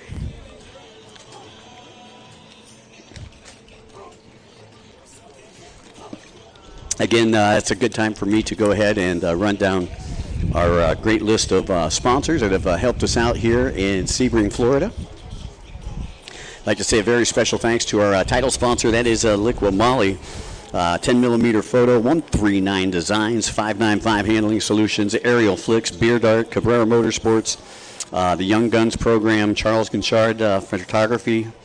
We've got Jet Tribe, Factory Fade, Global Integrated Technologies, Jet Pump Fit, Hammerhead Tactical, the Hot Slag Company. Of course, our sanctioning body, the IJSBA, Commander Industries, Works Components, Aloha Medical Services, Moto Option Clothing, No Limits Metalworks, Pro Rider Magazine, Short Block Technologies, SureCan, of course, all our great friends from Visit Sebring. Boy, they really rolled out that proverbial red carpet. Fuel One Solutions, thank you. Great to meet Bill and the team this weekend and hang out with them. Airstream Ventures, Bomber Eyewear, and, of course, my good buddy Jim Jordan over there at Lake Jackson Landing, where they have one of 2 restaurants that are on Lake Jackson here. I believe there's Don Jose's and there's Lake Jackson Landing. And congratulations to my buddy Jim opening up another successful restaurant down here in Sebring.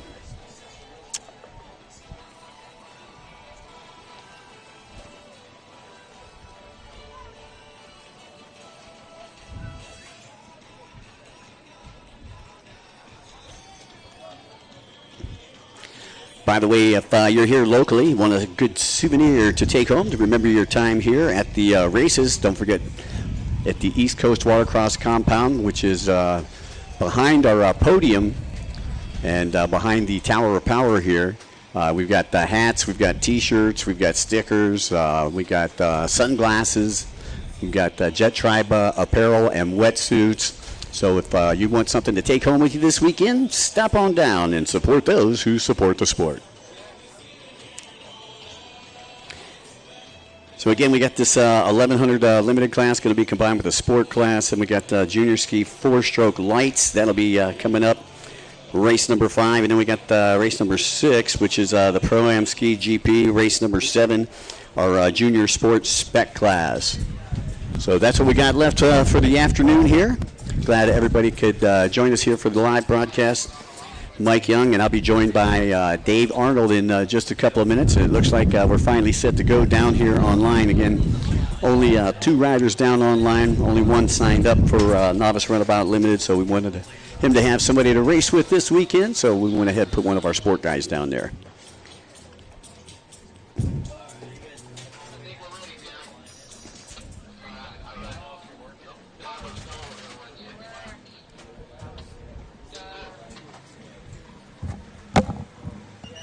That was a fast couple minutes. Yes, it was. Told you to be back before they started. Well, Terry's telling them to fire them up right now as we take a look out at Lake Jackson. Beautiful lake here. This is kind of like the land of lakes. We have a lake behind us, a lake in front of us, a pool behind us. I know. It's okay. I'm okay with water. Oh, I love it. Looks like we need a taller holder. I think that was Brayton Dill down there that was going to hold. He could. All right, all set to go here.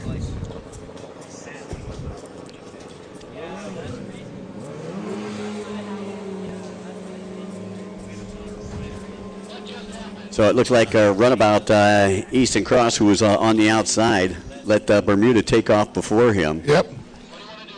We've got one on the inside, one on the outside. Well, we got an 1100cc versus, what, a 760 motor? Might even have a 701 for all I know.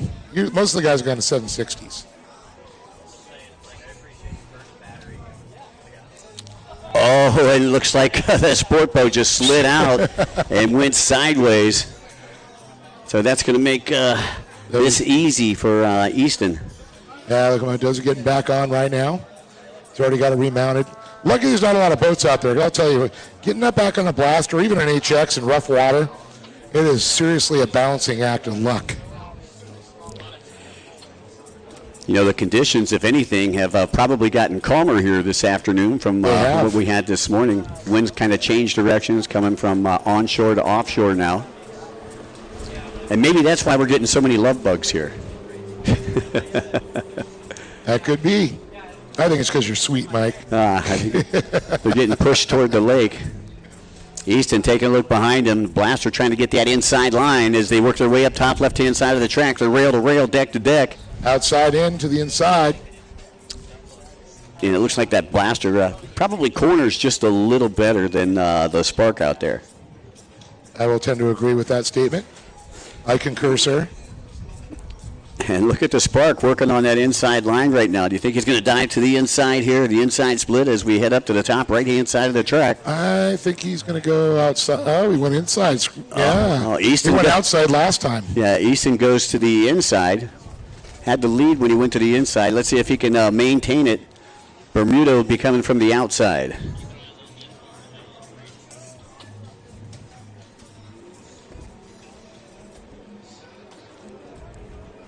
Been a pleasant Sunday afternoon here.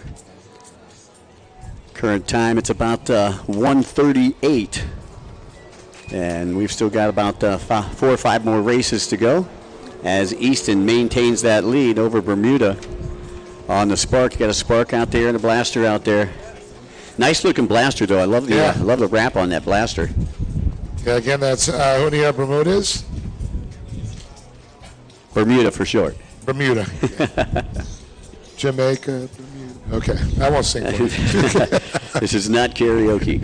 Hey, junior ski 4-stroke lights class, 10 to 12 division. We need you down to the starting line. Once again, this is race number 5. Race number 5, we need you down to the starting line.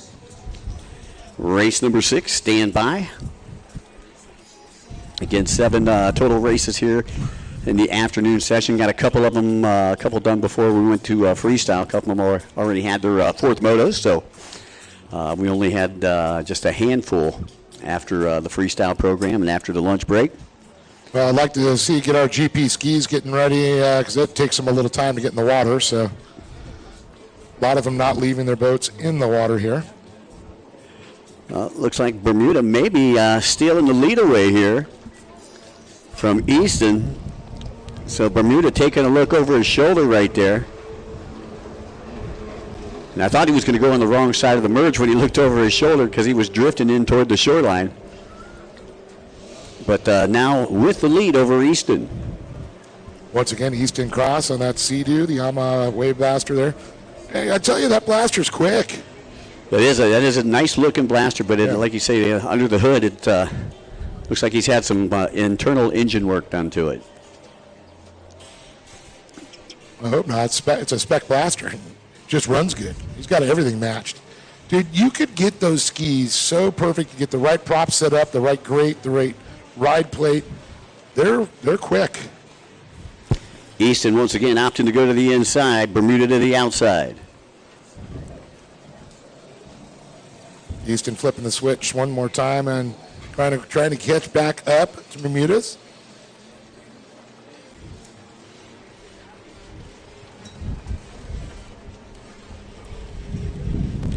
And it looks like he's going to get that lead back. Yeah, I tell you, that inside looking a little quicker in this race right here. Bermuda back into second.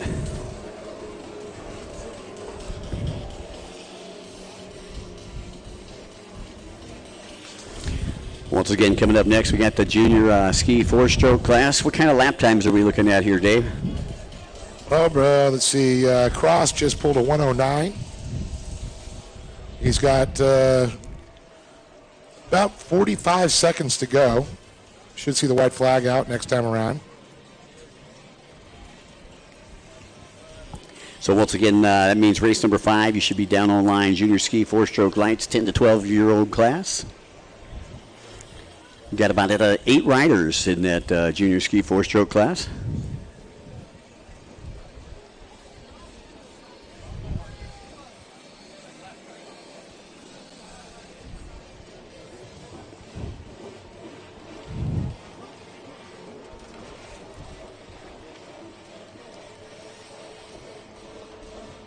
It's kind of a combined class there. I see Dill, McClure, Ryan Stevens in this one, Jax Rowe, Ben Dressel, Kyla DeRosers, Sebastian Wilcox, and Cameron Spooner will be on the line for the next one. One of our TV classes. Meanwhile, the white flag out here for this one.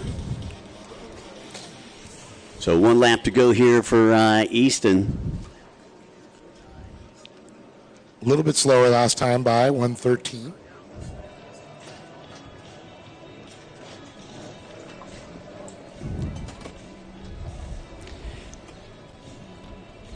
Easton starting to work on that lead now as they go down the backstretch one final time.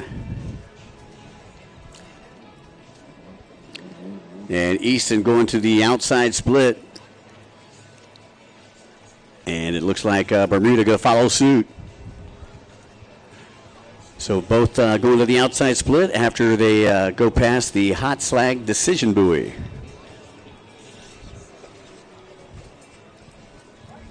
Checkered flag will be coming out very shortly as we see the juniors working their way up to the starting line, and there is the checkered flag. Congratulations. Easton Cross. Yeah, Easton taking a win there.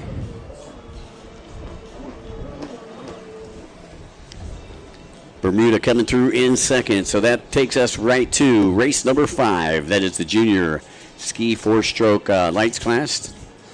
And down online from Naples, Florida, we should have boat number 114. That's Braden Dill, 33 out of Sunny Daisy, Tennessee. Sponsored by TC Free Ride, VP Racing, 6D, ODI, McClure Racing, Tasco, NGK, Action Sports and Canopies, GoPro, Chase Plumbing and Mechanical, and Competitive Crankshaft. That is Cash McClure.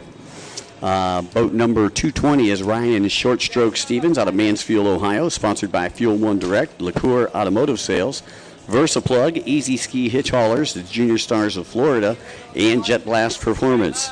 Jax Rowe out of Ooltewah, Tennessee, sponsored by Ford. I know, I love that. Boat number 380 out of Pasadena, Maryland, sponsored by Fly Racing, Jet Trim, Rhino Power, ODI Grips, and 380 Racing. That's Ben Dressel. 710 out of San Marcos, California, sponsored by Jet Pump Fit, Pro Watercross, BJ's Performance, Bomber Eyewear, Insta360, Blue Collar Beef Jerky, and Hydrofly Electrolytes. That's Kyla DeRosers. Boat number 595 out of Franklin, New Hampshire, sponsored by No Limits Metalworks, the Hot Slag Company, Jet Trim, Jet Pilot, Showtime Freestyle, the Commander Youth Racing Program, Z-Force Racing, and Dad's Overtime, Sebastian Wilcox. And boat number 23 from Fort Lauderdale, Florida, sponsored by Spoon Dog Racing, Cabrera Motorsports, Shine Masters Detailing, Jet Life Miami, Impros Impellers, Onium, and Killer Frog Racing, Cameron Spooner. And that rounds out your field, Dave. Well, this is definitely going to be an interesting one. The one to beat right now is going to be Cameron Spooner. I'll tell you, Sebastian Wilcox had a great run there. Really impressed with Ben Dressel. He had a great last couple of races.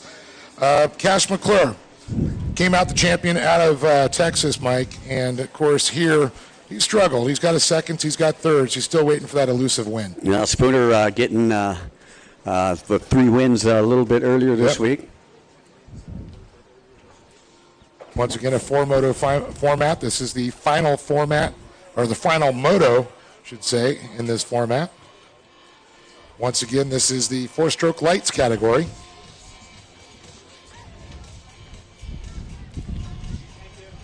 Getting them all wrangled up to the line there, Mike. Yeah, you see Kelly Wilcox out there making sure that they are staged properly. The inside and the outside. And, of course, now this being a right-handed track, the pole would be the far outside of the inside, and the far outside of the outside is the pole position. Yeah, inside pole is Cameron Spooner. Outside pole is Cash McClure. Cashgate got second out of the last moto, given in that position. Of course, Spooner, little Spoon Dog, holding on to that top pole position here.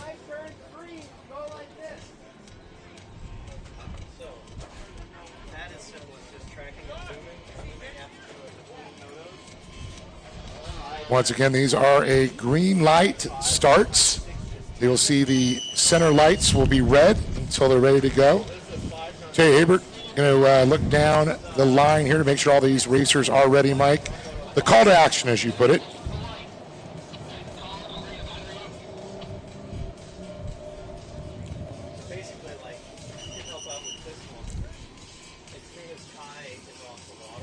And short stroke calling for a 2-minute hold down there on the end of the line. Once again, Ryan Short Stroke Stevens out of Mansfield, Ohio, just off of I-30. Sure. Just down the street from Massillon, okay. Ohio. I've learned where that is now. Yeah, I bet. I must know where that is. Yeah, I bet. When the better half is from there, you must know and learn. So once again, folks, we're on a 2-minute hold here. This is race number 5 of 7 this afternoon. Junior ski 4-stroke lights.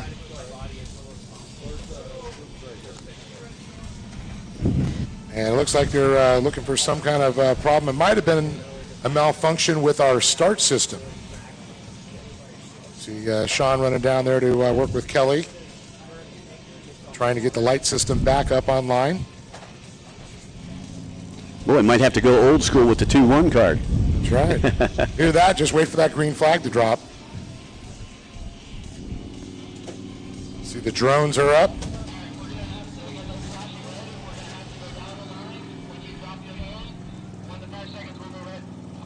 So we are going old school, like you said, Mike. Water and electronics sometimes interferes. Well, I noticed that the green light was working. I think it's a problem with the beeping red and the solid red before the green. So I think what they're doing is they're telling them down online. Just wait for the green. Just wait for the green. Once he goes down and you shake your head, look up, and as soon as you see the green light, then you go. Pretty easy, pretty basic, pretty simple. You're just not going to be able to time it like, with the flashing reds. Not that you can really time that anyway, because it's all kind of random. Well, it's kind of like when you're at a stoplight. You always get that red, you're sitting there and just waiting for that green to drop, and you go and you drag the rest of the guy next to you to the next light.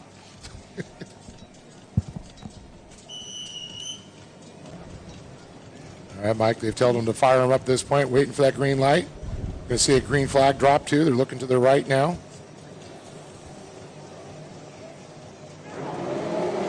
I'll tell you, that was actually a pretty good start, pretty even start. Ben Dressel getting a good jump on the outside, and Spoondog Light on the inside. We'll see if they can both make it stick. Spoondog Light, he's making it stick right now. And that is Dressel still on the outside, but he's got company right beside him. That Cash McClure, I believe. I believe that is Cash. The 33 trying to chase him down. Cash started on the outside pole. Then with a good run there, Ben Dressel.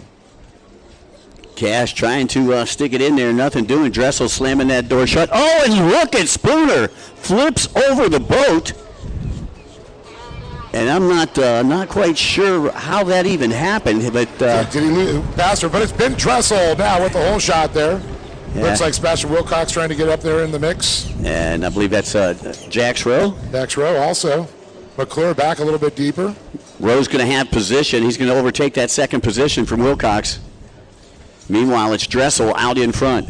So it's Dressel, Wilcox, Rowe, followed by McClure and Dill, Kyle DeRosers, Ryan Stevens, and unfortunately they're still getting Cameron Spooner back to his boat. You got to wonder if something happened, if it shut off, and that's why he went over.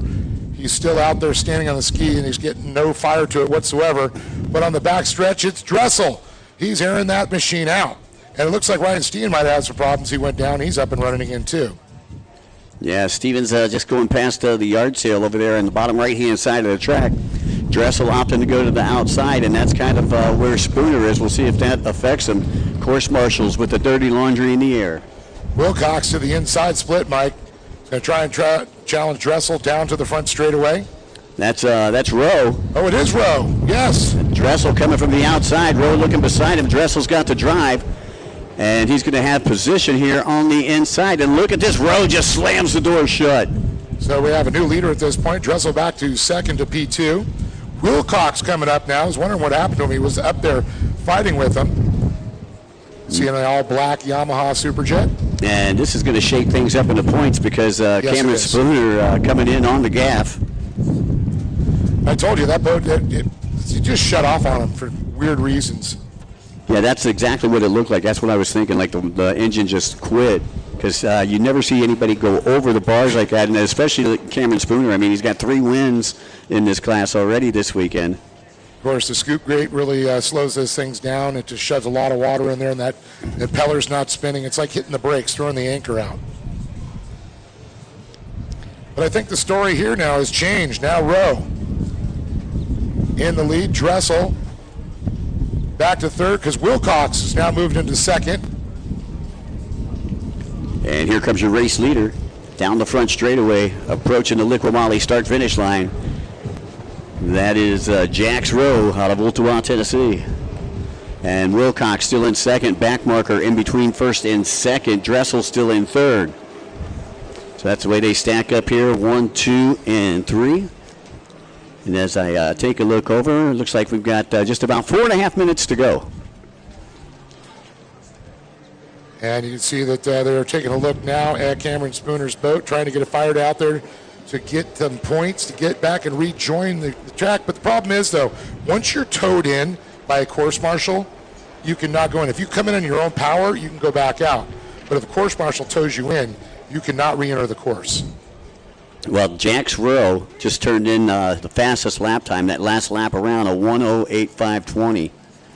So Jax is actually getting faster here as the race goes on. And we've been seeing times around the high 108s to 109, so he's pretty much on par where he should be at with his speed. Jax Rowe really turning it up. Know he had to do something to get back up there in the points.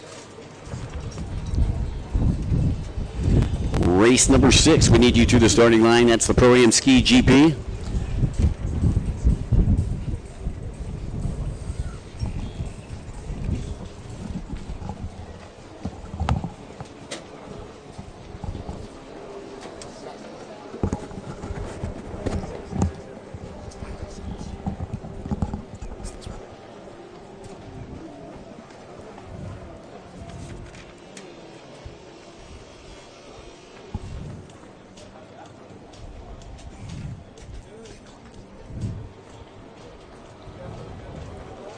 As we're looking down the front straightaway, you can see Cash McClure battling with the number 14 machine. That is Braden Dill.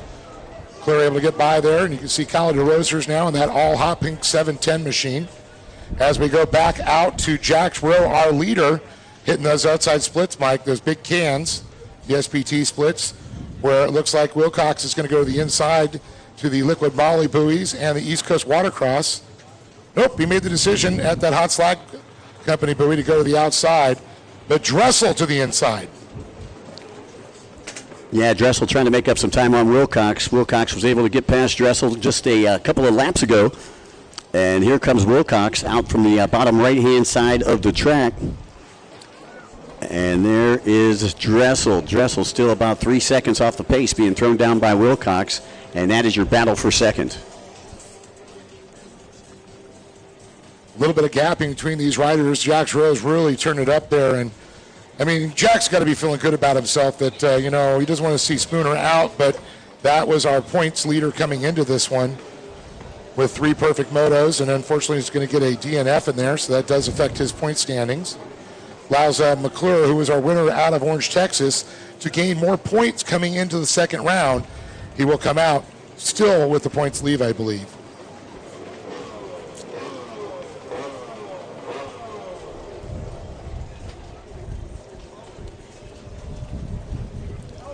So Will getting ready to exit the outside split right now and work his way down the front straightaway. Wilcox on the inside. And taking a look down, we've got about a minute and 20 left on the clock here, plus a lap. And the lap times here hovering right around a minute and 10 for most of these riders. Jack's actually turning in a minute 10:069 on that last lap. Quick. Now, Rowe, didn't he have an issue the other day? I think I saw him with a Band-Aid on his chin. Yeah, he had some 5 stitches last night. Ooh. But he's a tough cookie. He just went and put a Band-Aid on it. They didn't go to the emergency room until after the show last night, and then they showed up at the racers party over at the Lake Jackson Landing, and he had stitches on his chin. But he's a tough cookie. He dropped out of 1 class today, but he was in 3 different classes. Still running in 2 of them here today. Definitely want to concentrate on this, one of these classes, one of our bigger classes for our 4-strokes light. Kind of like the IROC series here for watercraft racing.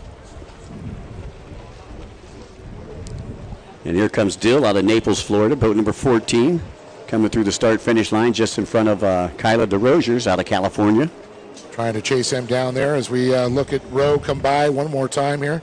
Looking at the clock, it's getting ready to come down here. So did the white flag come out, or will I believe it will come out next time? Well, I see Terry's got the white flag in his hand. He's threatening to use it. So I think he's going to hold on to it until the next lap around, and Jack's will be getting the white flag then. Sebastian Wilcox just comes by as we saw Ben Dressel still in hot pursuit. Dressel trying to work the different splits there, trying to catch back up to Wilcox, showing some great speed, but Jack's Rowe checking out. He's already on the back straightaway, dealing with lap traffic right now. As we see Cash McClure make his way by. Cash, unfortunately, struggling in this moto.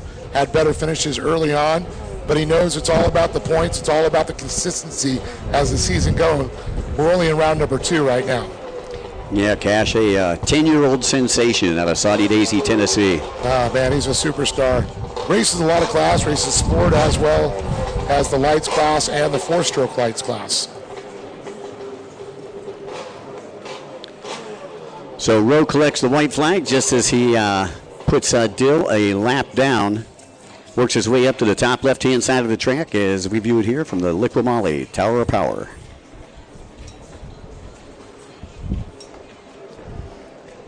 So he's got one more lapper. I think it's going to be a little difficult to catch up. I believe that's Ryan Stevens in front of him, the 220. As we saw Ben Dressel make his way by that Liqua Mali finish line one more time.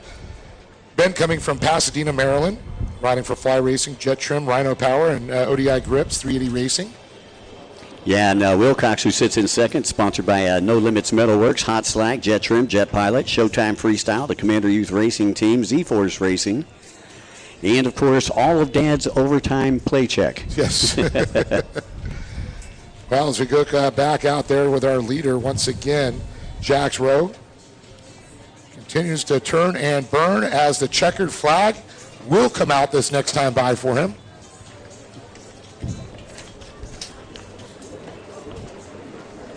Stevens, and then the checkered flag for Jax Rowe. Yeah, congratulations, Jax. And I don't think that he's seen the checkered flag, so he's going to take a victory lap right there. And here comes second place. That's Wilcox on boat number 595 out of Franklin, New Hampshire. And it's going to be Dressel out of Maryland coming through in third. So those are your top 3, ladies and gentlemen. How about a nice round of applause for all of them?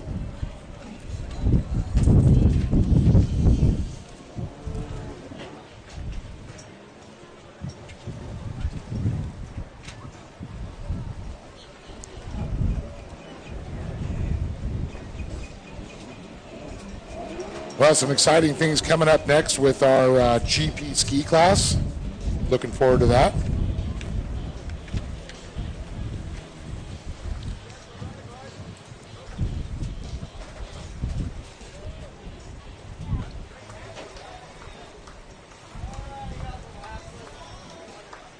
As the rest of the field makes their way by to collect that checkered flag. And there's the victory lap there again from Jack's row. I'll tell you, those stitches did not slow him down, Mike. Nope, they certainly didn't. Jack's father competing in freestyle a little earlier today. Little old school routines, very cool. There as Ryan Stevens wraps this one up. So the official results for this would be, I believe, Jack's row, followed by Sebastian Wilcox and Ben Dressel.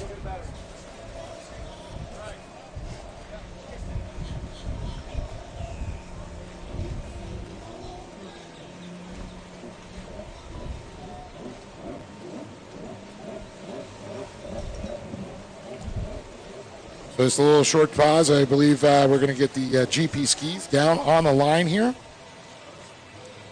And we'll go racing here again.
I think part of our problem is the ramps get clogged up, people getting in and out.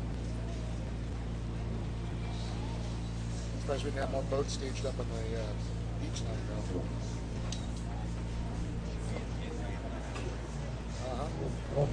Good point. Good point. That I agree with 100%.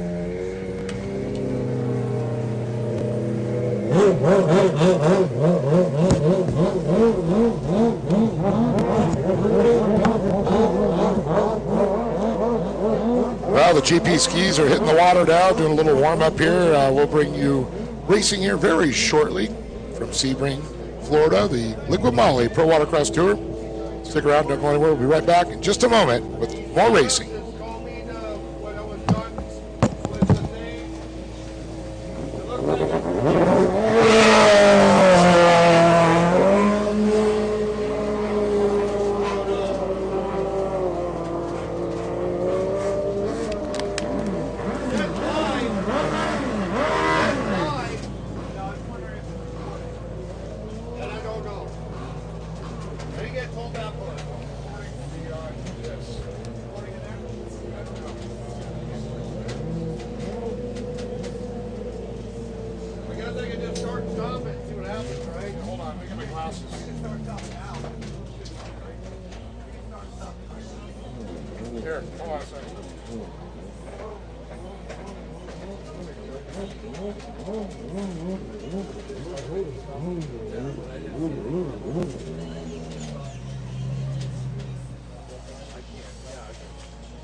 It's the square with the round thing.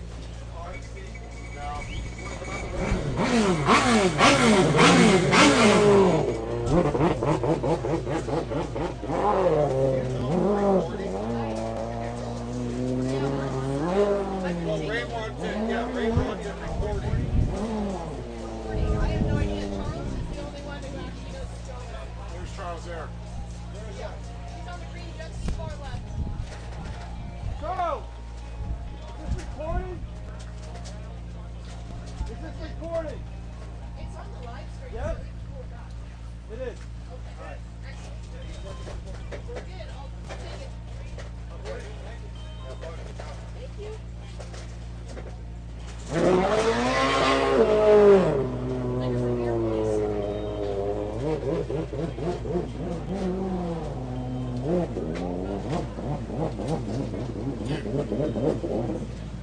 They're all over me.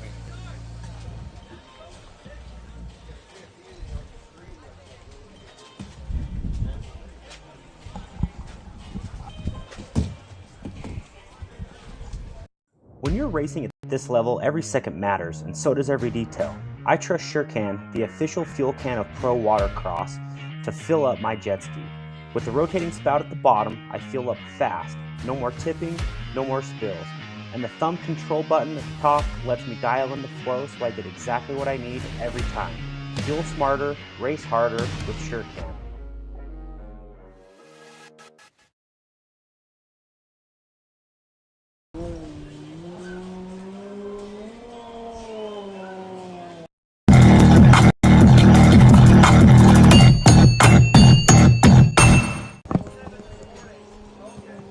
Kyla.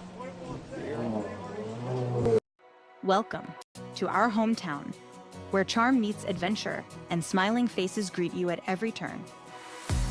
Vibrant stories line our walls and invite friendly chats with our neighbors. Here, every sip, every bite offers an opportunity for cherished memories and beckons you to return again and again. That's what hometown is, and we'd love to show you around ours. Sebring, Avon Park, Lake Placid. 3 communities, endless possibilities.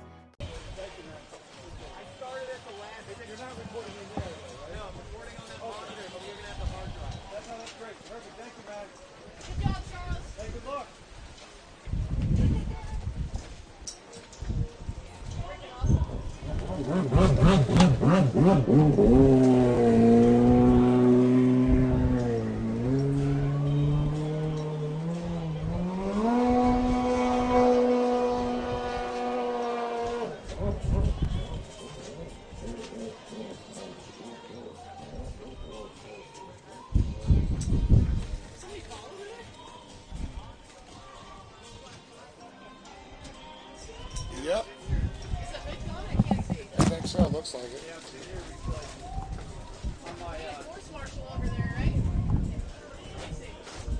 So, Ray, the last class and this class were 2 teachers. Yeah. Okay. Sure. Then we're done. Yeah, can you guys call the marshal over there?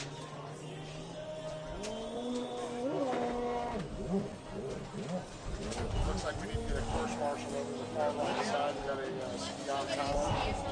It's not running.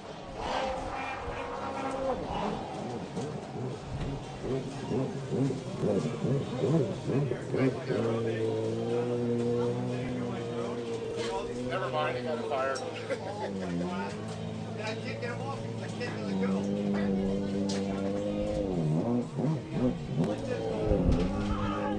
At least they don't like. No, I don't care.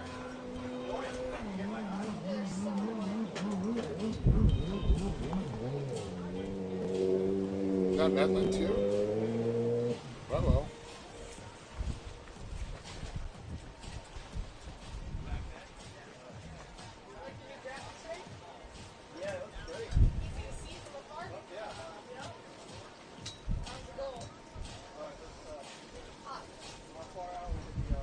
You got love bugs making love to your ankle. They've been all over me.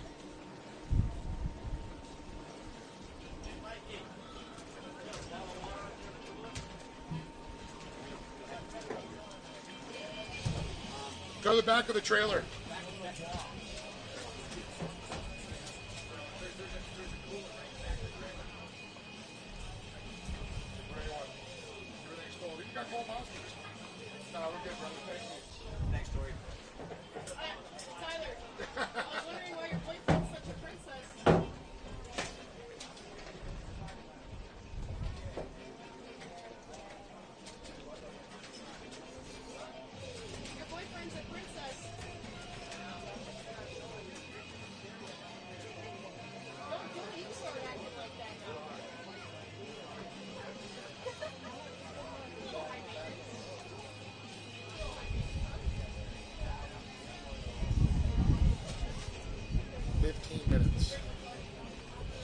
More like 20. And then a 15-minute moto. So we're over half an hour for one class. Wind's picking up now.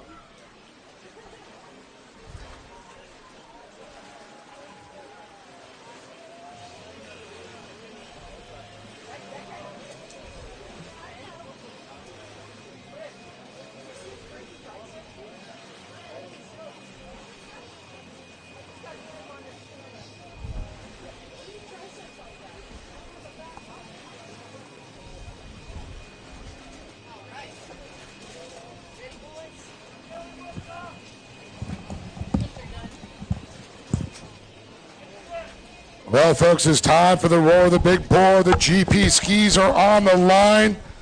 Oh, there's got to be, what, at least $200,000 of horsepower on that line right now, Mike. Yeah, I tell you, some really nice-looking boats. You got the fast power sports boats out there. You got Commanders out there.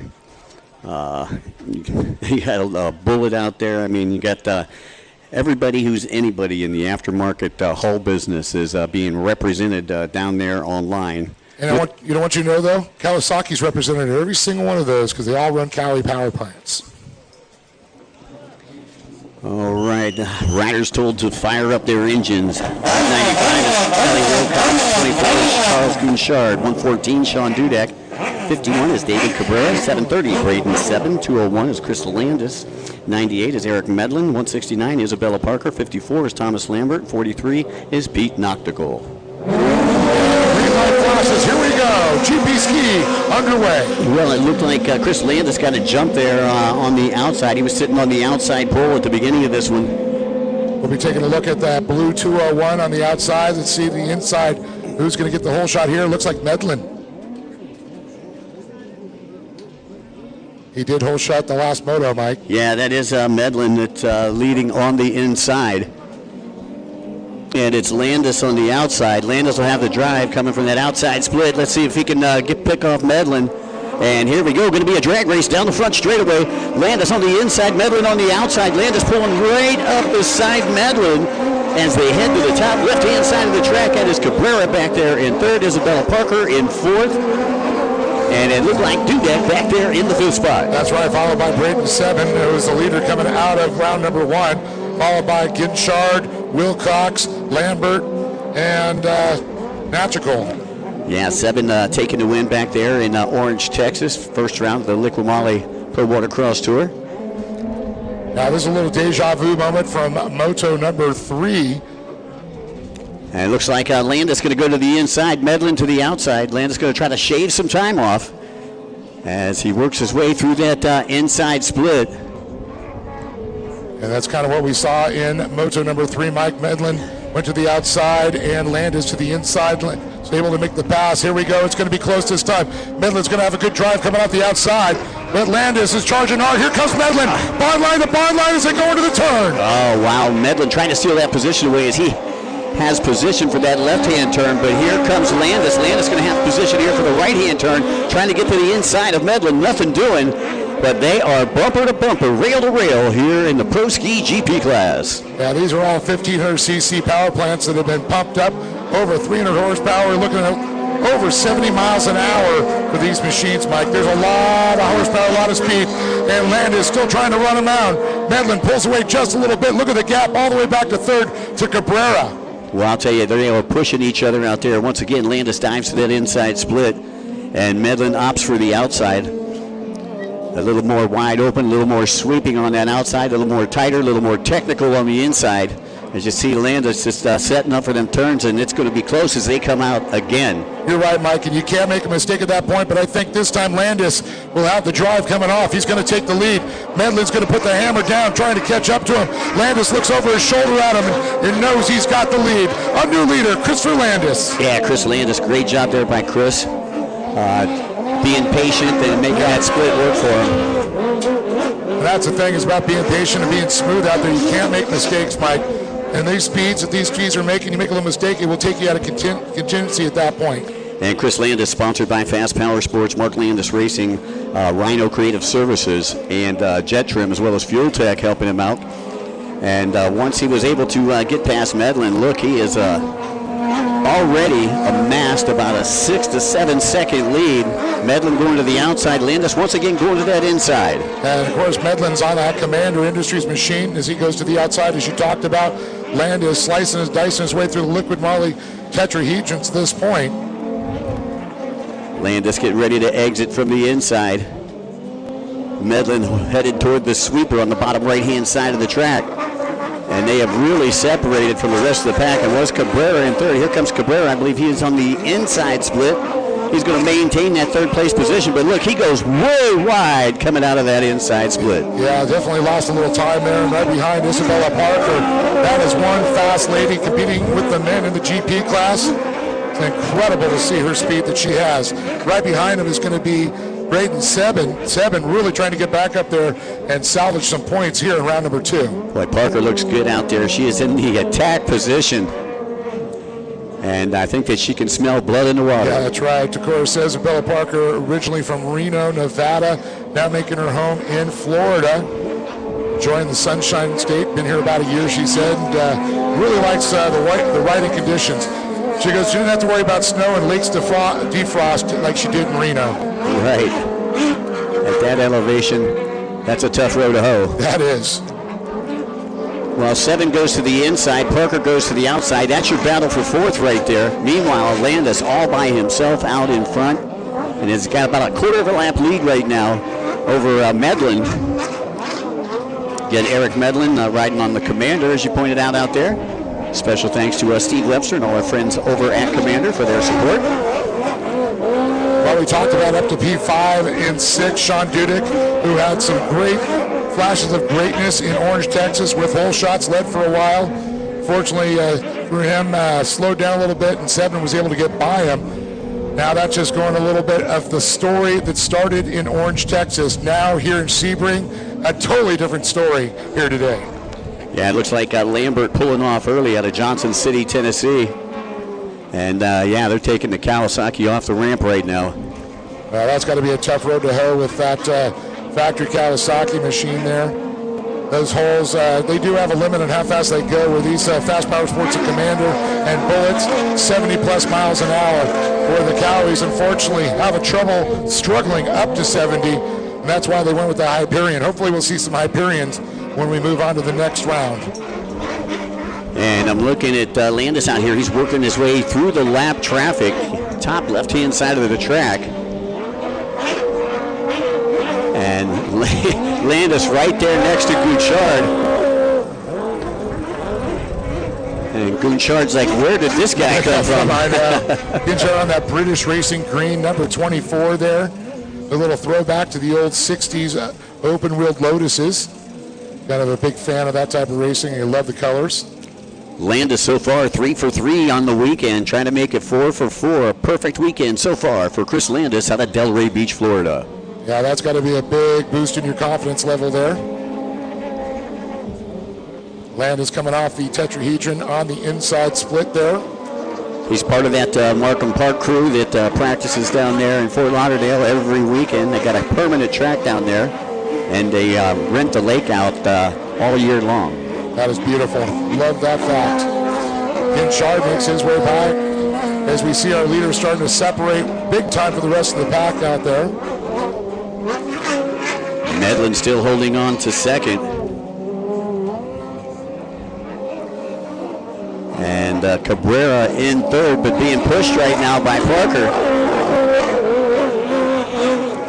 Eric Medlin on that 98 machine. Commander Industries on the side of it. Cabrera sitting in third out of Miramar, Florida, sponsored by Ignite Racing Fuels, Ballard Motorsports, and Judge Motorsports. And Paul Jordan helping him out over there at Exotic Signs. Now, I always talk with people and tell them that they have these 4-cylinder motors now in these stand-ups. And, you know, just like a tuner car, you pull the laptop out, you can program the ECUs, set them up for your timing curves and everything you need to do, just like a car. So they've really, the technology is really fast-forwarded over the last couple of years for this division. We went from 2 strokes, 3 cylinders to 4-cylinder, 4 strokes. Medlin right now, second place, coming out of the outside split. Got a couple of back markers in front of him. Looking quick, grabbed the hole shot, but lost the lead to Landis on lap number 2. Well, look who's starting to reel him in a little bit. Isabella Parker back there. She's really turned it up quite a bit. Yeah, Cabrera's got to be able to feel the heat that she's applying. Yeah. As they work their way up to the sweeper up there on the top left-hand side of the track. I watched her coming around that corner and said, ooh, she found some fast speed there really quick through that outside split. Well, again, they're going to have to deal with some lap traffic, too, and that's your battle for third between David Cabrera and Isabella Parker. That's always a tough situation with lap traffic out there because, you know, you got to hope that they see that blue flag, know that somebody faster is coming out. If you're on a different part of the track you don't know and you move over on, you can take the leader out. Well, taking a look down here at some of the fast lap times. Fastest lap time so far thrown in by Landis. Landis has a 1:03.145. Last lap around for Medlin, a 1:06.623. And Cabrera, a 1:05.556. Landis has really turned the heat up.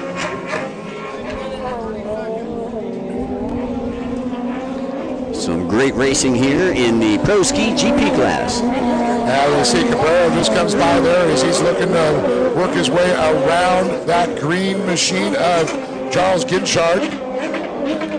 You see Isabella Parker not far off. Looks like Cabrera got by him, not a problem. Now Isabella's got to deal with the lap traffic herself. Well, it's a great weekend to be at Veterans Park here in Sebring, Florida for round number 2, Dave. Been an amazing weekend. Great weather here in Florida. Oh, man, I always say the Sunshine State does not disappoint. Sun is shining out. Got blue skies, white puffy clouds, and a light breeze. And a beautiful day here, like you said, at Veterans Park. Got just under 5 minutes plus a lap to go in this, and Chris Landis is in command.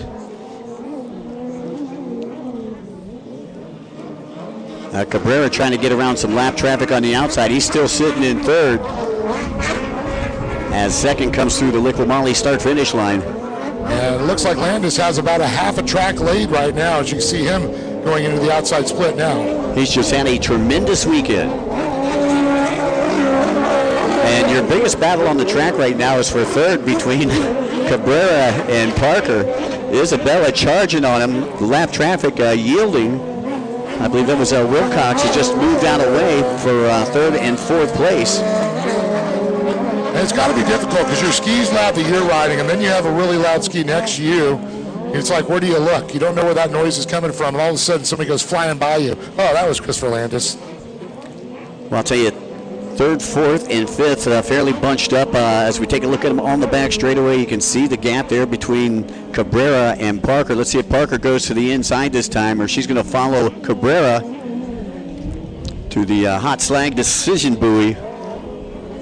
And it looked like Seven went to the inside. Seven currently in fifth right now, but he's in that battle third, fourth, and fifth, all pretty tight, Dave. I agree. Very tight action there for sure. A little over 3 minutes to go, about 3:20 before we see a white flag. It must expire before they cross. If it expires after they cross, they get a whole other lap before they see a white flag. As we see Parker go by, trying to chase down the Cabrera Motorsports racer, David Cabrera. And back in fifth, it's still Seven. Seven went to the inside that time. He may have lost a second or two. And you're right, as we see Landis go by again. So Landis has lapped all the way up to fifth place at this point. Incredible. Whoever's tuning that ski there from Fast Power Sports is a genius, because that thing is flawless at this point. I believe that would be Mark Landis Racing, Chris's dad. Oh, it's Chris's dad, okay.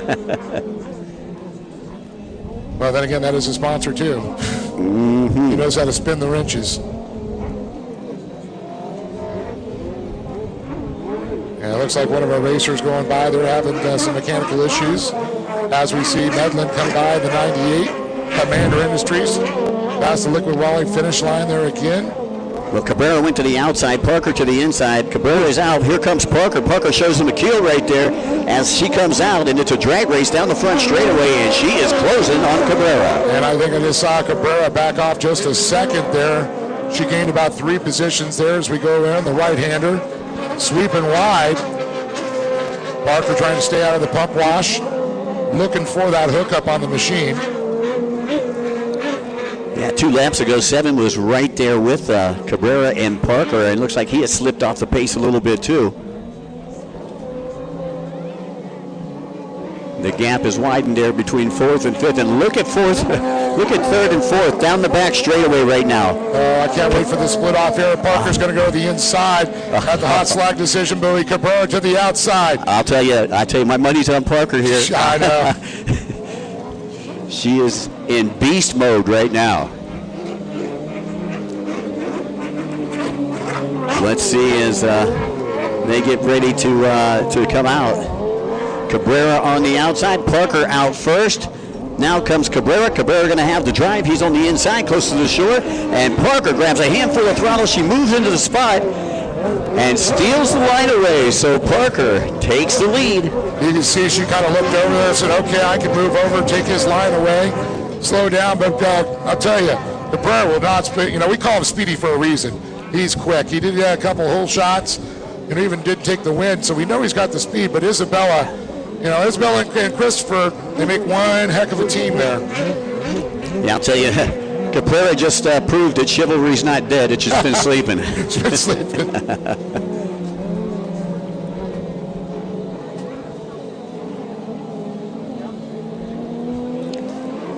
So on the back straight coming around that battle there, Cabrera now following Parker to the outside split. As we get ready for the clock to expire, we're counting down. Goes to 5, 4, 3, 2, 1. We will see that white flag, and there it is. So right now, Landis has lapped all the way up to 4th place. He's got Cabrera in front of him right now. And that's something you don't see too often as the white flag comes out for Landis. Yeah, yesterday in moto number 2, I believe it was, Landis lapped all the way up to 3rd place. The only 2 that finished in the lead lap with him were Cabrera and Medlin. They're trying to stay in front of him because he doesn't want that to change this time around. Does not want to go down a lap. But I think Landis, he just has another gear. Yeah, right now Landis, he is on another level out here on Lake Jackson.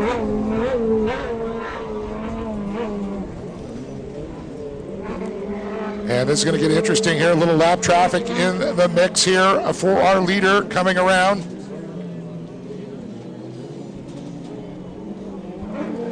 Some riders off pace, Mike, that could always cause issues for our fastest riders. But the checkered flag will come out. Landis trying to get past Cabrera. They're working on the outside split right now and getting ready to come down the front straightaway one final time. And it's going to be Chris Landis taking the checkered flag. He was not able to get by Cabrera at that point. Cabrera and Parker still racing for that 2nd and 3rd position, Mike.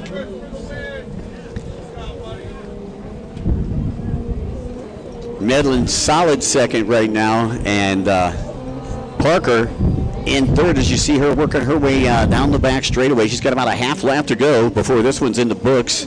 Well, I got to point this out.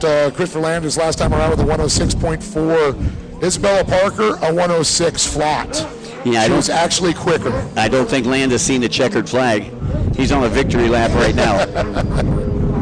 Wilcox comes through, Seven comes through. I believe Seven still remained in 5th place overall. Parker unofficially in third as she works her way right to left down the front straightaway.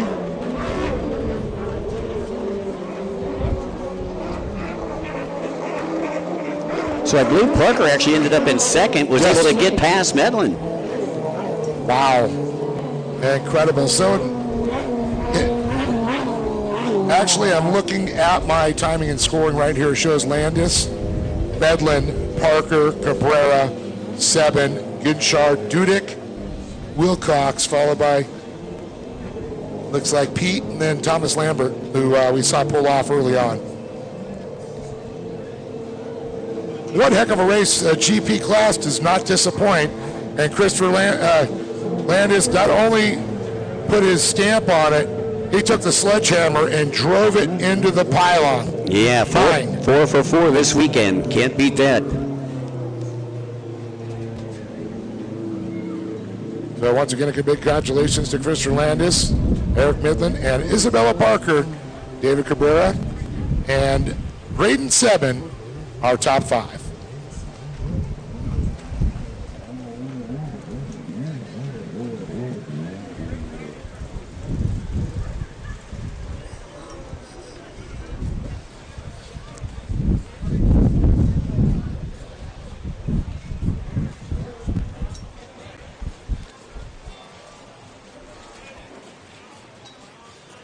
Well, Mike, looks like the last race of the day is up on the line here. Sports Spec, my friend. Yeah, we got boat number 33, Cash McClure, out of Saudi Daisy, Tennessee, sponsored by TC Free Ride, as well as McClure Racing and Tasco.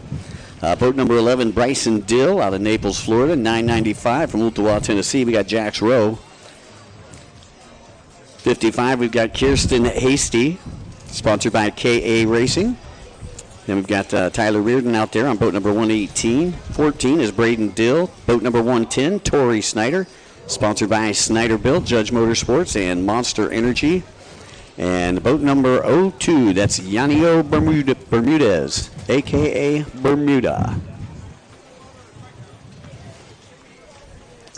For some reason, I want a pina colada now.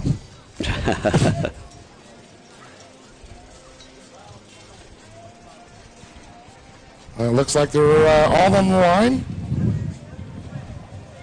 as they're trying to get all the GP skis out. Looks like Tori Snyder just got his boat launched there.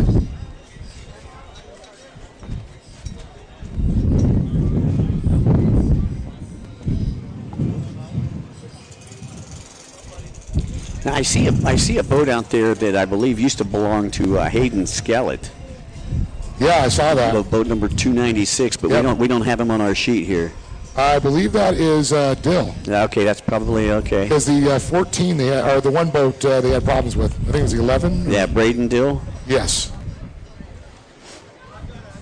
So the Dill brothers are out there, Braden and Bryson.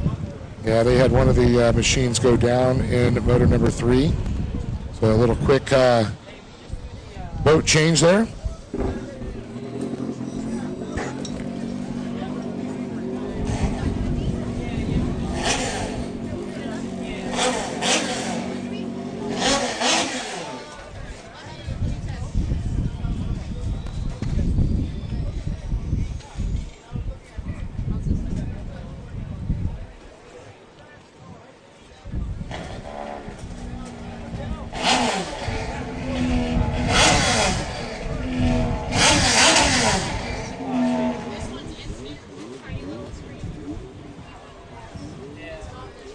This looks like it's going to be 8 minutes on this one coming up, Mike.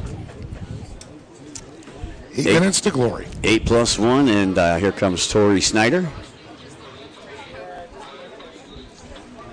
AKA Mr. Business. Yeah, and I believe he's been perfect in this class as well. He's going to be right next to Jax Rowe, and him and Jax were battling it out for the whole shot in moto number 2 yesterday. Tori will have the pole position on the outside. Yeah, I think you're right. It was an old Skellett boat. I see Broward Motorsports on the side of that. I recognize that boat, too. Well, the wind has picked up quite a bit here.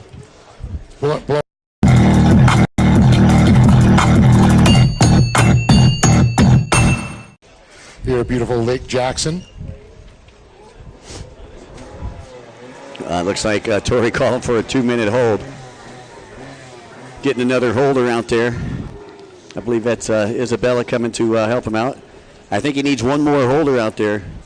Bruno Moss. Anybody wet? Not doing anything. Help us out. There we go. Thank you, You Jeremy. got it. Oh, you got it, Chris? Yeah. It's like, that's all right. I won my race. I'm good. I don't have to race again. How is he running? I have no idea. That's what I want to know. And He's a stud. he's got Chris and Isabella holding for him, first and third from the last race. Yep. There are a couple of holders. couple holders.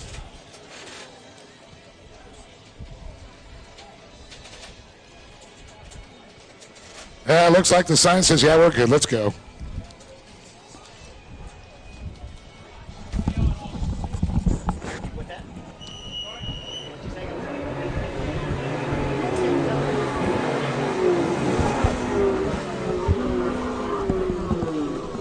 All right, we're getting the sport boats fired up here as we get set to go, waiting on her to go green.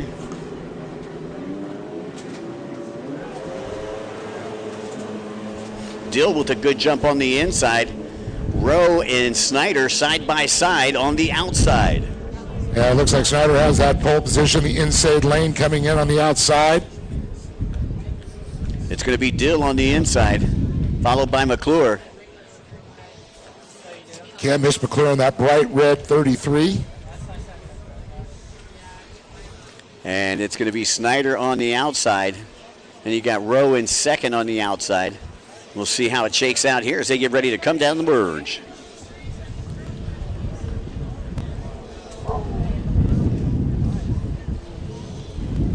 And it's going to be Snyder, followed by Dill and Rowe, 1, 2, and 3. McClure back there in fourth, and Kirsten Hasty in fifth on boat number 55. So, yeah, that was going to be, once again, Braden Dill.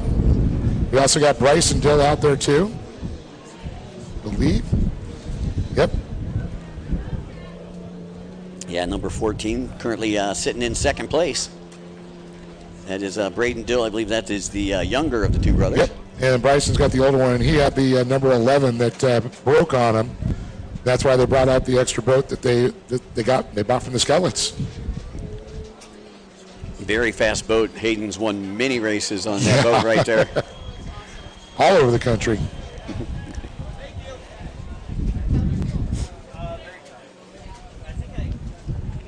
Alrighty, your leaders on the outside split right now. It is still Snyder.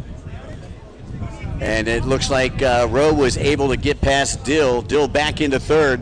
McClure to the inside. Yeah, McClure going to be working on Dill right now. Let's see if he can get past him here. Coming from that inside split. And it is going to be close. Cash comes out from the inside. Dill on the outside. Dill going to try to steal that line away from McClure as they work their way through the Liqua Mali start-fish line. And just a little bit farther there, you got Kirsten Hasty. She's on the double nickel there, followed by Tyler Reardon, who just got that pass on Bermuda. Johnny Bermudez, a.k.a., as you say, Bermuda. And this is the final race of the weekend. I believe award's going to be held probably about 30 minutes or so after this final race.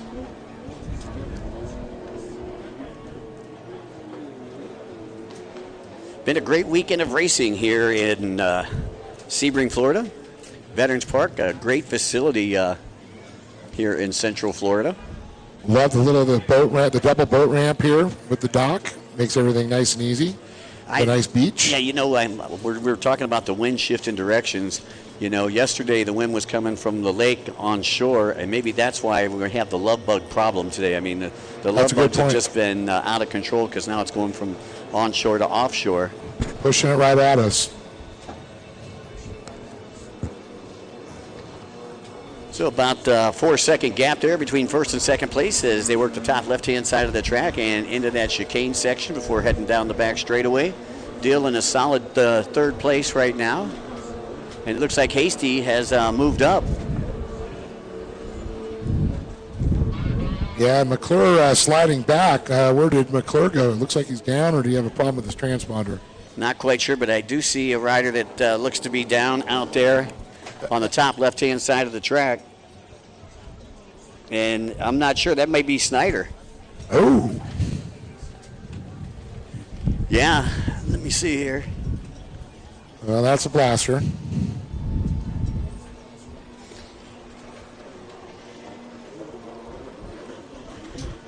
Yeah, so that's Jax Rowe on the outside split. So Rowe has moved into the lead, working his way around the double yellows, bottom right side of the track. And McClure's on the hook out there. Snyder went down. Dogs and cats, craziness ensuing. Yeah.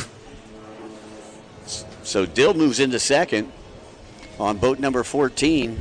Hasty into third. And Snyder trying to find some power on that inside. Snyder back up to speed again here. Takes a look over. Settles back in the fifth spot, right behind Reardon. Now trying to make a move on Reardon, and you can see Snyder just goes right past Reardon. That is actually Torrey's former, his old race boat. They just put a line between the 0 and made it an 18. So instead of the 110, it's a 118 now. So Snyder trying to take third position off of Hasty right now as they work their way down the back straightaway. And you can see Snyder to the inside of Hasty, and he overtakes Hasty. Hasty gooses the throttle right there. They're bond rail to bond rail as they get ready to come into the split. Now I'm guessing Tori's probably going to go to the outside and take that line away from Hasty, so she couldn't get to the inside.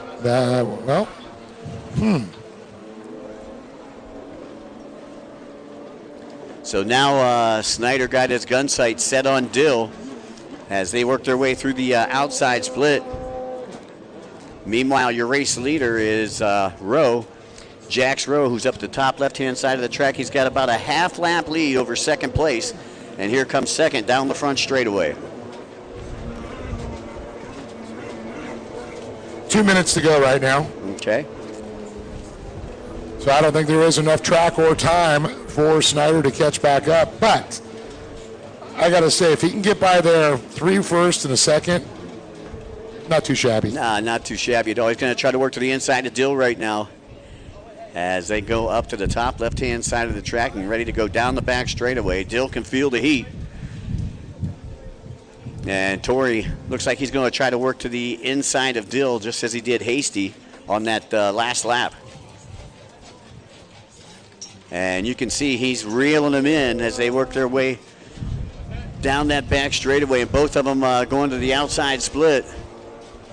Torrey has to hit the brakes. So next time by for Jax Rowe, he should see that white flag clock getting ready to expire at 1 minute right now.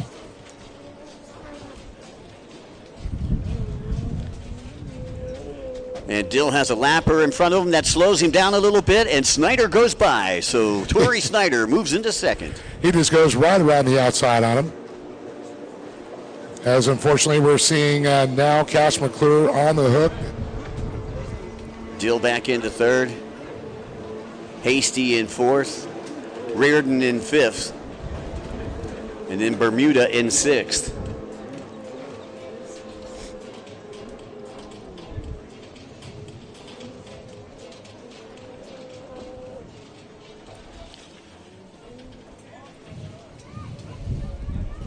So once again, time just about ready to expire. And Jax Rowe is your race leader. He's got about a half lap lead. Here he comes down the front straightaway. I believe not going to get the white flag this time around. He has 7 seconds left. So he's going to have to do 2 more laps. trying to get Torrey right back into this one, huh? I know. He's like, hey, that was a gift, Torrey's going to say. But, you know, Torrey, you can see him right now on the outside split coming around. Yeah, it's going to be tough to make up half a lap.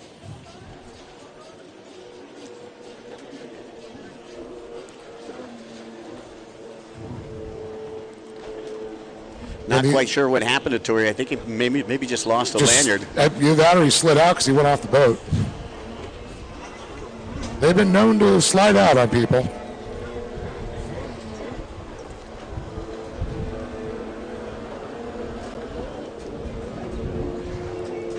Bermuda trying to make up some time on Reardon. That's your battle for 5th.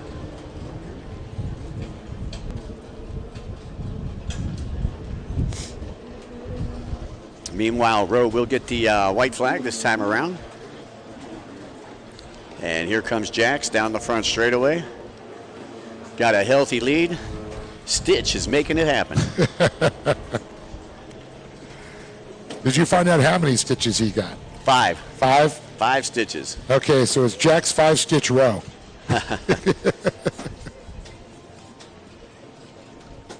Riding a heck of a race out here. Yeah. Well, he's been on his game all weekend. He's been right there. Him and Tori were right there at that hole shot. And he was just followed Tori through that outside split on lap number 1. And then when Tori went down, Jax was gone. Because them two were pushing each other, and they had such a big lead. That's why Tori, when he got back on the boat, only lost a couple positions. Yeah, correct.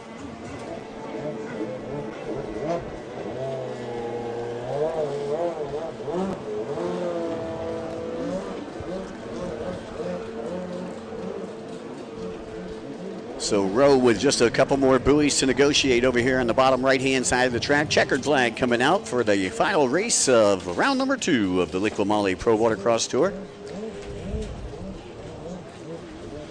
And Rowe just takes a look behind him, sees what kind of lead he's got right there. Snyder just now coming out of the outside split. He'll have to settle for 2nd, Dave. Actually, he's just through. He's not even through yet. Look at this.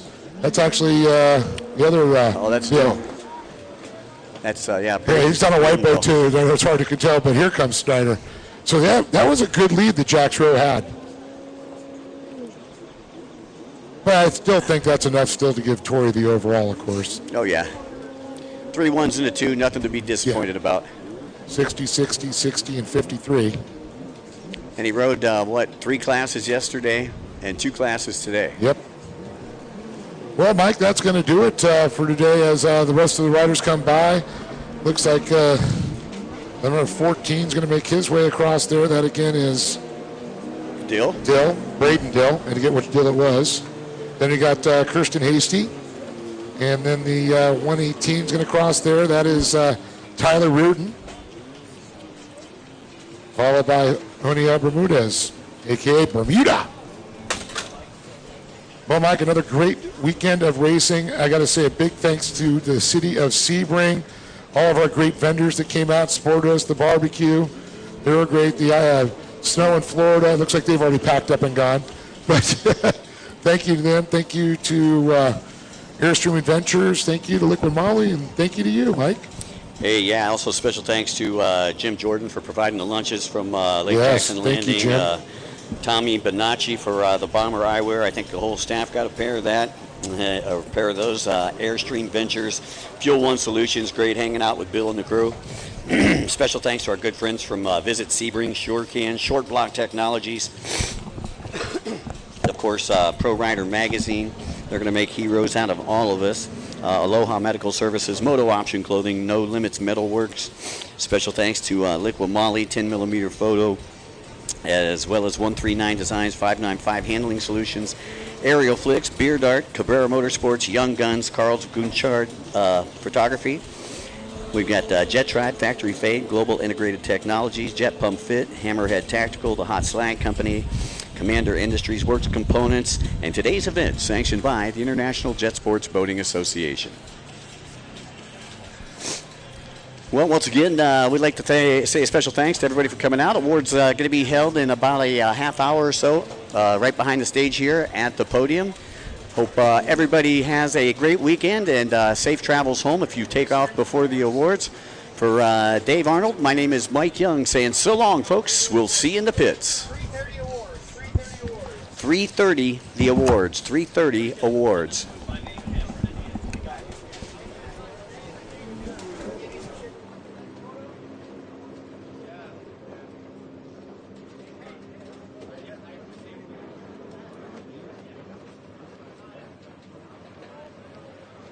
A new tour.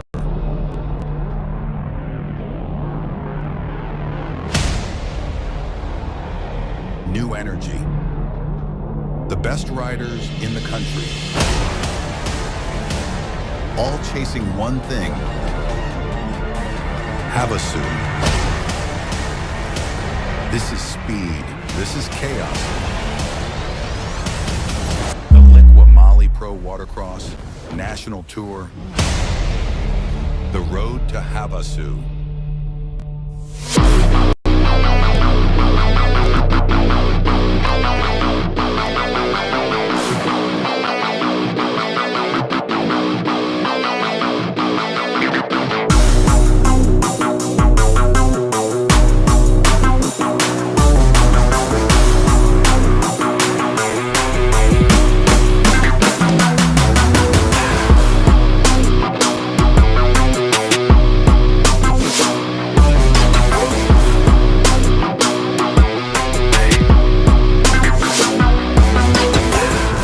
Whether on the streets or the track, our premium oils and additives keep you moving no matter the road. Powered by people, driven by passion.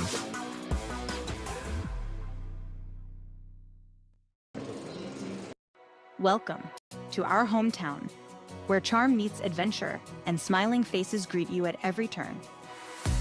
Vibrant stories line our walls and invite friendly chats with our neighbors. Here, every sip, every bite offers an opportunity for cherished memories and beckons you to return again and again. That's what hometown is, and we'd love to show you around ours. Sebring, Avon Park, Lake Placid. 3 communities, endless possibilities. When you're racing at this level, every second matters, and so does every detail. I trust SureCan, the official fuel can of Pro Watercross, to fill up my jet ski. With the rotating spout at the bottom, I fuel up fast. No more tipping, no more spills. And the thumb control button at the top lets me dial in the flow so I get exactly what I need every time. Fuel smarter, race harder with SureCan.